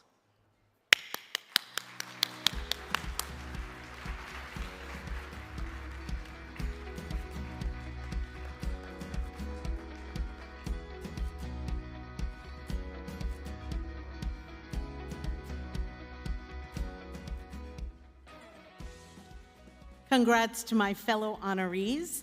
I am so deeply humbled and honored to receive this award. My heartfelt thanks to ASU and GSB.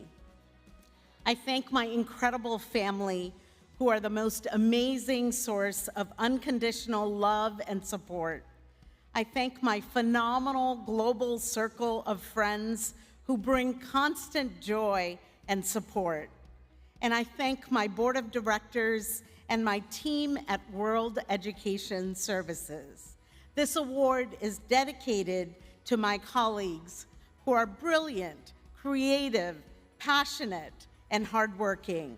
Our team brings our vision to life every single day to advance our mission to ensure that everyone is able to put their education, experience, and skills to work anywhere in the world. We have served millions of people over 50 years, and this fall, we will celebrate this incredible milestone. And we will launch our next 50 years of experimenting, innovating, partnering, staying relevant, and driving impact together for the individuals and communities we serve. Thank you.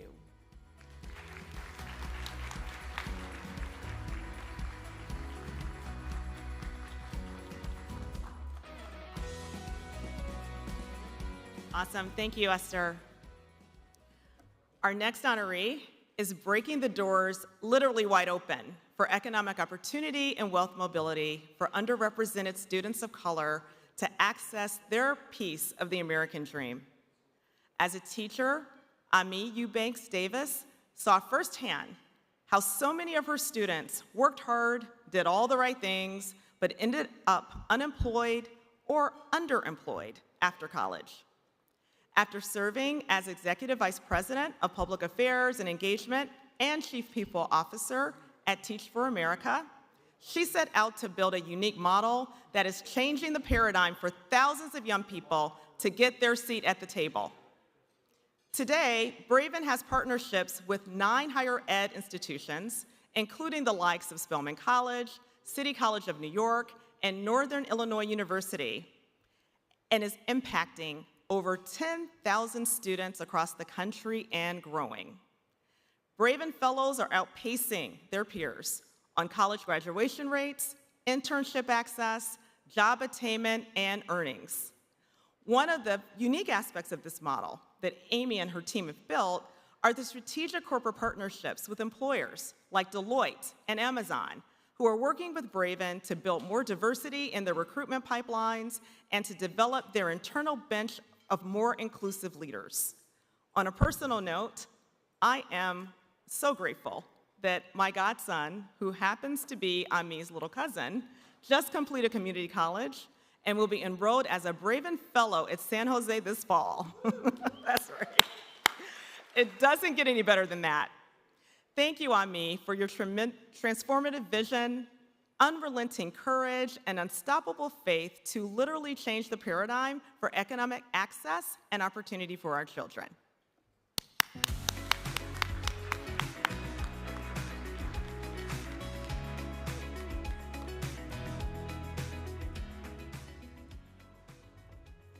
I am honored to be here, especially to be honored alongside 3 other badass women, social entrepreneurs. And it's just really incredible to think about where Braven has come in the last 10 years. And it is truly because we have done something that's highly unusual, which is to do things in deep partnership and together. So as you heard from Phyllis, we have 9 incredible higher education partners with some of the most innovative leaders in them, from faculty to staff to their presidents, to their chancellors, to folks in career services, who allow us to actually partner to run a credit-bearing course in which this group of students can honestly have the time and the space to get out of college and into the jobs that they earn. Otherwise, close to 1 million young people a year from the most humble beginnings who've worked incredibly hard will come out and earn 66 cents on the dollar to their higher income peers. And that scarring effect never goes away. And what we've been able to see is that in 5 short semesters, alongside our incredible employer partners, that we can break the sound barriers of economic mobility. And that looks like 76% of our students out earning their parents in 5 short semesters. So I want to thank the Braven team. This would have never started and kept going without them, our board, our donors, as well as my incredible husband and family. And then finally, when I think about the employer partner community, for every 1,000 students in the Braven model, there are 17,000 volunteer hours that come in. And so I hope each of you will think about, whether it's at Braven or any other place, think about being a volunteer, because you really can also help change a young person's life. And as I think about the future of our work and the future of many other innovators of color, I really hope that the investor committee continues to give us a fair shot at getting access to capital, because people who are proximate to problems actually really do know how to solve them. Thank you.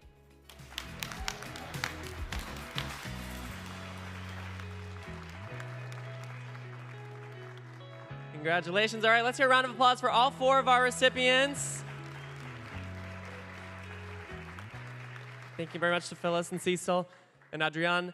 All right, we are really thrilled to end this lunch program with a really exciting conversation. I'll be turning things over to the moderator of this conversation, Marcus Brauckley. Marcus is the managing partner at North Base Media, and he is going to be joined here on stage by Reid Hoffman.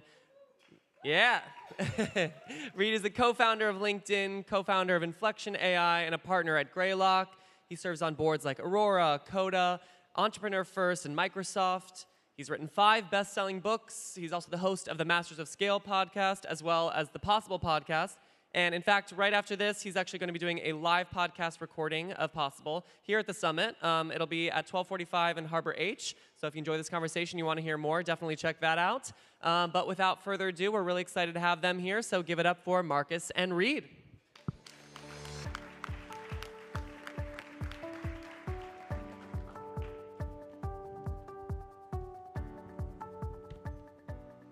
So, great to be here again. You know, as everyone in this room knows, technology and education have always had a somewhat fraught relationship. Everybody in education understands the challenges of technology, importance of getting students who understand it and are capable in it, but also the concerns about social media, about screen time, and now we have the advent of artificial intelligence. So we're fortunate today to have with us somebody who really understands technology and is well informed on issues of artificial intelligence. You know, Reid really doesn't need any introduction. You've already heard a little bit about him, but he's done so much and he's made such great contributions. I decided before we got here I should be informed about it, so I started looking at his magazine articles and his books. I thought I would just listen to everything and read everything, and that was utterly hopeless because there's only 24 hours in a day and only so many days before this conference. But I did read a book he wrote, and this is his new book, Impromptu, Amplifying Our Humanity Through AI. Highly recommend, 4 stars. He's the co-author of this book, and the co-author of his other co-author is ChatGPT. So I think the first question I need to ask you, Reid, is weren't you afraid ChatGPT was going to steal your job? Well, one of the reasons I actually recommend people play with it is because when you see it, you realize it's nowhere close to stealing your job, but it's actually a very useful amplifier. And part of what I did, which I don't think there will be much more of this in the future, but I deliberately did prompts and GPT-4 answers to kind of show as well as tell what some of the utilities of this could be. Now, as a positive example, you can get some pretty amazing, like kind of like a research assistant that's always on, immediately on your, in your pocket, helping you, describe something, tell you where to look, challenging certain ideas. On the other hand, and apparently it's gotten better, I need to go play with them. But like when we tried to include some dialogue, the dialogue was so bad we couldn't even include it as a negative example. Well, so I had a very interesting experience reading this book because the way it's structured, there are sections that ChatGPT writes, and the sections that ChatGPT writes are even-handed to the point of banal, really sort of sandpaper dry. And by chapter 2, I was skipping over everything ChatGPT was writing and just going straight to Reed's compelling synthesis of all these ideas, which I think is actually the point of the book, right? That AI, in your eyes, as of now, is something that can give you support, but isn't a substitute. Yes, exactly. And part of it is, look, we learn and adapt, and we can learn and adapt, even though part of what I think the AI kind of revolution is upon us is the cognitive industrial revolution. Namely, any task that you do with language, within 3 to 5 years, there will be AI assistants, co-pilots, personal intelligences, whatever you frame, to help amplify what you're doing in that task. And it doesn't mean there isn't some replacement, like if you have work that is essentially like humans trying to act like robots, robots are better robots, and you'll have that, but including in the cognitive arena. But the fact is it is like learning how to amplify is the same reason like when we run with shoes. When we read, some of us at least read with glasses, et cetera. And it's that kind of amplifier that is the thing to come learn. Now, obviously, learning new things when you're a mid-flight professional is challenging, and where's the time for that, and all the rest. But I think it's that kind of amplification that is actually, in fact, what we are seeing and what the road ahead of us looks like. And so learning that is really important. So it's the reason I published the book, because I knew that the general discourse around AI was going to be, oh, AI is kind of damaged our democracy, is coming for our jobs, isn't this really terrible? And it's like, actually, in fact, it's a huge amplifier of how we can even become more human and do things, and it's just start to deploy it. And so part of the reason why I did this with GPT-4 was to show, not just to tell, and to have it be the first book on AI co-written with an AI. So can you put it in concrete terms for people in the education world? How do you see AI, let's say, because I know it's changing fast, but let's say over the next 3 to 5 years, how would you imagine educators or students interacting with AI beyond the obvious use cases we've seen? So part of it is, even when you take AI today with some fairly simple meta prompting, it turns into a fairly useful thing. So for example, if you meta prompt it to say, hey, you're talking to students, say Con Amigo or other things, don't give the answer, help step the way towards the answer, interact in that way. One of the things that's it's now, I think, better than it was, kind of March a year ago when I published Impromptu. But it's like, well, what does this mean for teachers? Well, the answer is it can help teachers in all kinds of ways. Like if you say, hey, I've got this homework,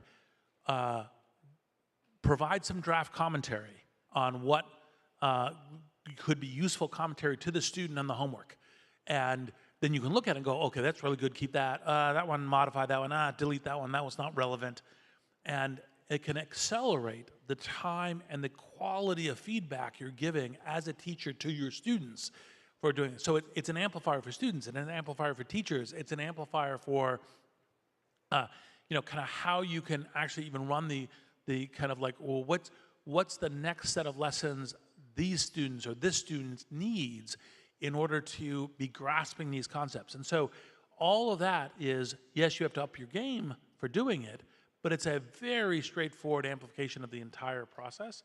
And one of the things that I think is interesting, that to some degree, these AI tools don't suggest themselves as the answer, but like going and trying it and seeing like, okay, I'm a teacher of, English to 9th grade students. What are the ways that I can use you in order to help my students learn better? What are the ways that I can use you in order to help kind of write better essays, to teach writing better essays, other kinds of things? That's all there. The tool just needs to be prompted to help.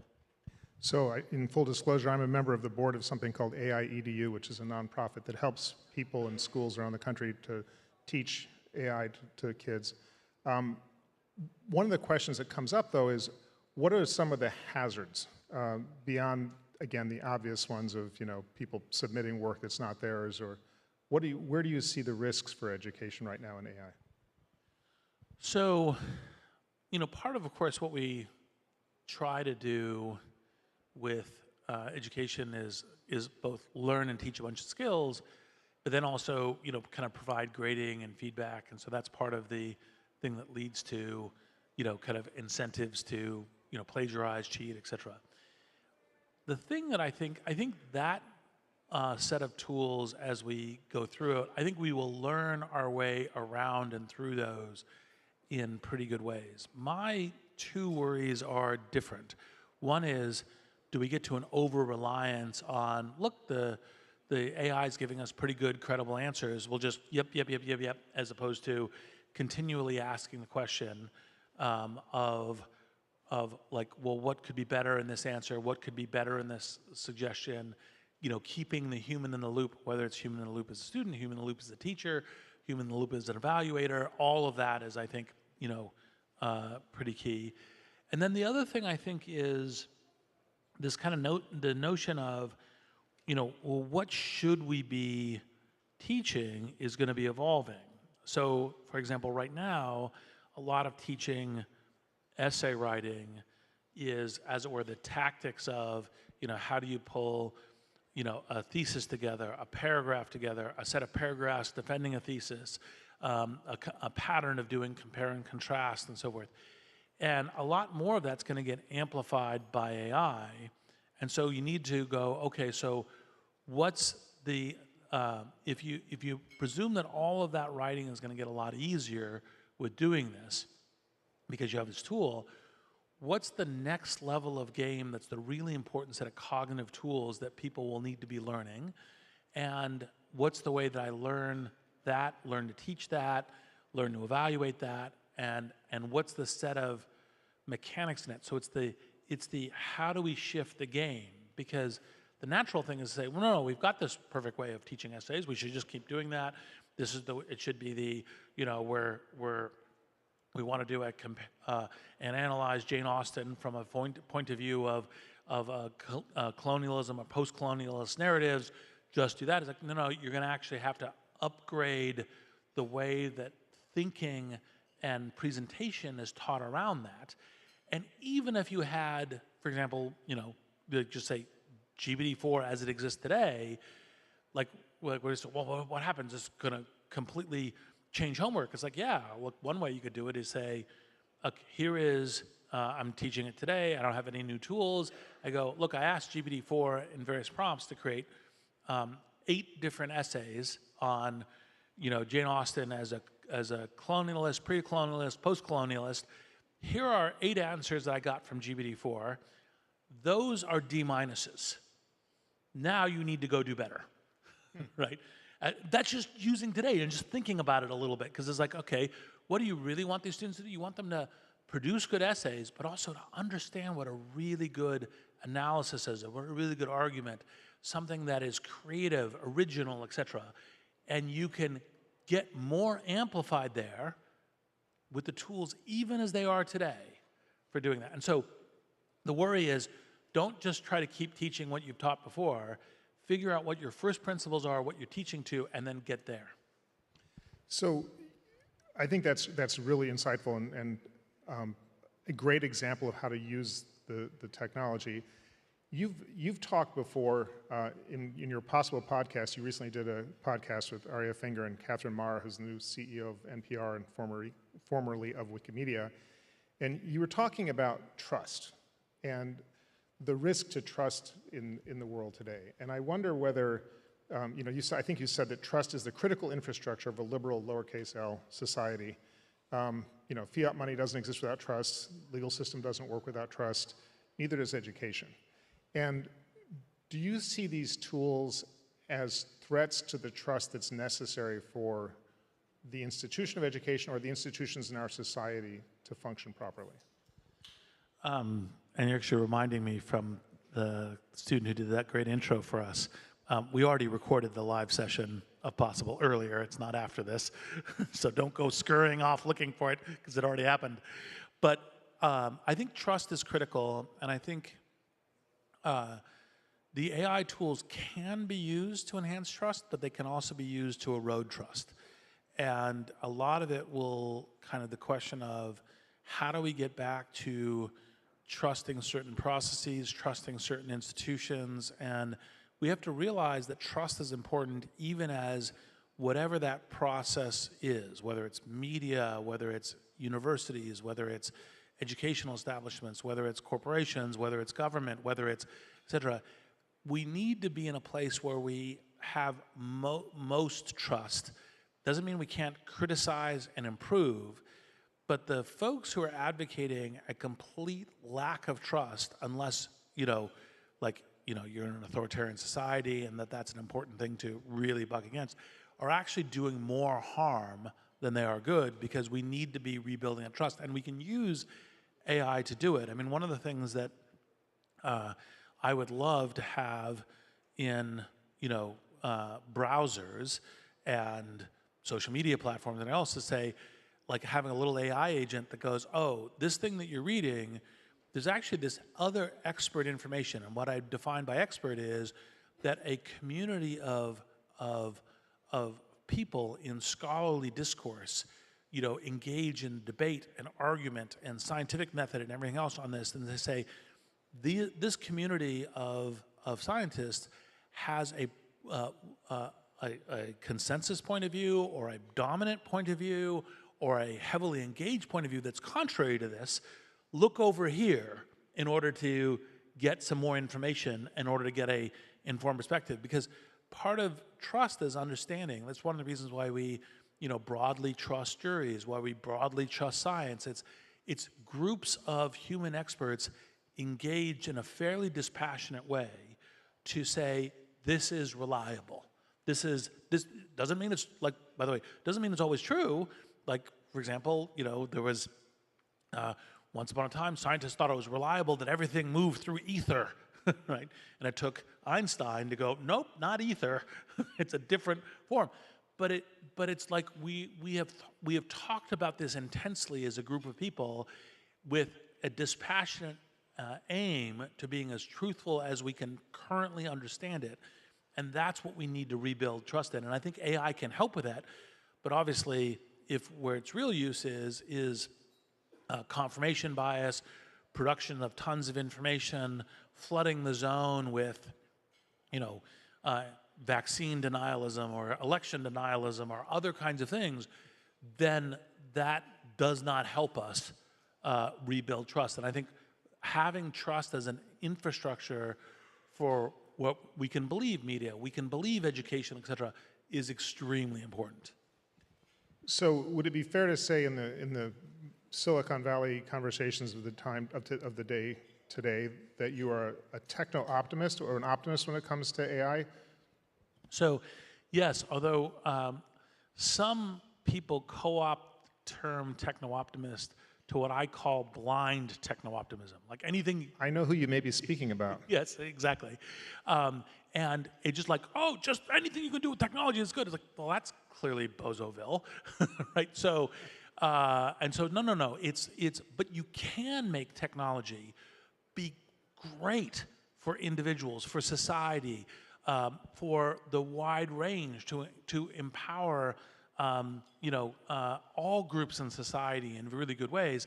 And it's not that hard to do it, and we just need to shape it and do it. So yes, I'm a techno-optimist. That doesn't mean you want to be in dialogue with the critics, because it's a question of, oh, is that a real problem that I should fix before I deploy?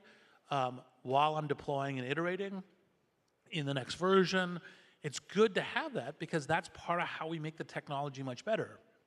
Because it isn't just because it's technology, it'll be better for humanity, but like almost every technology is shapeable in some ways that is really good for humanity. Like for example, you even go to like nuclear. You go, well, we've had a lot of peace because of essentially a nuclear weapon deterrent. Not obviously currently in the Ukraine, but that's because they gave up the nuclear weapons. But also like nuclear power is a central thing for maybe solving climate change. So it's a question of how you use it. So just for those who don't know, the reference to techno-optimist, there's a guy, Mark Andreessen in Silicon Valley, who wrote a techno-optimist manifesto, which came out, just in case you're historically minded, 28 years after the anti-technology manifesto of the Unabomber, perhaps coincidentally. But you would talk about nuclear power and nuclear. A lot of people have drawn parallels between this moment in Silicon Valley and the scaremongering and worry about AI and the great moral dilemma at the heart of the film Oppenheimer. There are these techno-optimists and accelerationists who say the technology should just advance unfettered, unchecked to wherever it goes, including AI. And then there are people, including your good friend Mustafa Suleiman, who argue that we need to draw some clear lines and ensure that technology is, as he put it, subservient to humans.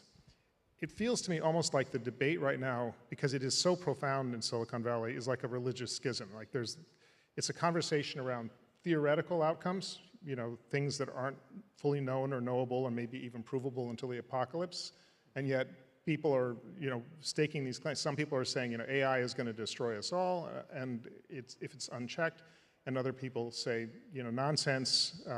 We can resolve this without having to throw the NVIDIA chips into bonfires and nail Mark's treatise to the Anthropic front door.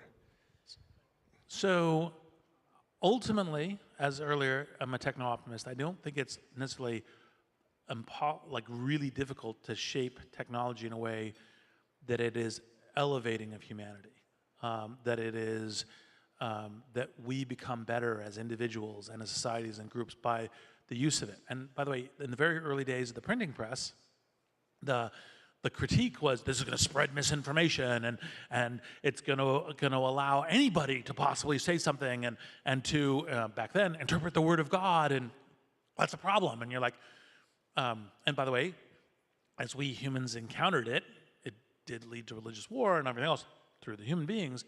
So it's a question of how we shape it and what we do. But of course, this amazing universe that we live in is not possible without the printing press. The kind of mass literacy, mass education, participation in democracy, kind of generativity and creativity across many, many different domains all comes from it. And I think the same thing is true for AI. And so therefore, I'm definitely a techno-optimist, but it means you shape it. It's how you drive there. It's like, for example, if you said, I'm going to drive from San Diego to San Francisco. I'm going to get in the car, hit the accelerator, close my eyes, and just get there. You're like, okay, that's a bad idea, right? It's, no, I'm going to drive there, and I'm going to drive there like, kind of like, slowing down at junctures, stopping at stop signs, and so forth. But by the way, I'm also not driving there at 1 mile per hour, right? A la the anti-acceleration. It's like, no, we need to get there. And you say, well, why should we be wanting to get there with AI? It's like, well, with AI, I can see right now with today's AI technology to have a medical assistant running on every smartphone, right? On every computer. Like, think of the billions of people who do not have access to a doctor, right? And it doesn't mean get rid of doctors, because like the very first thing the medical assistant should ask you is, do you have access to a GP? And if it's like, yes, like, oh, well, here's the things I would talk to your GP about, given what you're talking to me, and maybe you should go see them tomorrow, right, depending. If you don't, it's like, well, look, I'm not a GP, but here's some things to read or consider or to do as possibilities. Same thing with educational tutor. Every single subject. Like if you haven't gone to GPT-4 and say, take something that you might find interesting and boggling. Take Gödel's theorem, right, the incompleteness theorem. Say, explain it to me, right? And if you say, well, explain it to me as for my 12-year-old, right, et cetera. Those are all things that are now possible with all this stuff, and we want that to be maximally deployed. The issue is not how do we fetter AI. It's how do we get these positive cases into as many hands as possible, maybe the more urgent question. Now, that doesn't, again, mean you shape it. It's like driving as a metaphor. You shape it in terms of getting there, but like there's so many amazing possibilities that we should be focused on how do we drive to get there, navigating the risks, not, oh my gosh, lions and tigers and bears. So the government mandates speed limits and puts in seat belts and brake lights. What is the government's role in making sure the AI drive from here to San Francisco is a safe one? So, I mean, the good news is, so far, government's been quite sharp. So, for example, the Biden administration brought together a bunch of companies, pushed them very hard on voluntary commitments to kind of shape what the thing would be. Then they took those voluntary commitments and said, okay, what's important to add to this? Did an executive order in order to make it work. The executive order is long, 110 pages, but good, for kind of what are the different things to do, which is how do you red team and protect against things. I think that ultimately when you're going into this kind of software regulation, the right thing to start is, like, how would you articulate what you want to be measuring and shifting as a metric, as a dashboard? So you say, okay, I could say, all right, well, I'm concerned about the use of AI for possibly, having criminals do things, like, say, cyber criminals. Look, I would like to have some metrics on, in as much as you have them, and maybe even develop more of them on what is this being used for cybercrime. And I'd like reports on that and understanding on how to shape that. And that could be the production and genesis of it. It could be the defense and attack of it and phishing. There's other things that go into that, like bioterrorism or rogue states acting as kind of misinformation ecosystems within democracies. This is going to be a kind of a very vibrant year in that respect. And so those, I think, are all the things that you want to be saying. What are the metrics and dashboards for this? So that's sort of information awareness about the problem. What about regulation? Does there need to be actual regulation from governments? So probably ultimately, but part of the reason why I tend more to the accelerationist versus the slow down is the tool set for how we shape that future gets richer in the future. So that's the reason why you want to be minimalist in what you're trying to prevent right now, because you go, well, wait a minute, if we can make much better tools that can help us with the positive outcomes and avoid the negative outcomes, we should be in the future where we're doing that. So we should get to that future to use those future tools to also be shaping the kind of regulatory shape and force we need. Reed, I want to thank you so much for your comments and your insights. Really valuable and a great conversation. Thank you all. Thank you, Marcus. Thank you very much, Marcus. Thank you so much, Reed. We're really glad to have you here. Thank you, all of you, for sticking around with us this lunchtime. And just a reminder, we have our afternoon session a little earlier than usual. So at 4:45, we'll be back on StageX. So don't miss it. We've got Common, Van Jones, a ton of other incredible guests and speakers. So don't miss it. Enjoy your breakout sessions. Enjoy your afternoon. We'll see you soon.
That's right. Sounds like you guys have been having a good day.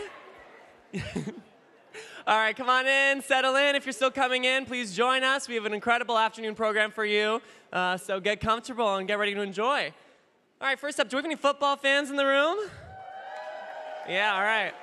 Well, you are definitely going to enjoy this first panel. I'm going to be turning things over to our moderators. We have Chip Palsek. Chip is the co-founder and co-CEO of Pro Athlete Community, which is a reskilling network connecting the biggest talent in sports with the best in business. He'll also be joined by Travis Key, who's the COO of Pro Athlete Community. Travis also had a 2.5-year career as a pro in the NFL, so we're really excited to have them both here. And they're going to be joined on stage by Teron Armstead, offensive tackle for the Miami Dolphins, Chase Edmonds, running back for the Tampa Bay Buccaneers. He's also the founder and CEO of Screen Inc. We got Jake Browning, quarterback for the Cincinnati Bengals, and Justin Pugh, offensive lineman for the New York Giants. So it's going to be an incredible panel. We hope you're excited. So here for a conversation on reskilling for pro athletes entering the workforce, please give it up for our panel.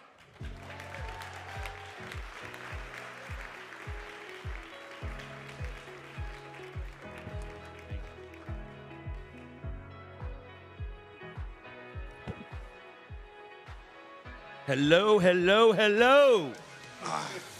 Hey, everybody. So I've been coming here for, I think, 15 years, Michael Moe, if you're in the audience, and it's been a blessing to be at ASU GSV every year, but you know me as my history is as the CEO and co-founder of 2U, which I did for a really long time. I am blessed to be here with these 5 excellent gentlemen as part of my new company called Pro Athlete Community. So what I'm going to do first is I'm going to go to my COO, who did play in the NFL, Travis Key. So tell us, what is PAC? I appreciate it, Chip. So Pro Athlete Community is basically an ecosystem where there's education and mentorship, resources available for professional athletes to help prepare them for life after sport. You know, this is a full circle moment. Chip mentioned, I think the intro mentioned, I played a couple of years. Some of the time in the NFL for me was spent here in San Diego. And so there are 2 individuals that I played with who are no longer here with us, right? And you can Google them and read about their stories, but Vincent Jackson and Paul Oliver, right? And so when I think about the work that we're doing here at Pro Athlete Community, we're trying to prevent situations like that from occurring. And there are a number of reasons why situations like that occur, but I would bet that a huge part of that, a huge factor, is the sense of losing identity and community, right? When it's time to go through a significant transition that we as professional athletes eventually have to go through. So we're all about educating, providing resources, providing relationships that are going to help propel men, women from professional sports into their next venture in life. So now that I'm closer to it, grew up a huge fan of the sport, and for the female founders in the room, we will get to women's athletics. But for now, don't worry, we'll get there. We are a startup. I started it 2 years ago. My co-founder's an incredible Michigan State linebacker named Caleb Thornhill. Yeah, there you go, Spartans. Servant leader and someone that did this inside the league for the Miami Dolphins as head of player development. And so it's a blessing for me to get introduced to Caleb, to get into this several years ago while I was still running 2U. And what I would say is, now that I'm closer to it, it is incredibly challenging to do what these men, all 5 of these men, have done. So let's start with a little ball, okay? Let's throw it out there. So first, how long have you been doing this, including you, Tiki? How long were you in the league? Yeah, so I am a Michigan State Spartan as well. So go white, go white. So I was blessed to play 2.5 years after college professionally. It was a long, windy road. I played for 5 teams in 2.5 years. 5 teams, traveling all over the country. Justin. Justin Pugh. I played at Syracuse University. Yeah, baby. A little bit. Thank you. I got one. Both cheer. my boys at Syracuse. Hey, the few, the proud. Go Orange. I played for the New York Giants for 5 years. I then left and went to the Arizona Cardinals for 5 years, and I just went back this last year. Okay, Cardinals fans. And this last year, I went back to the New York Giants. Jake? Jake Browning. Went to University of Washington up in Seattle. There we go. Played for Minnesota Vikings for 2 years on practice squads. and then just finished up my 3rd year at Cincinnati, so going into my 6th year overall. Chase Edmonds, came from Fordham University in the Bronx. Any Rams? There we go. I'm going into my 7th year. I did 4 years at the Arizona Cardinals, and then did a short stint with Miami and Denver, and I'm going back on my 2nd year back with Tampa Bay Buccaneers. And the best starting left tackle in the NFL, Teron Armstead. Teron Armstead, left tackle for the Miami Dolphins. I went to the University of Arkansas at Pine Bluff. I don't expect to. Okay, here we go. Well received. Well received. I'm going into my 12th year in the NFL. I did 9 years with the New Orleans Saints. Oh yeah. Oh, I'm comfortable now. I was nervous at first. I'm comfortable now. I see y'all. I see y'all. And going into my 3rd year with the Dolphins. Glad to be here. Okay, so let's talk about off the field, which is what PAC's all about. So, Jake, I'm going to start with you. So, by the way, all 4 of these men, actually 5, all 5 of these men are founders. And as a fellow founder, I so appreciate the journey of whether it be starting your foundation or starting a company. So let's talk about what you've been doing off the field, Jake. And by the way, you killed it on the field this year. Yeah, it was nice to finally play. Yeah, so my, I guess, founder journey started, would be 5 years ago. A big part of my career is, when I walk out on the stage, I'm not really big. I don't really stand out as an NFL player, so a big part of my success up to this point has been skill development. And so finding a way to give back to middle school and high school kids, to have that experience of working really hard at something and seeing the improvement in yourself. So whether that creates a scholarship opportunity going forward or that experience is something you can take from football and apply to whatever you decide to do after you're done playing. I think that was a big part of my journey and a big source of pride for me that, I was able to stick with something for a long time without, playing. I didn't play on a Sunday for 5 straight years. And so there's a lot of pride that comes with that and hoping to create something that would let younger kids have that same experience. Well, let's pick that apart a little bit more. So you're now in the process of really launching an ed tech company, and we're at a huge ed tech conference. Yeah, not quite at the scale of some of the things here, but yeah, so the idea would be, a big part of skill development in the high school football and quarterback specifically is going to camps. And so, for me, I was very fortunate. Random enough, my high school coach actually is now the head coach at Stanford for football.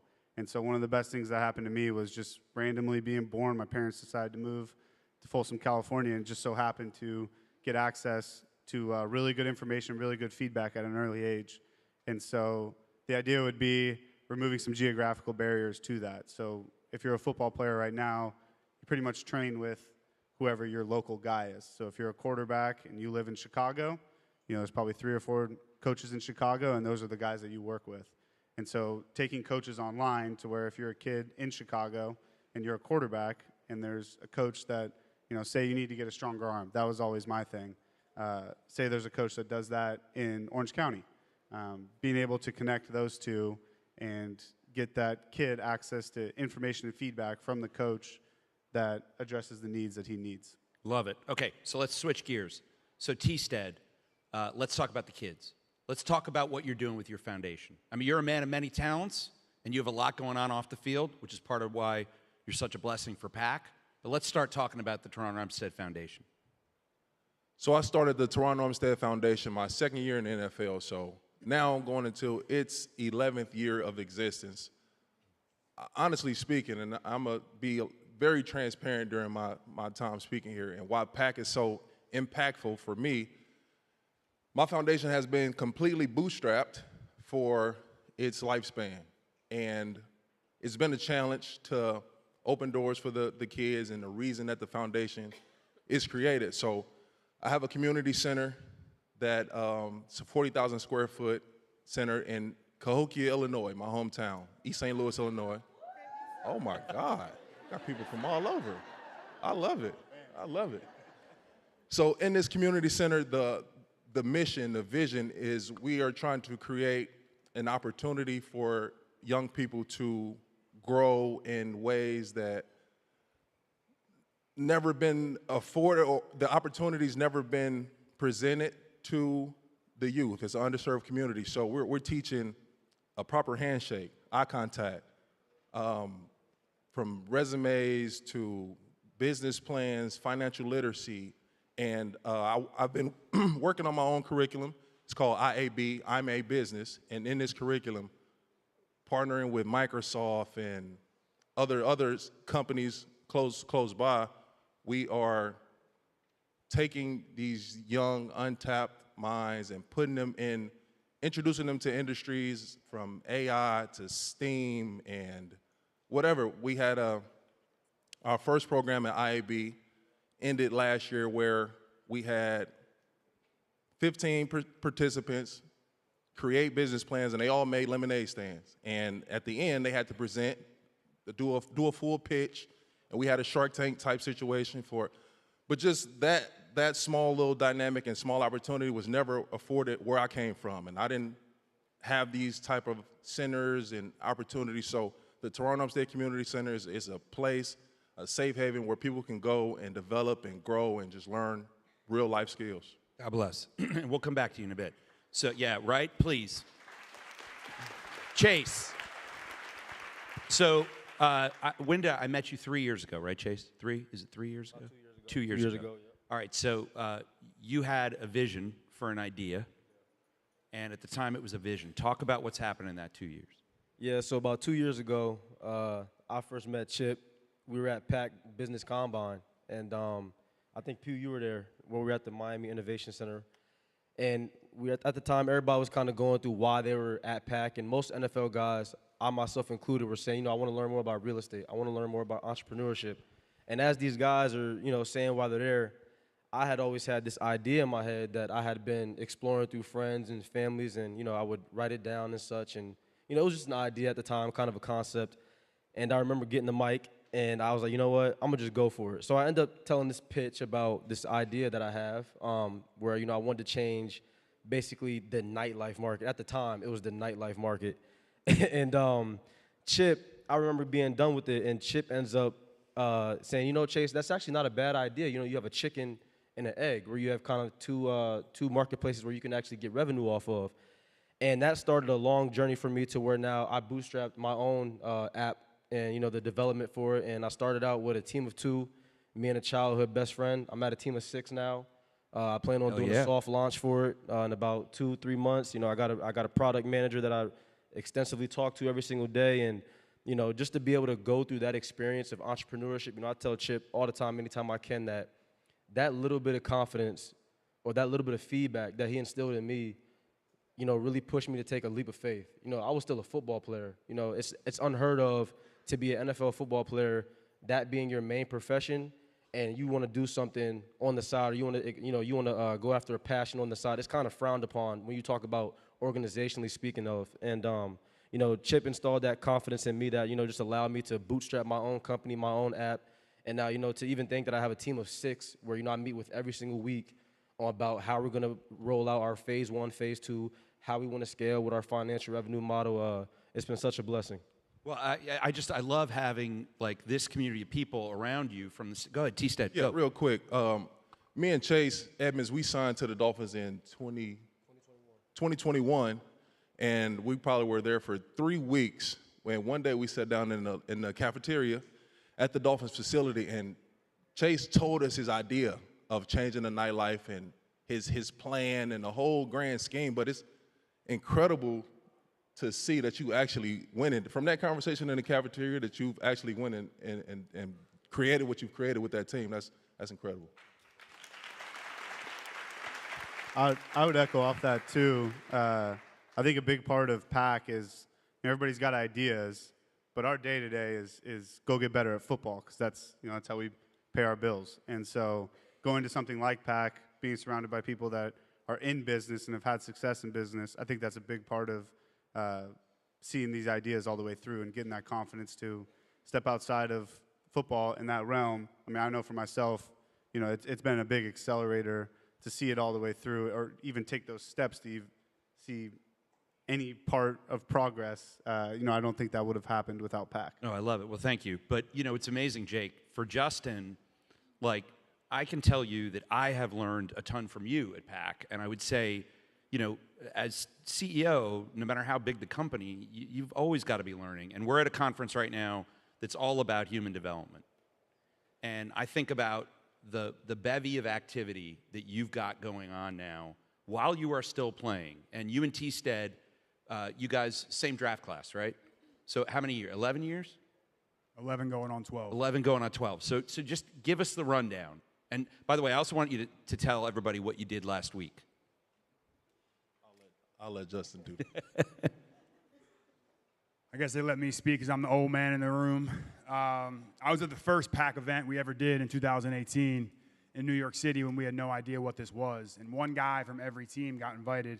We came back to our lockers, and there was a key sitting on our locker. There was no name. It just said Pro Athlete Community. We didn't know who it was from. I was in New York. Caleb was in Miami at the time, and it was just this kind of shock and awe factor. And we Caleb's my co-founder, by the way. I'll explain that. But yeah, sorry. No problem. So we later find out that, hey, you've been selected to come to this event. We're going to talk about networking. We're going to talk about negotiation. And I had no idea what I wanted to do with my life. I was first getting introduced to the business of football. The New York Giants said, hey, you've been a starter for 5 years. I thought I was going to get paid, be a New York Giant for life. Thought I was going to be Eli Manning. Didn't work out. And the GM basically told me, like, hey, you're too small to play offensive line. Like, we play the same position. And people look at me and they're like, what do you do? And so the New York Giants, they shipped me on my way, went out to Arizona. But that offseason, I went to PAC, and they lit that fire in my stomach. They lit that fire, and like, you aren't just a football player.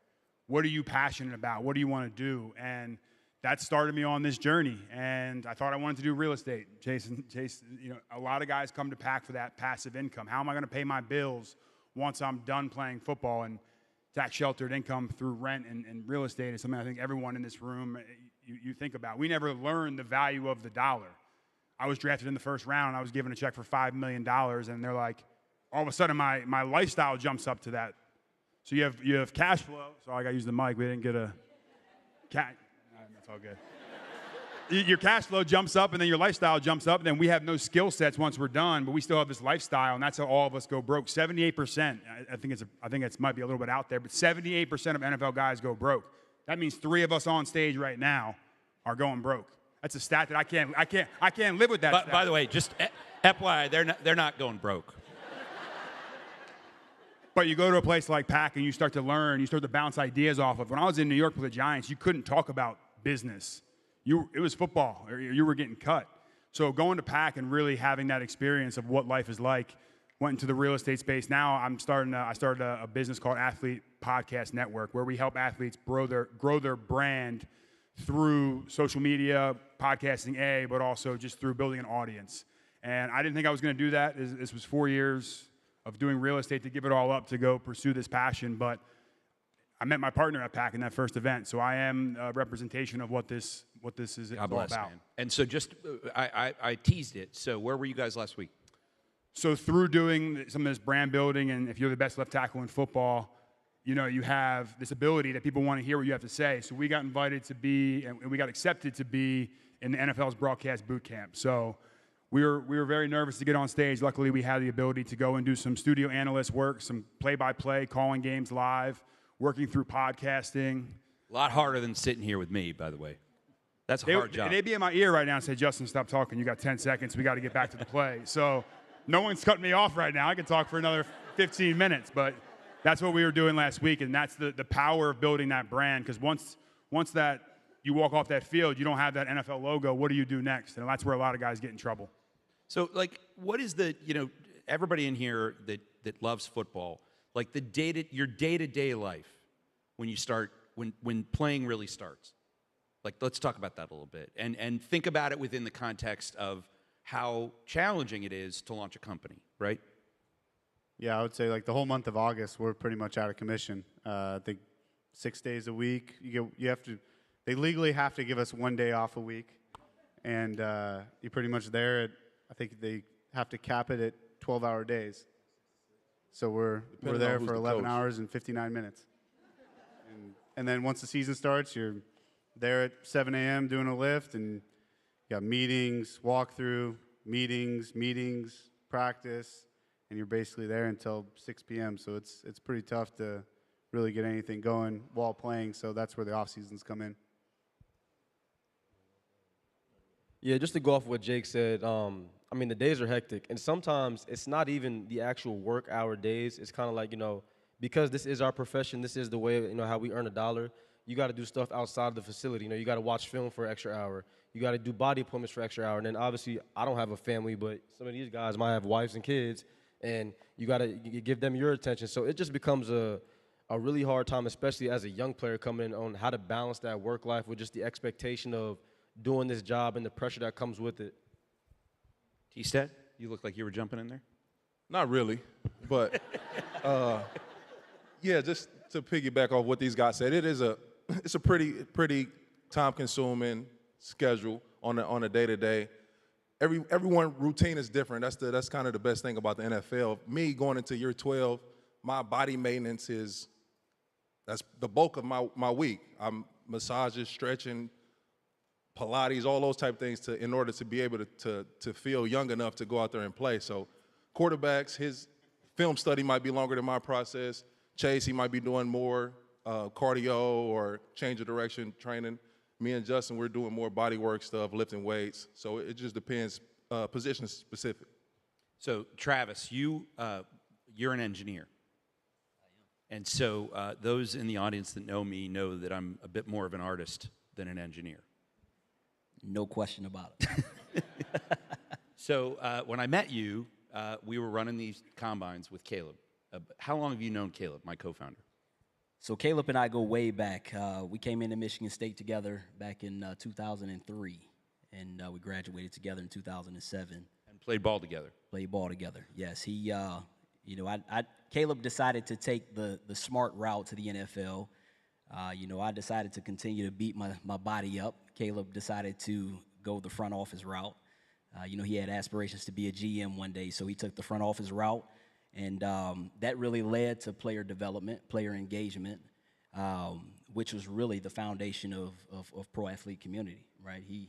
That's right. And one of the things that when we were prepping for this that I said to the guys is like, this entire conference is built on human development. And one of the things that I find stunning about your guys' world is the human part of the human development is not every day in the NFL, right? Every day you are being pushed and driven, and no question, the grit, the rigor, the intelligence it requires to play that sport is incredible. But the reality is, for somebody to say to anybody that when they're 30 years old, they're retired, is the most comical thing that I've ever heard. So it's all about exposure to new opportunities for people to plant seeds for the future, and that's what we're trying to do. I am thrilled to have people on stage that are all planting those seeds. So it's just a blessing to be around really fantastic people. So credit to you. You're not so bad yourself, Chip. Oh, I don't know. You're welcome. And let me add something to that, and I want to give some flowers to the people in this room, right? And so education is extremely important, no matter what path you're trying to go down in life, right? And it takes extremely bold people to step out and create access and bring resources to the table to serve a community of people that they recognize need what they have, right? And so I want to just give you all some flowers because you all play a part in that, and I understand that you don't always get recognized to the degree that you should. So I want to give you a shout out and piggybacking off of the shout out to Caleb, right? It took a very bold individual, much like you all in this room, to recognize that there's a population of people out here who are not being served from an education standpoint, right? And he had a bold conversation. No doubt. And created access to resources that have now matured into what you see now as pro athlete community. So huge shout out to you all in the audience. Huge shout out to Caleb for his vision, for his boldness. And by the way, T-Stat, a couple of shout outs too. Sol Cole is a PAC member who's here. And if you haven't done his mindfulness session, He does it in the morning and the evening, tomorrow at 8 a.m., tomorrow at 5 p.m. Changed my life, honestly. My wife had been trying to get me to do that forever. And he's here, so Sol, if you're in the audience, love you. And I would encourage everybody in this room to go tomorrow morning, right, T-Stead? He's easy to see, too. He's like 6'4", dark skin, 1% body fat. And a toothpick. And the toothpick. And a toothpick. He's always got a toothpick. We also got to give a shout out to our PAC member Marcus Williams, who's also in the audience here today. Played for the Ravens, by the way. Marcus All right, Williams, Baltimore Ravens. So let's switch it up a little bit. So like, what would you've all had years now in the league. What would you tell the younger version of yourself? Find a veteran, find someone who's been doing it for a long time, and just follow their every move. Find out how they take care of their body. Find out how they take care of their business. How they handle family life. It's not just about football. There's so many other parts that play into the equation. So that would be my one piece of advice. I thought you told a fascinating story related to that about Kelvin talking to bonding with Larry Fitzgerald and sort of figuring out how to drive your long-term future. Yeah, like I mentioned, when I was in New York, we didn't talk about life outside of football. It was the New York and the media, and there's certain markets in the NFL where there's so much pressure that no one can talk about anything but football. If we don't win games, we're all going to be out of a job. And I got to Arizona, and it's very different. The pressure on the outside forces is much different. And I walk in and I see Larry Fitzgerald taking like a board meeting call in the middle of lunch in the front of everyone. And I was like, this is complete opposite of how it was in New York. So Larry Fitzgerald is on my Mount Rushmore of Hall of Famers, not only on the field, but off the field. Like he knows how to do it. And that's a guy that I wish I would have had some exposure to early on, but luckily I got that in year 6, and I've been following that lead. I would tell myself just to send the elevator back down. And as educational leaders, you all already do that. To pivot back on what Pew said, I was fortunate enough to, get a good education from Fordham. Not only that, go to Arizona, and Larry kind of took me under his wing. I would always annoy Pew. I would always annoy this guy, Kelvin Beacham.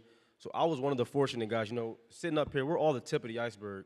But I'll give you a story where I came into a draft class with a kid. He gets cut after like a year and a half, 2 years, and this kid's working at Foot Locker, and that really hit me. So as I got older, as I continued to be in the NFL and do my playing years, I really take pride in sending the elevator back down and just trying to bring somebody back up with me, because these are sons, these are brothers, these are nephews, cousins, whatever it is. And it's just such a sad story to see. You see these guys, these young guys, they accomplish their dream, they get into the NFL, and then in a blink of an eye, it's over, And then it's like, damn, like, what's life now? What do I do now? What's next? So for me, it's always just about sending the elevator back down and, picking the next man up. I love the way you phrase that. I love it. Yeah, I would say for me, it would be take more out of your off seasons. So we talked about our in-season schedule. It's really busy, but off season, if like we played our last game on Sunday, by Wednesday, I'm 3 time zones away, and I spend the off seasons in LA. So early on, there's only so much training and throwing you can do before you kind of just burn yourself out. And so a big part of that this off season was going to PAC and building off previous off seasons where I felt like, all right, I'm developing a little bit more outside of just football and as a person. So when I do enter the workforce at some point, I'm not going to have to go all the way back to, at least I have a degree. I have some skills that are applicable outside of football and in a lane that I can hop into once I'm done. T-Stead? Well, I didn't clap for Jake. That was good. And the one thing I will say, just one last thing, is networking. Using the shield to your advantage right now. We all have something. You work somewhere. You work with somebody. It's leveraging those relationships in your life and the people that are close to you. Like, that's why I went back to the New York Giants this last year. It's like when you fly next to that logo, it opens up a whole lot of doors, and a lot more people answer your texts. And as sad as that is, answer your texts and emails when you're an active NFL player. Because I've seen when you're not an active NFL player and how those texts don't get answered, and those people aren't in your DMs because you're not giving them tickets to the game or you're not helping pay for something. And that's how a lot of guys get in trouble, from the goodness of their hearts, trying to give back to the communities. You've heard some stories here tonight about how great some of these guys are. That's where we get in trouble, because you try to do too much. You try to take care of too many people, and then all of a sudden when you need the help, it's not reciprocated. So that's a big factor. So using And by the way, how old is your baby? My daughter's 3 months. 3 months. And he's still here, so thank you. Tiki, what about you? You tell your young self. I would tell myself to enjoy the moment. enjoy the moment. I think I was talking to Jake yesterday about some of this. You know, I sped through my time in the NFL. I wasn't really present. I was so focused on ball and trying to earn a spot and trying to make a way that I didn't enjoy the opportunities that existed from a relationship standpoint. And I played for 5 teams in 2.5 years, and on every single team, there were Hall of Famers in the locker room that I don't have a relationship with, right? Because I didn't take the time to really be present. And honestly, that's a lesson for us all, right? Regardless of what path you're traveling down, what company you work for, where you live, you know, take some time. And if you go to Soul Cole in the morning, he'll remind you of this. Take some time to just take inventory, evaluate where you're at, identify what's important, and be present.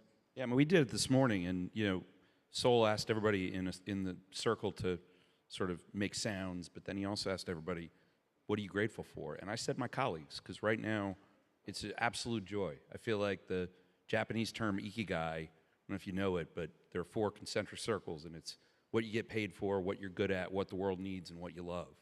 And like, if you can find your ikigai, life is great. And honestly, this for me has been a blessing. So we got 5 minutes left. Hold on, wait, I didn't talk to young me. You go. Wait. I got something to say. I just got called out by Teron Armstead.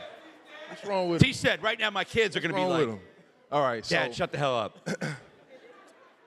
what I would say to young me is to get educated, seek knowledge, and that's for present me as well. I'll tell a story with my experience with PAC. It's a little different from Justin, but it's kind of the same, how PAC lit a fire in Justin. Being at the PAC summit, it's a 3-day summit, I felt embarrassed. I was embarrassed how much I didn't know. I got into PAC year 11 in the league, so I made money. I've been successful in the NFL, and I thought I was a businessman. I would take some investor meetings with some startups or whatever. I invested in a weed delivery company, loss, instant loss. I invested into a sports drink, loss. You know, and I thought I was doing, I got a Zoom meeting today. Like, I thought I was doing something. So, Zoom was the shit.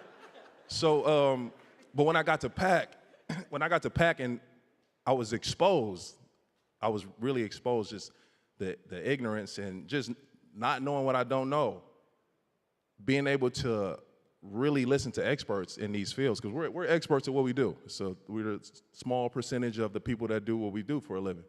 So you guys are experts in what you do. So listening to the experts in real estate, commercial, multifamily, listening to the experts in tech, listening to, and not only just sitting and being in the audience and listening, the follow-up, that's the beauty of what PAC brings. It's the true connection to get on the phone with these people, to email, and Chip, Trav, KT, they would push us to follow up, go to lunch, go to dinner. And I did it. I ate with everybody. Everybody that I met at PAC, we went to lunch, we went to dinner. And the fire that was ignited in me, I started to just know exactly where I needed to find this education. I needed to seek this knowledge and to improve, to develop, to grow every single day. And I'm doing it now. And from the last year and a half, 2 years, I'm a better me, just from that PAC exposure. Please, go.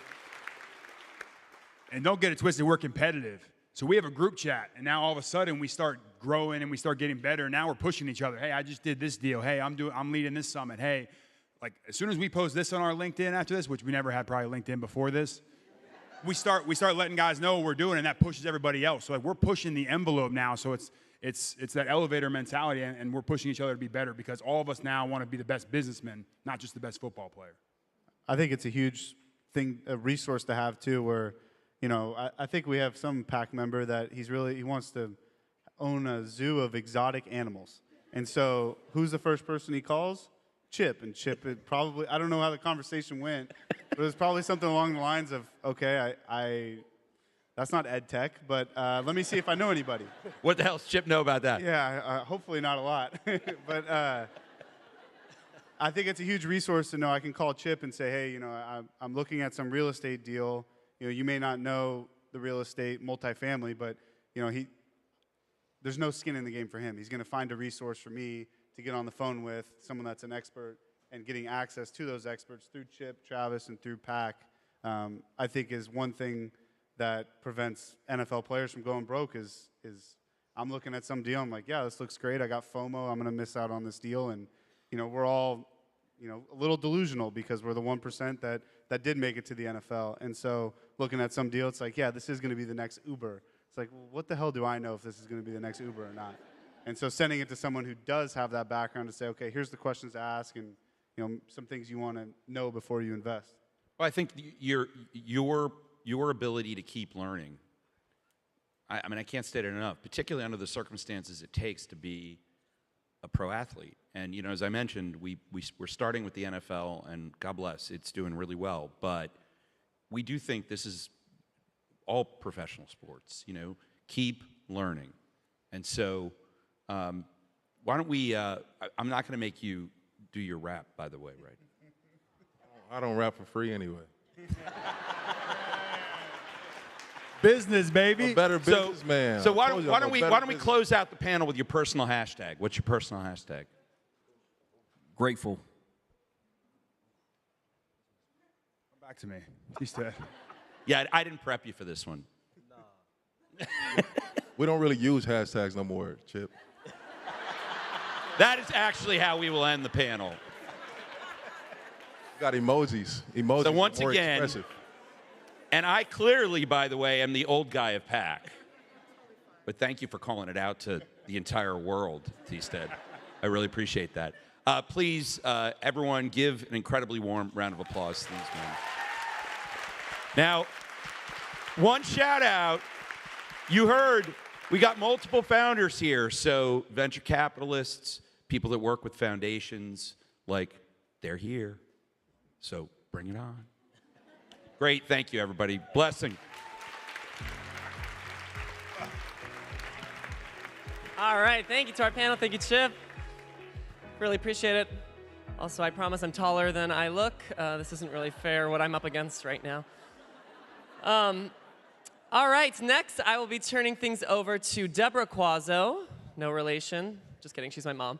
But she is also the managing partner of GSV Ventures, and she's a co-founder of the Summit. And she's going to be joined on stage by Common, who, of course, is the Oscar, Emmy, and Grammy-winning artist, actor, author, and activist. Recently, you might have seen him on Silo on Apple TV+. He's also the founder of Free to Dream, which is his foundation devoted to using his entertainment platform to advance the world's most critical social causes, focused on education, justice, and wellness. And this year, he also released a book, And Then We Rise, which is all about encouraging people to take care of themselves through mind, body, and soul. Really lucky to have him here. And we will also be joined by Gene Eddy, who is the president and CEO of American Student Assistance, one of our major summit sponsors. It's a national nonprofit organization to help students make informed choices to achieve their education and career goals. And Gene also has a book out, Crisis-Proofing Today's Learners, Reimagining Career Education to Prepare Kids for Tomorrow's World. So we're really thrilled to have both of them here, joining Deborah on stage. So let's give them a warm welcome.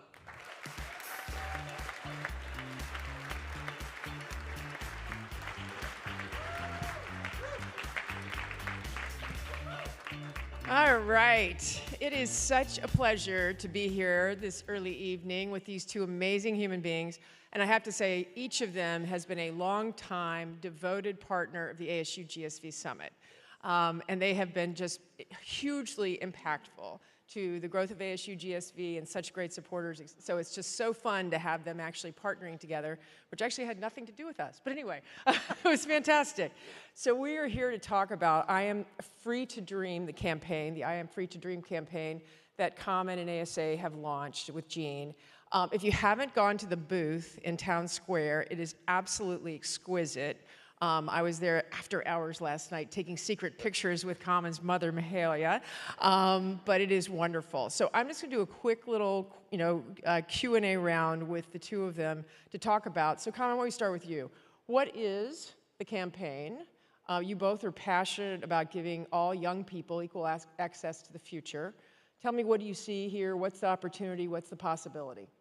Well, thank you, Deborah, for everything you do, first and foremost. Thank you. And thank you guys for being here. Like Free to Dream, we're on a mission. We want to ignite a new renaissance, one that's powered, you know, by the collective dreams of the next generation. And that's for a just future and for a joyful future, for real. And this multi-year campaign is about inspiring the next generation of opportunity youth to dream big. I call those places high-capacity spaces, and to activate their power and build a world of hope, that they can feel hope, see hope, live hope. We want our youth to embrace the power to dream, because everything around them, the places and spaces, the music, the art, the food, the fashion, we just want them to feel like this is theirs, and it's theirs to live so that they can dream too.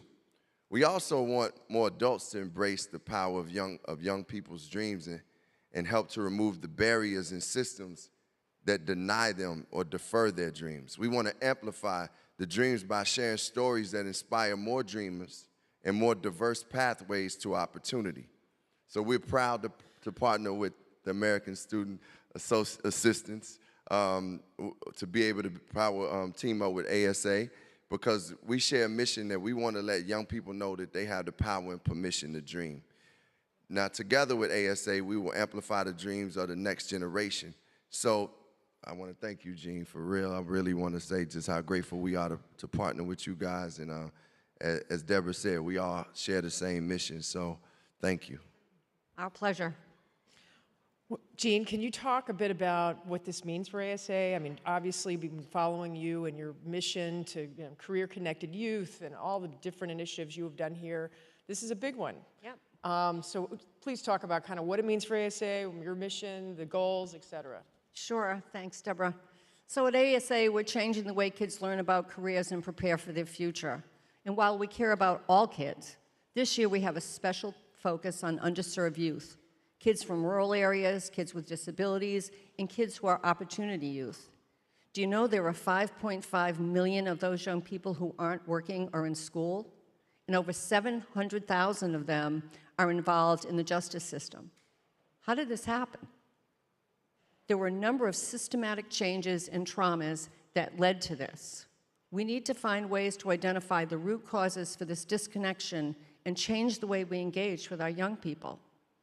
It may be as simple as starting with a question of, what do they love to do? What brings them joy?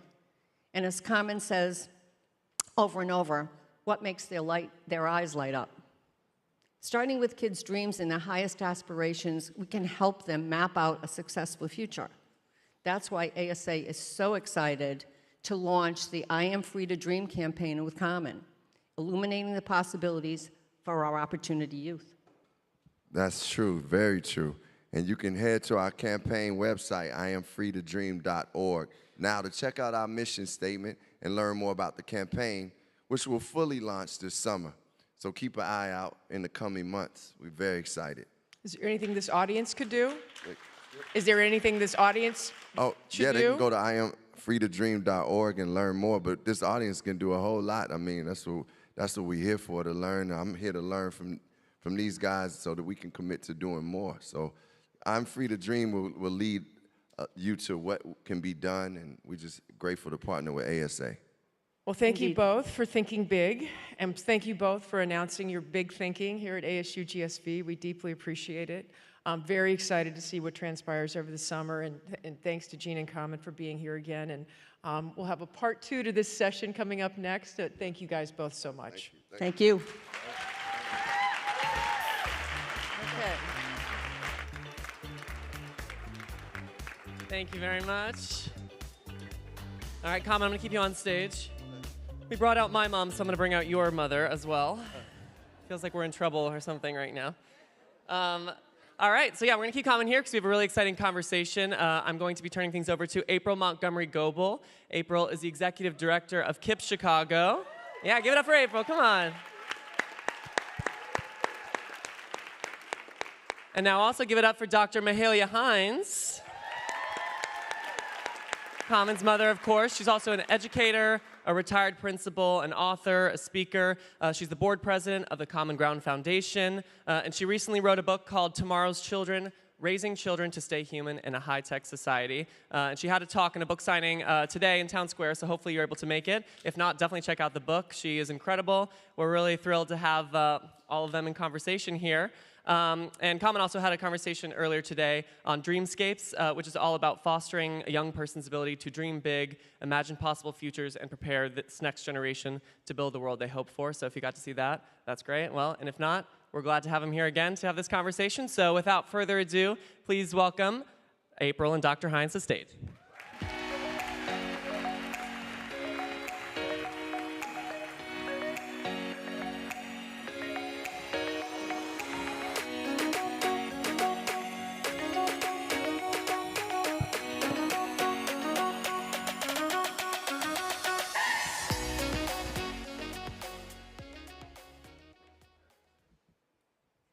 So I'm not nervous at all to do this conversation. Okay, so I am very excited, though, to be here to talk about this special book that was just released today at ASU GSV called Tomorrow's Children, How to Raise Children to Stay Human in a High-Tech Society. So I'm obviously joined with two very special individuals. We have Dr. Mahalia Ann Hines. So I know you've heard a lot about Common, so I'm going to share a little bit about Dr. Hines. So she was a principal for 17 years on the south side of Chicago. And you all have heard the saying that behind every great man is a great woman, but also behind a lot of great leaders in Chicago. So Chicago is here very deep at ASU GSV, is Dr. Hines. So I'm going to read a little bit of framing for the book so that we have the context of what the book is about. So, Tomorrow's Children is more than a book, it is a heartfelt call to action. Dr. Mahalia Ann Hines combines her wealth of experience with a forward-looking perspective, creating a manual that resonates with parents and educators alike. In a world increasingly dominated by technology, this book stands as a beacon offering timeless wisdom and practical advice on how to instill essential values in our children. Dr. Hines invites readers on a journey to rediscover the humanity that binds us all, providing a roadmap for fostering love, empathy, and gratitude in generations to come.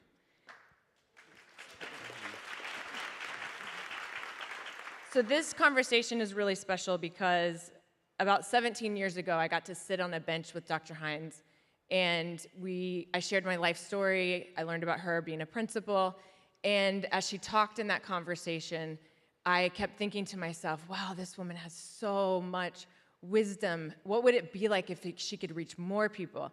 So over the years, I would tell her, you should write a book. You should write a book. And she wrote a book. So I'm excited to dig into that today. So Dr. Hines, what inspired you to write Tomorrow's Children? First, I want to thank Deborah and Mike and ASU GSV because they're really responsible for me writing this book. When I left the conference last year, I was so excited about all of the technology that I was introduced to. But when I got home, I began to think about, okay, here's a lot of technology here. Great things for educators. I wish I'd had it. And then I began to think, okay, we have a lot of high tech without high touch. How are we going to operate that way with our children? And I said, I'm going to go out and speak to the people who are creating these educational technology programs. I'm going to go speak to them. And then I said, wait a minute, they're not going to listen to me. I'm a teacher. So I remember what April had said to me, so I said, I'm going to write a book. So I wrote the book. In 4 weeks, I wrote the book. So Rashid, how did you feel about your mom writing a book? Well, I'm very competitive. Even with my mother and my daughter. No, I'm just kidding. But I was very enthused because, you know, I've watched my mother just live this life of, you know, love and information and activism without it being called activism, because I remember her like having students that were from the hood come to our house, or, you know, her like looking out for those students. So I just knew she was always, my mother has always been and continues to be very grounded in people and young people. That's, you know, to this day, I know since she was, my grandmother tells the story of how my mother said when she was 5 years old, when she came to pick her up, my grandmother came to pick her up, my mother said that she wanted to be a teacher. That's what I want to be. And it's just, you know, she knows her purpose.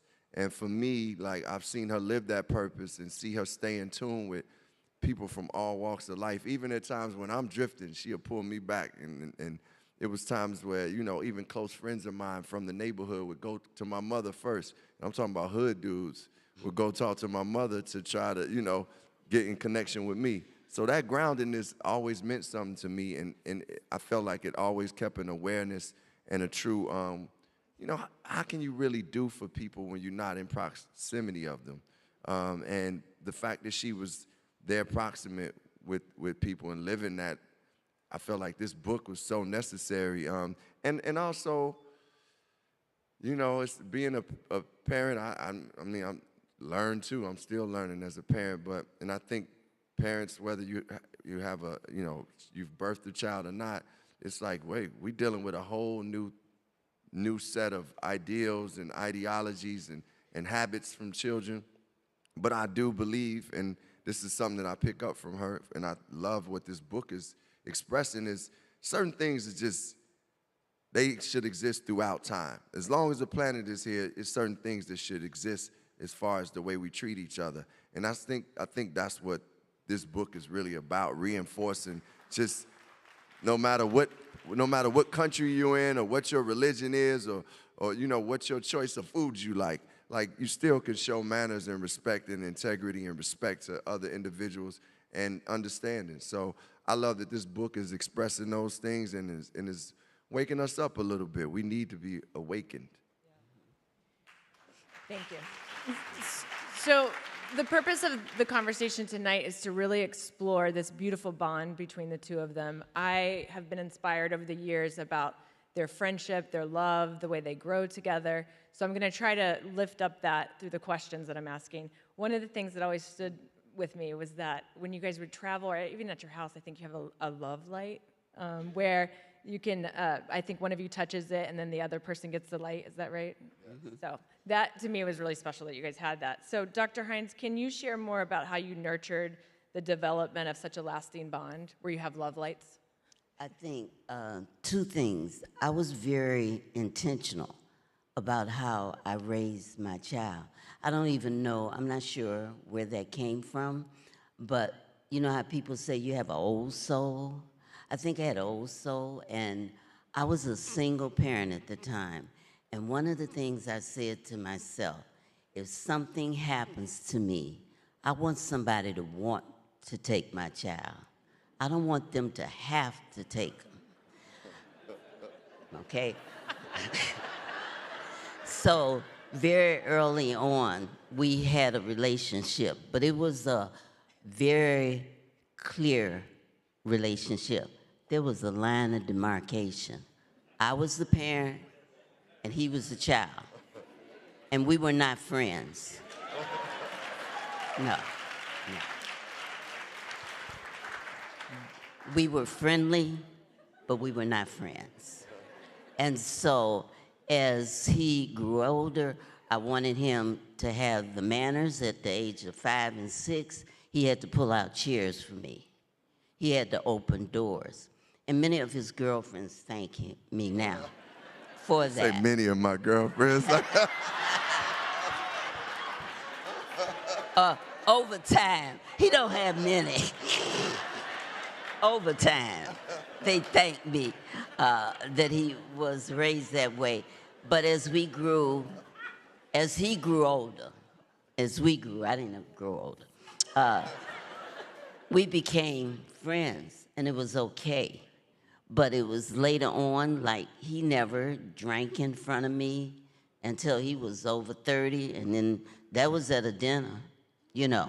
So it was just certain things we didn't do, but I think that for me, and I can't speak for him, as we grew older and our love for God, we began to bond, really bond.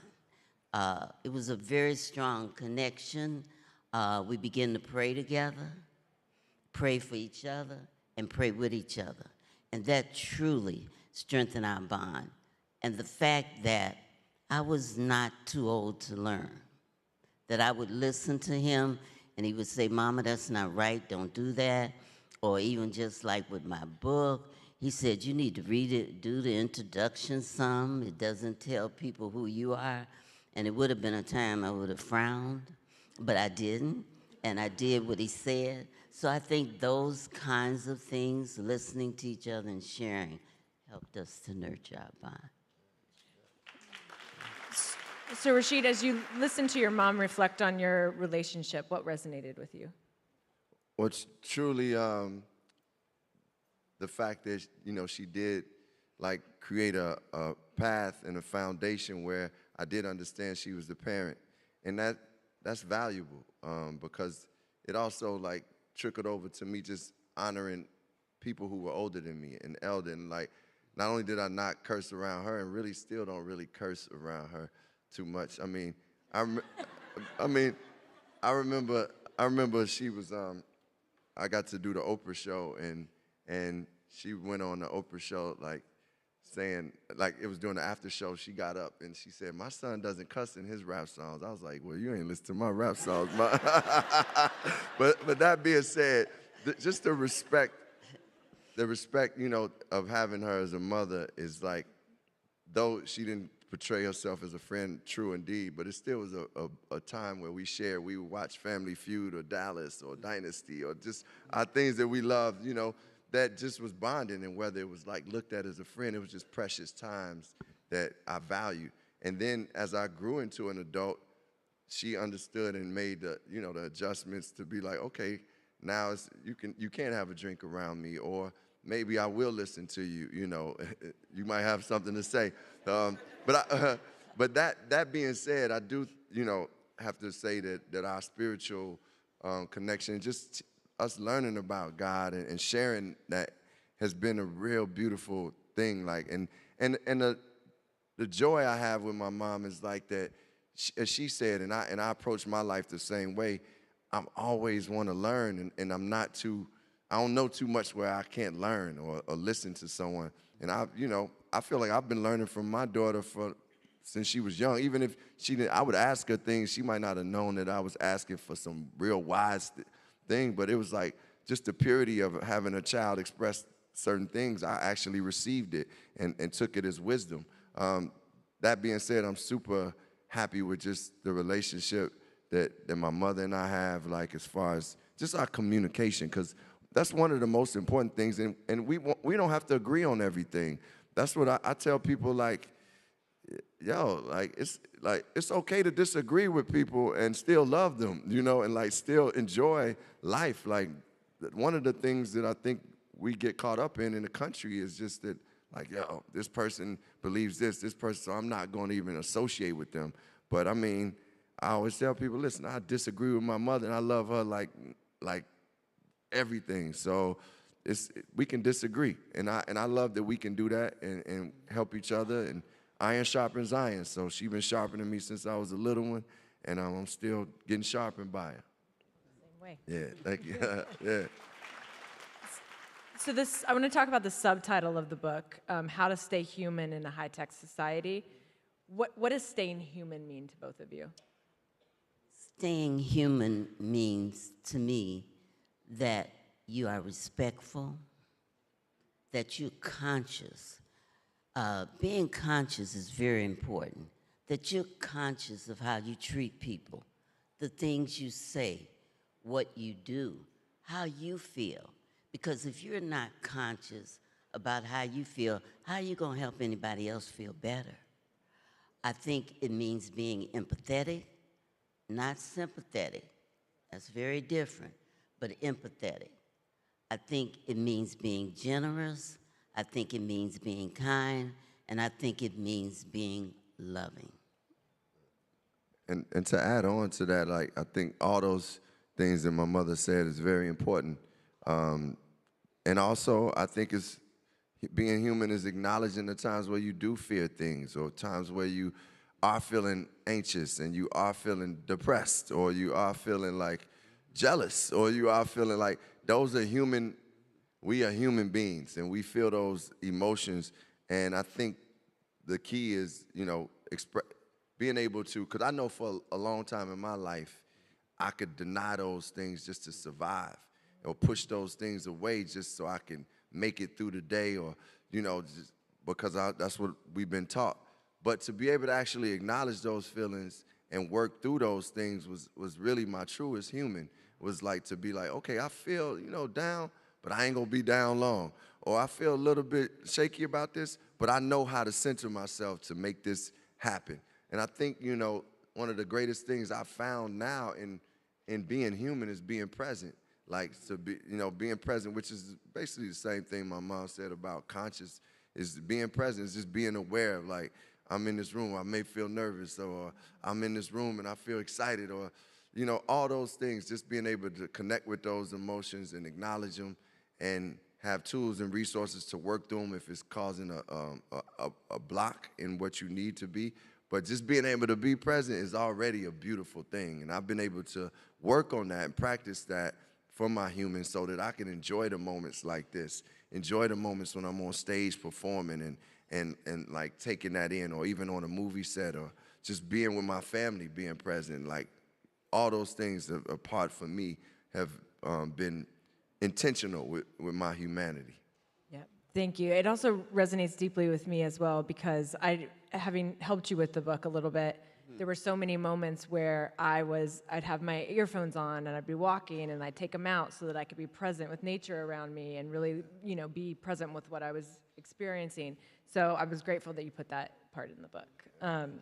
Okay, so I want to talk about imagination and modeling the behaviors you wish to see. So I'm going to read 2 quotes from lesson 1 and lesson 2. So imagine who you want your child to be and become that.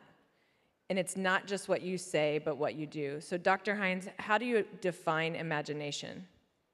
I think that imagination is what you see in your mind. It's what takes place in your mind. And you see it, and then you bring it into reality.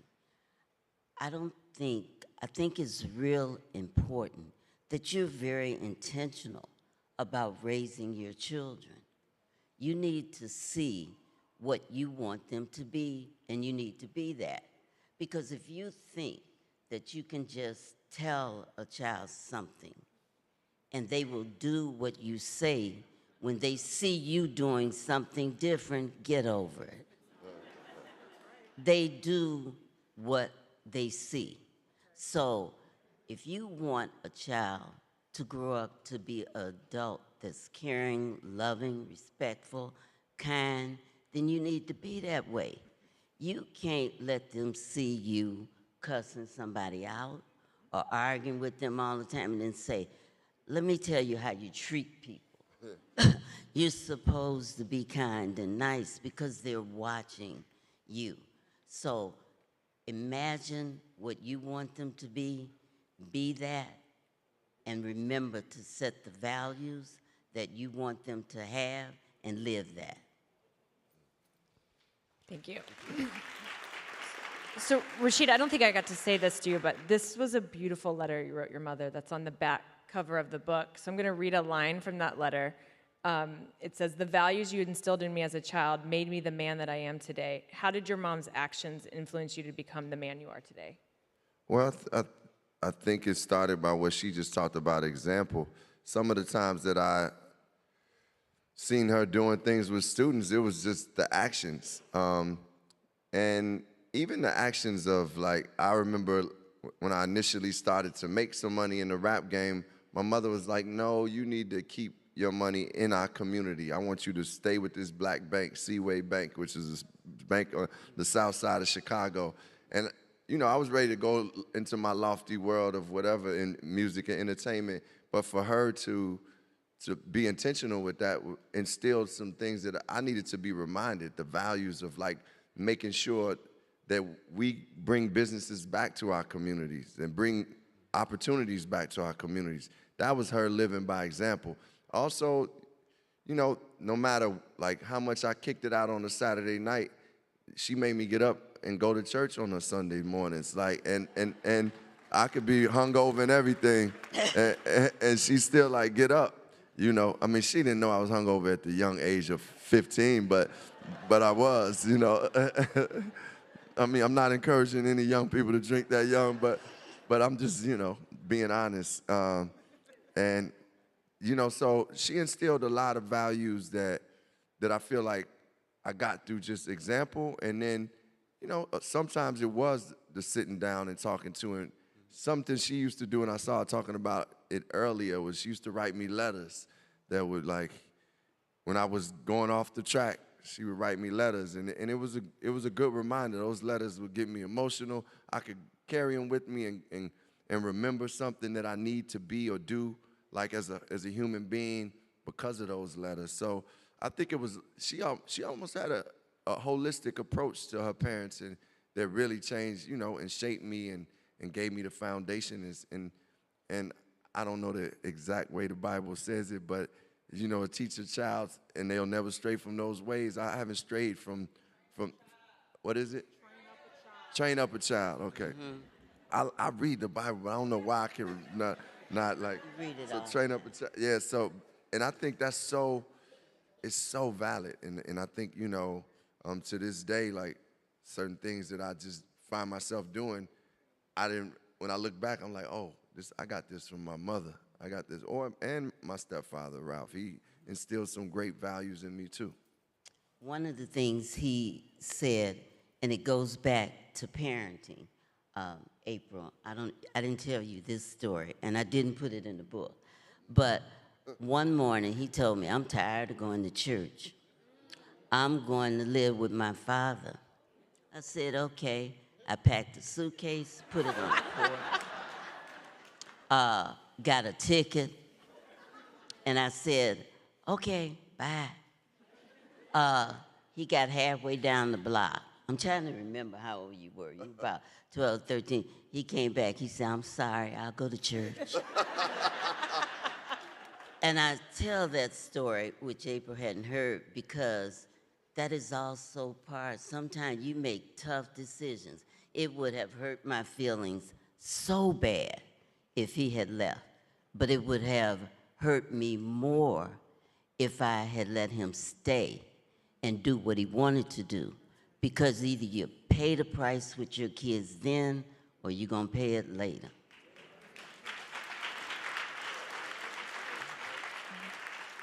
So we have two more questions. I want to talk about the concept of self-love, and in your book it's called Selfie Love. So I'm going to read one quote from that book, that chapter.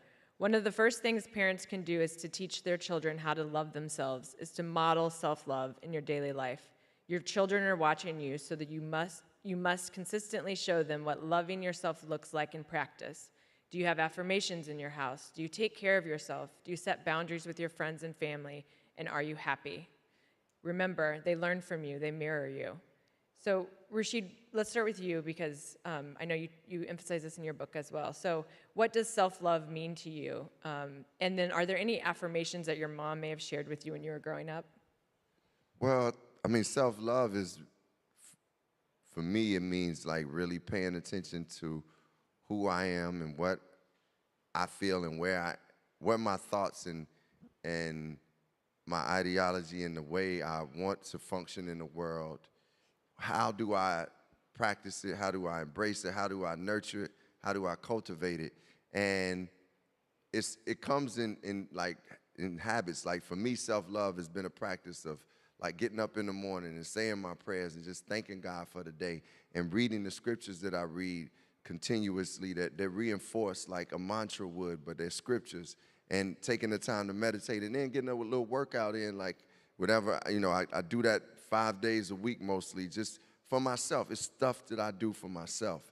And then sometimes self-love comes in just me sitting down watching a basketball game and saying, don't nobody mess with me right now. I just want to chill and watch the game. You know, it's paying attention to the things that you care about and being intentional with doing those things in your life and making it a practice and not putting other people's wishes before yours. And I got taught those lessons in hard ways because it came through difficult times in my life, being rejected in music, being in a difficult breakup. But I learned to love myself through those things, and that has allowed me to practice that. So it's very valuable. I think it's one of the greatest gifts we can give ourselves is to love ourselves. And you know, it's one of those things that a parent can give you the pathway, but you still gotta walk it. You know, and you know, I believe my mother gave me the pathway, but to be clear, nowhere in my community was I hearing the word self-love or self-awareness when we were growing up. Like, that was not the lingo we were using. And another aspect of it that I want to bring up is, like, you know, therapy has been something that has been beneficial to me. And that's been a way for me to love myself, because it might not have been anything that my friends practiced or my mother may not have practiced it, but I felt like this was working for me. I so happened to bump into a therapist because she was my real estate agent, and I was talking to her about my breakup, and she was, every time we was going to look at a house, or she would tell me more about, you know, we would talk about these relationships and what cycle I was going through, and I realized I was going through therapy at that point. She said, you want to do a session? I said, yeah, I'll do a session. I need it. This feel right. So that being said, it's about discovering the things that you value and the things that are going to work for you. Like, some things that work for my mom may not work for me, but self-love is about figuring that out for you. And then that helps you show up for others in your life deeper, yeah. So, Dr. Hines, this last question is for you. Can you share one thing that you want educators and technologists to really take away from your work? I would want all people to take away gratitude. I would like for each person to remember, if you are grateful, grateful leads to love, and love conquers all. You've heard that all throughout the session. And because I'm a teacher, we're going to do a 1-minute brief activity. I want you to turn to the person next to you or behind you, if you don't like the one next to you. And I want you to tell them at least 3 things when you got up this morning or throughout the day that you're grateful for. You got 1 minute.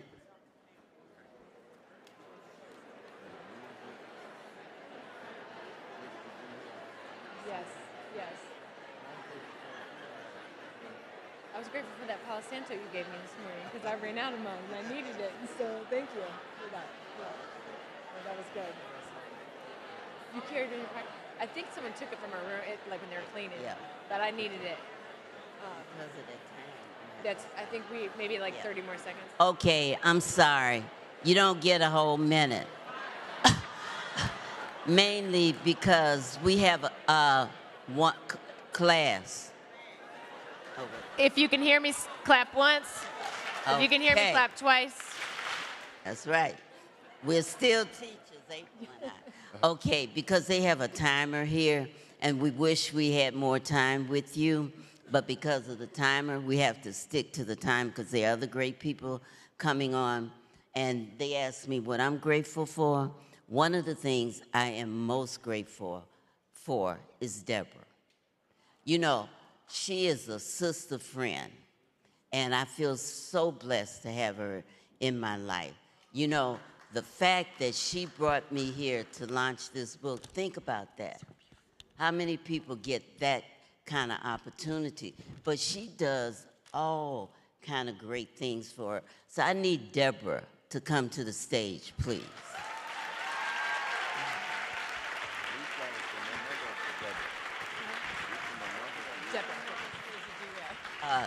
And she's trying to tell me what I'm not supposed to do. No, you stand right here. Yeah. Sweet. Mwah. I am grateful for Deborah. I'm grateful for ASU. I'm grateful for GSV. And I'm grateful for you. And right now, I'm going to ask them to dim the lights. And I want you to take out the phones that you put up while we were speaking because you wanted to be present. I want you, find your phones now, okay? I want you to shine that light on someone around you. Share the love. Share the light. And as you go forth for the rest of your life, it doesn't take much to smile at someone and share that light and share your love.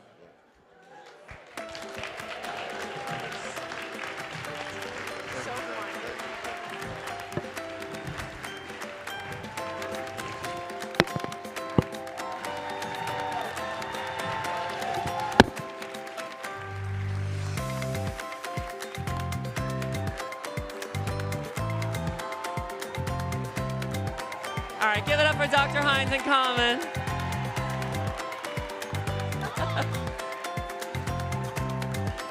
Now that's how you make an exit. I also want to say I too am grateful for Deborah. Shout out, Mom, I love you. All right, well, everyone go call your mother tonight. Share the things you're grateful with everybody here at the summit. Thank you all for participating in that. That was really incredible. And thank you, Dr. Hines. Thank you, Common. Thank you, April. All right, that brings us to our final conversation of this afternoon program. Thank you all for sticking around with us. I'm really thrilled to have these guests come out. I'm going to be turning things over to Kaya Henderson. Kaya is the CEO and co-founder of Reconstruction. Yes, which is a technology company delivering supplemental curriculum that spotlights Black people, culture, and contributions for students of all backgrounds to have a more complete understanding of our history. She does incredible work, and she's going to be joined on stage by Van Jones. Van is a U.S. media personality. You know him from CNN. He's an Emmy Award-winning producer and a three-time New York Times bestselling author. He worked in the Obama White House as a special advisor for green jobs, formerly the CEO of the Reform Alliance, which is an initiative to transform the criminal justice system. He's also the founder of Dream Machine Innovation Lab, which is an organization building networks to reshape democracy and disrupt systems that lead to excess prisons, poverty, pollution, and polarization. And they have an initiative in partnership with Limayem called Make Wakanda Real, about making EdTech accessible to lower income communities and populations of color, and leveraging AI for creativity and entrepreneurship. They do really incredible work. We're really thrilled to have him here. And so without further ado, here for a fireside chat, please give it up for Kaya and Van.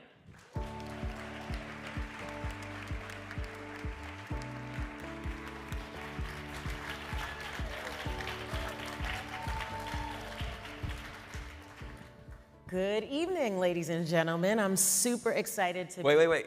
Uh-oh. Was Common sitting here? I think they changed out the chairs. Oh. That's my bro. Love Common. We are super excited to be here and to be in conversation with the one and only Van Jones.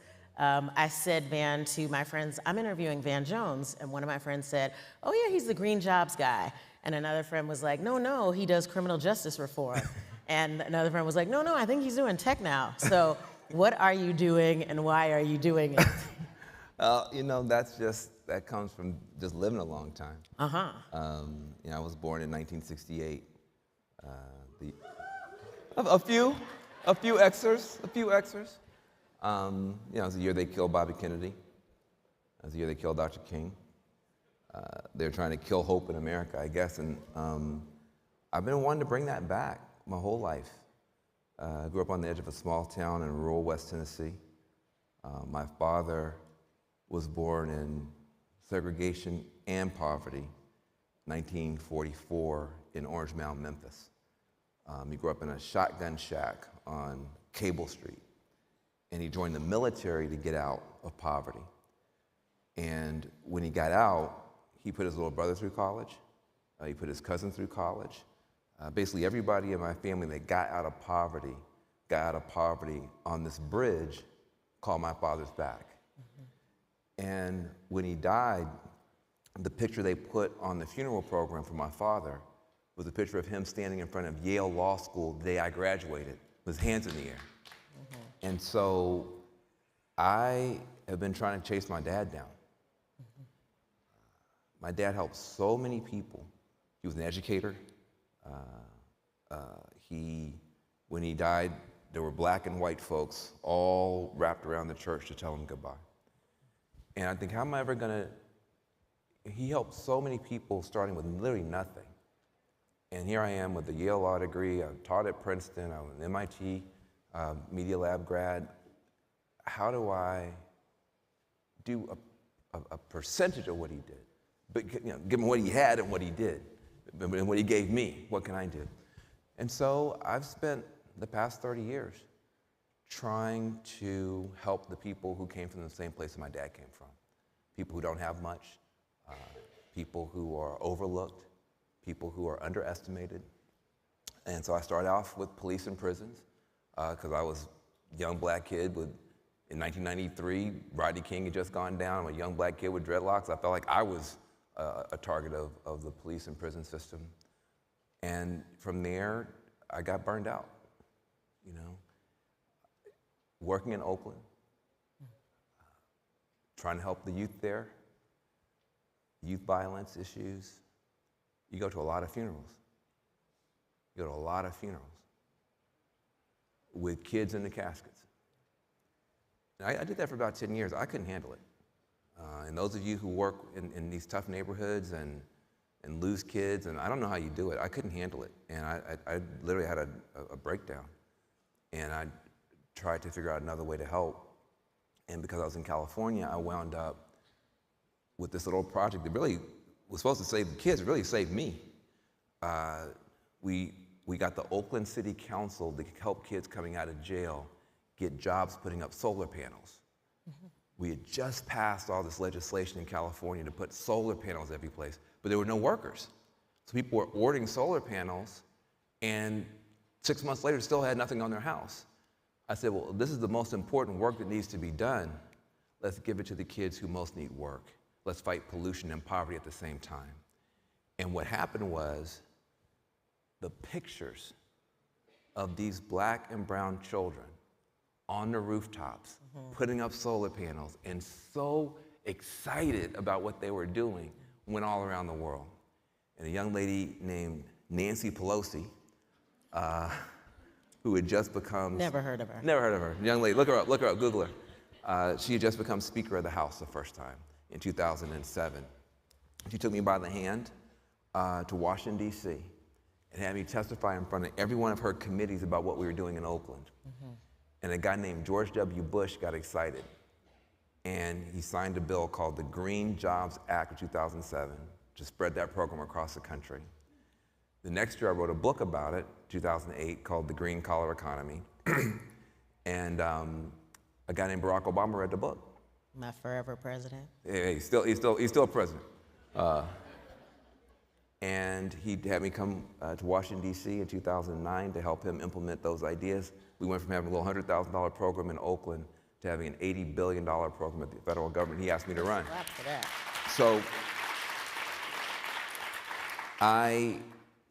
I've just tried to follow where the hope is.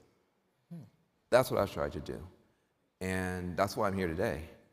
I feel hope with this new technology and the things that people are trying to be innovative about and bring solutions forward to.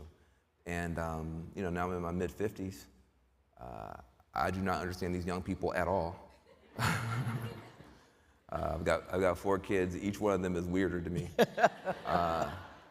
And so I'm just here once again. If prison reform was hopeful, I was there. Solar panels. I got an Aimee using virtual reality, trying to help solve problems. I just want to use whatever we can to help these kids, because that's what my dad would have done. Tell me, that's right. Tell me about Dream Machine. So we built an organization called Dream.org, which is an unbelievable organization that brings Republicans and Democrats together to solve tough problems. We got a bunch of criminal justice stuff done, a bunch of bipartisan climate stuff done. But I started getting nervous. Bipartisan solutions assume that government is the answer. So if we build an organization that's about bipartisan solutions, that's good, but what if the problem's bigger? What if it's culture? What if it's a spiritual crisis? What if it's a crisis of the soul? What if it's a civilizational crisis? I told you I've got little kids. They're gonna grow up in a different human civilization than I grew up in. I've got a little girl who's 2 years old. Her first crush is probably going to be an AI. It's probably gonna be an AI. That's weird. How do I parent that? When it's time for her to have grandkids for us, she may open up a laptop or go on some kind of holographic interface and use biotechnology to design my grandchildren. She might be buried, God forbid, in 80, 90, 100 years on the moon or Mars. We'll be a fully spacefaring civilization. Are we ready for that? I see a society with an awful lot of data, very little wisdom. And so I wanted to spin off from Dream.org, because they're still doing amazing work in the government space, but I wanted to build a new organization that could try to span even bigger divides and bring people together for good. And so DreamMachine.org is our effort to take what we learned in 15 years in government out into the cultural space, out into the technology space, out into the spiritual space, and see if we can't bring people together for good through that. Tell us what that looks like. Well, the thing I'm most excited about is we launched a campaign with Will.i.am. And the campaign, I assume I'm among fellow nerds. So if I'm not, forgive me, but you guys know the Marvel superhero world? Okay, so the campaign is called Make Wakanda Real. Make Wakanda Real. Now, those of you who are not nerds, in the Marvel superhero universe, the most technologically advanced society, period, is in Africa. And it's called Wakanda. And it is a heroic nation. They honor their ancestors. They use plant medicine. There's a lot of stuff going on. And it's a hopeful idea. Because I am scared of us scaring Black and brown communities about technology. I am tired of hearing only negative things about artificial intelligence. I'm tired of hearing only negative things about technology. It's going to be racially biased algorithms, racist robots, going to take your job, and you're going to be worse off. Well, listen, our communities, we're so traumatized and triggered, and we've been hurt so badly so often, we're very threat sensitive. So if you keep saying that to us, we're going to back away from it and assume it's going to be something we shouldn't engage with. And Dr. King was correct in saying he did want equal protection from bad stuff. We do want equal protection from these algorithms that may get out of hand or may discriminate against us. We want equal protection from bad stuff. But Dr. King also said we want equal opportunity and equal access to good stuff too. There's good stuff that's coming. This technology could be a great divider or it could be a great equalizer. And right now, people keep telling me, well, Van Jones, you run this Make Wakanda Real campaign with Will.i.am, and you're trying to get these Black kids engaged, but these Black kids don't know anything about AI. 99% of these Black kids don't know anything about AI. I said, you know what, you're correct. And 99% of white kids don't either. Nobody does. It's new. This is called equality. We are all equally ignorant about this stuff. So why scare my kids off? Why tell them it's going to be bad for them? Everybody's equally ignorant now. You're not founding in this moment a new company only. You're not founding in this moment a new VC firm only. You are co-founding a new human civilization. That's what you're doing. You are co-founding a new human civilization. Will it be more human? And will it be civilized? That's my question. And so I come with a great deal of humility and hope before the technology community and say, if you're going to disrupt everything, that's what the AI companies say. This is the most disruptive technology since water, fire, the most disruptive. Okay, if you're going to disrupt everything, can you disrupt poverty? Disrupt racism. Can you disrupt racism? Can you disrupt pollution? Can you disrupt polarization? If you're going to disrupt something, because see, now we need each other. The communities that we care about have a purpose. They need these systems to change. These systems aren't working. Our education system isn't working the way that it should. Our healthcare isn't working the way that it should. So we have a purpose in seeking disruption, but we don't have enough power by ourselves. On the other hand, some people in technology, they got the power to disrupt everything, but what's your purpose? Just greed and speed. Greed and speed. You want to disrupt as fast as possible, make as much money as possible, but you have no purpose you can articulate besides just wanting to beat the other AI company or wanting to beat China. So hold on a second now. What if we took the people who have the power to disrupt and had them hold hands with the people who have the purpose in disruption? Now you're bringing together the heart and the smart. You're bringing together the people who've been left out of everything else. And we might do extraordinary things. I was just talking to a brother who has a technology to take song lyrics and use them as the core for a whole curriculum to teach literacy. So he's taking the culture from the young people, using AI to better empower the teachers to help everybody. That's a beautiful use of AI. We don't hear about that. This is what's available. And I believe that, this Make Wakanda Real campaign, and by the way, Limayem is our patron saint. He's the person who was talking about AI to black people 10 years ago, and we said, this Negro crazy. We don't know what you're talking about. And now he's got an AI company. He's invited to all the big stuff. And I've been trying to tell you guys. We had Limayem come to our event in Los Angeles, and he got on stage and he brought out his phone, and his phone had an AI in it. He started arguing with the AI, and the AI was bad. The AI was, they were absolutely, and people were just awestruck that here's a brother who is in the leading edge of culture and technology. And that gives you, an opportunity. So I believe that if we play our cards right, there can be a new covenant between the AI companies and black and brown communities, a new covenant.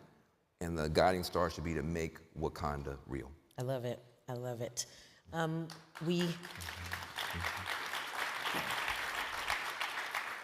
You highlight that we have to do this work together. Yes. And you talk about building networks from the streets to the suites to elites. How do we merge financial power, cultural power, political power, economic power to get the right people in the room to do the heart and smart stuff? Well, part of it is recognizing how much power the powerless already have. You think about, say, the black community right now. We have a lot of problems, granted. But we got a lot of power, too. We sure do. If you do the math, this might be the peak of black political power. We have a black vice president, 4 black senators, 4. The governor of Maryland, right next door to DC, is Wes Moore, who's black. Hakeem Jeffries is probably going to be the Speaker of the House. He's black. The top 10 cities in America by population, 7 have black mayors. The Congressional Black Caucus, the biggest caucus in the House of Representatives. You have tremendous political power. Number 2, culturally. Y'all may not have noticed this, but black people are like the Supreme Court of culture on planet Earth, okay? Like, if we say it's cool in South Korea. Beyonce just took over country music. I mean, we are... Took back country music. And was nice about it, too. Very generous. Included Dolly in the whole thing. Yeah. That's power. Yeah. That's power. And spiritually, ethically. Now, we have our shadow side like everybody else, but the spiritual part, the black church, civil rights, very few peers on the planet. Now, what does AI need? It needs government to support it. We got political power. It needs cultural adoption. We run the culture. And it needs high ethics and values. And we have something to say about that, too. So I'm looking for partnership, not pity. Partnership, not pity. If we're going to shape this world together, you bring something to the table, we bring something to the table, the indigenous people bring something to the table. Everybody should get a chance to come to the table now with what they bring in their beauty, in their strength, in their dignity, in their highest offering, because we are building a civilization for our children and our grandchildren that will, either destroy the whole world, and we'll have a crazy war-torn, bot and drone hellscape here, or it could be paradise. We have that ability. And so part of what we're doing with the Make Wakanda Real campaign is we're approaching AI companies and saying, hey, can we talk? Now, usually these tech companies are people coming up and saying, you're racist, you're terrible, you're awful. We say, y'all brand new. We don't know what you are, and you don't either. So let's make you beautiful. Yes. Let's make you a blessing on the earth.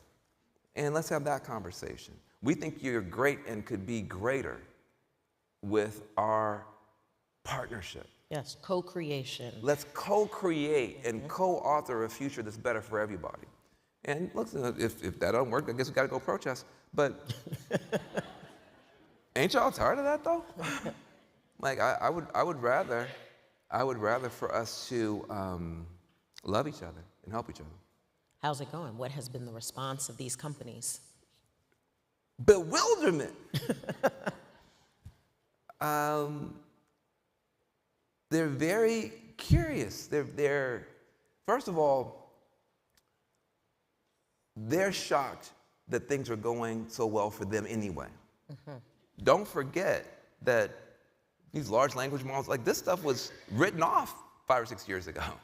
This was not even the right pathway for artificial intelligence until very recently. And so the people who are now winning, they're like, we're winning? This stuff is working?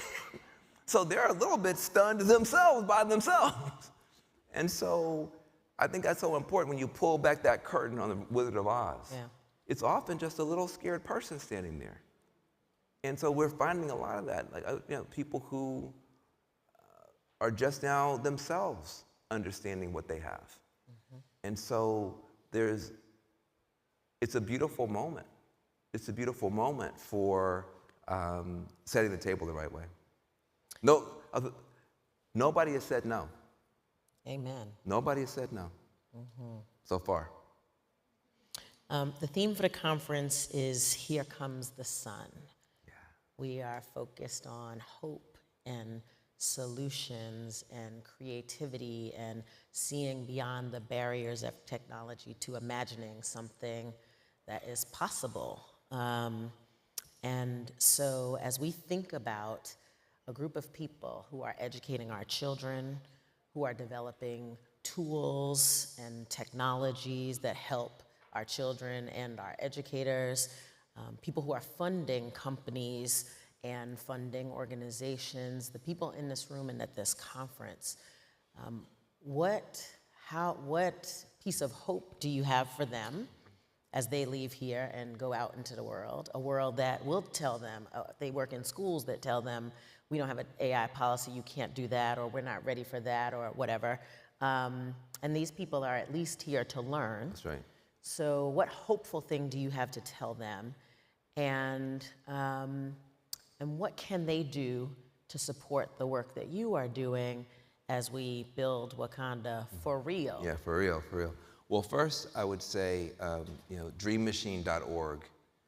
Dreammachine.org is our website, and you can go there and sign up, and we'll pull you right in, let you know what we're doing.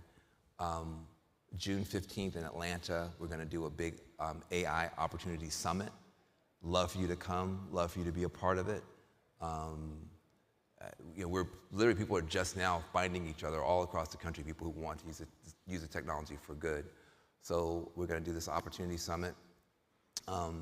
Next year, we want to do a World's Fair for AI and young people who may not be introduced to this the right way. So we're going to be doing a lot.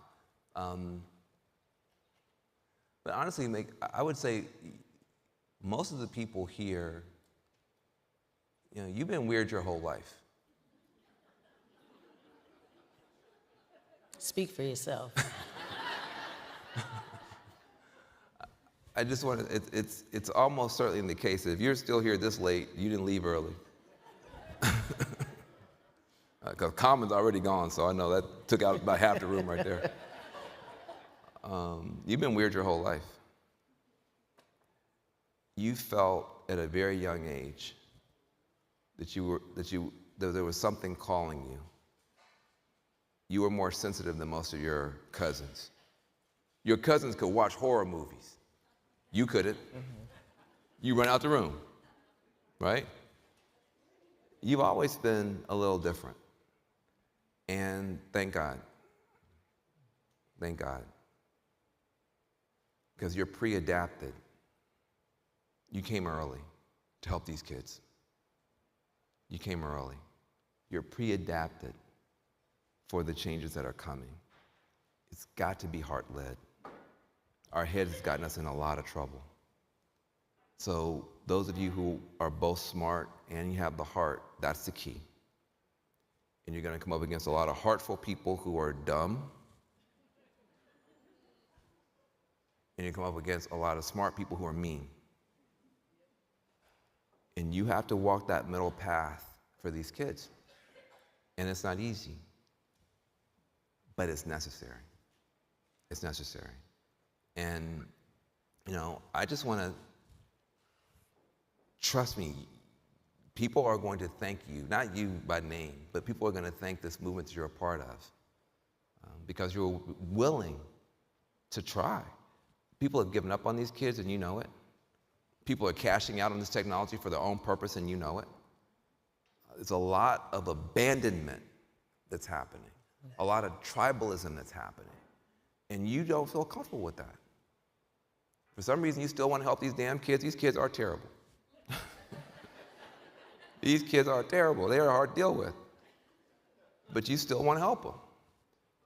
Everybody wants to run to their corners and blame somebody else, and you don't like that. You don't feel comfortable with that. There's some good Democrats, some good Republicans, some good white folks, some good black. You don't feel comfortable with all this nonsense that's going on. And you can feel very alone, and you can feel very frustrated, you can feel very isolated. But it's just because you're first. To lead means to go first. You're the path breakers. You're the people who, if anybody's going to get it figured out, it's going to be you guys. To use this technology for good. To bring the best out in this next generation. To make a workable future possible. That's up to you. And I would just encourage you, don't think that you're as small as you feel. There's a lot of us now. People are starting to come out the woodwork. I don't agree with this stuff. I don't agree with this stuff. That's not right. I don't want to be a part of that. People are disassociating from political parties and everything else. People changing religions and leaving their spouse. There's a lot of stuff happening.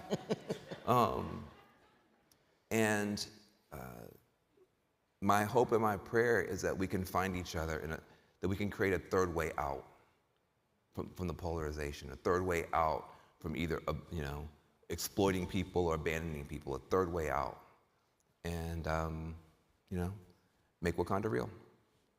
Join me in thanking Van for inspiration, for hope, for love. And let's make Wakanda real. Thank you. All righty. That's good. Thank you so much, Kaya. Thank you, Van Jones, for being here. Thank you, all of you, for joining us this evening. We really appreciate it. That concludes our afternoon session. So please enjoy your evenings. Enjoy San Diego. We have a documentary screening of America Unfiltered happening at 6:45. There's karaoke tonight. Have a great time, and we will see you tomorrow morning. Thank you so much.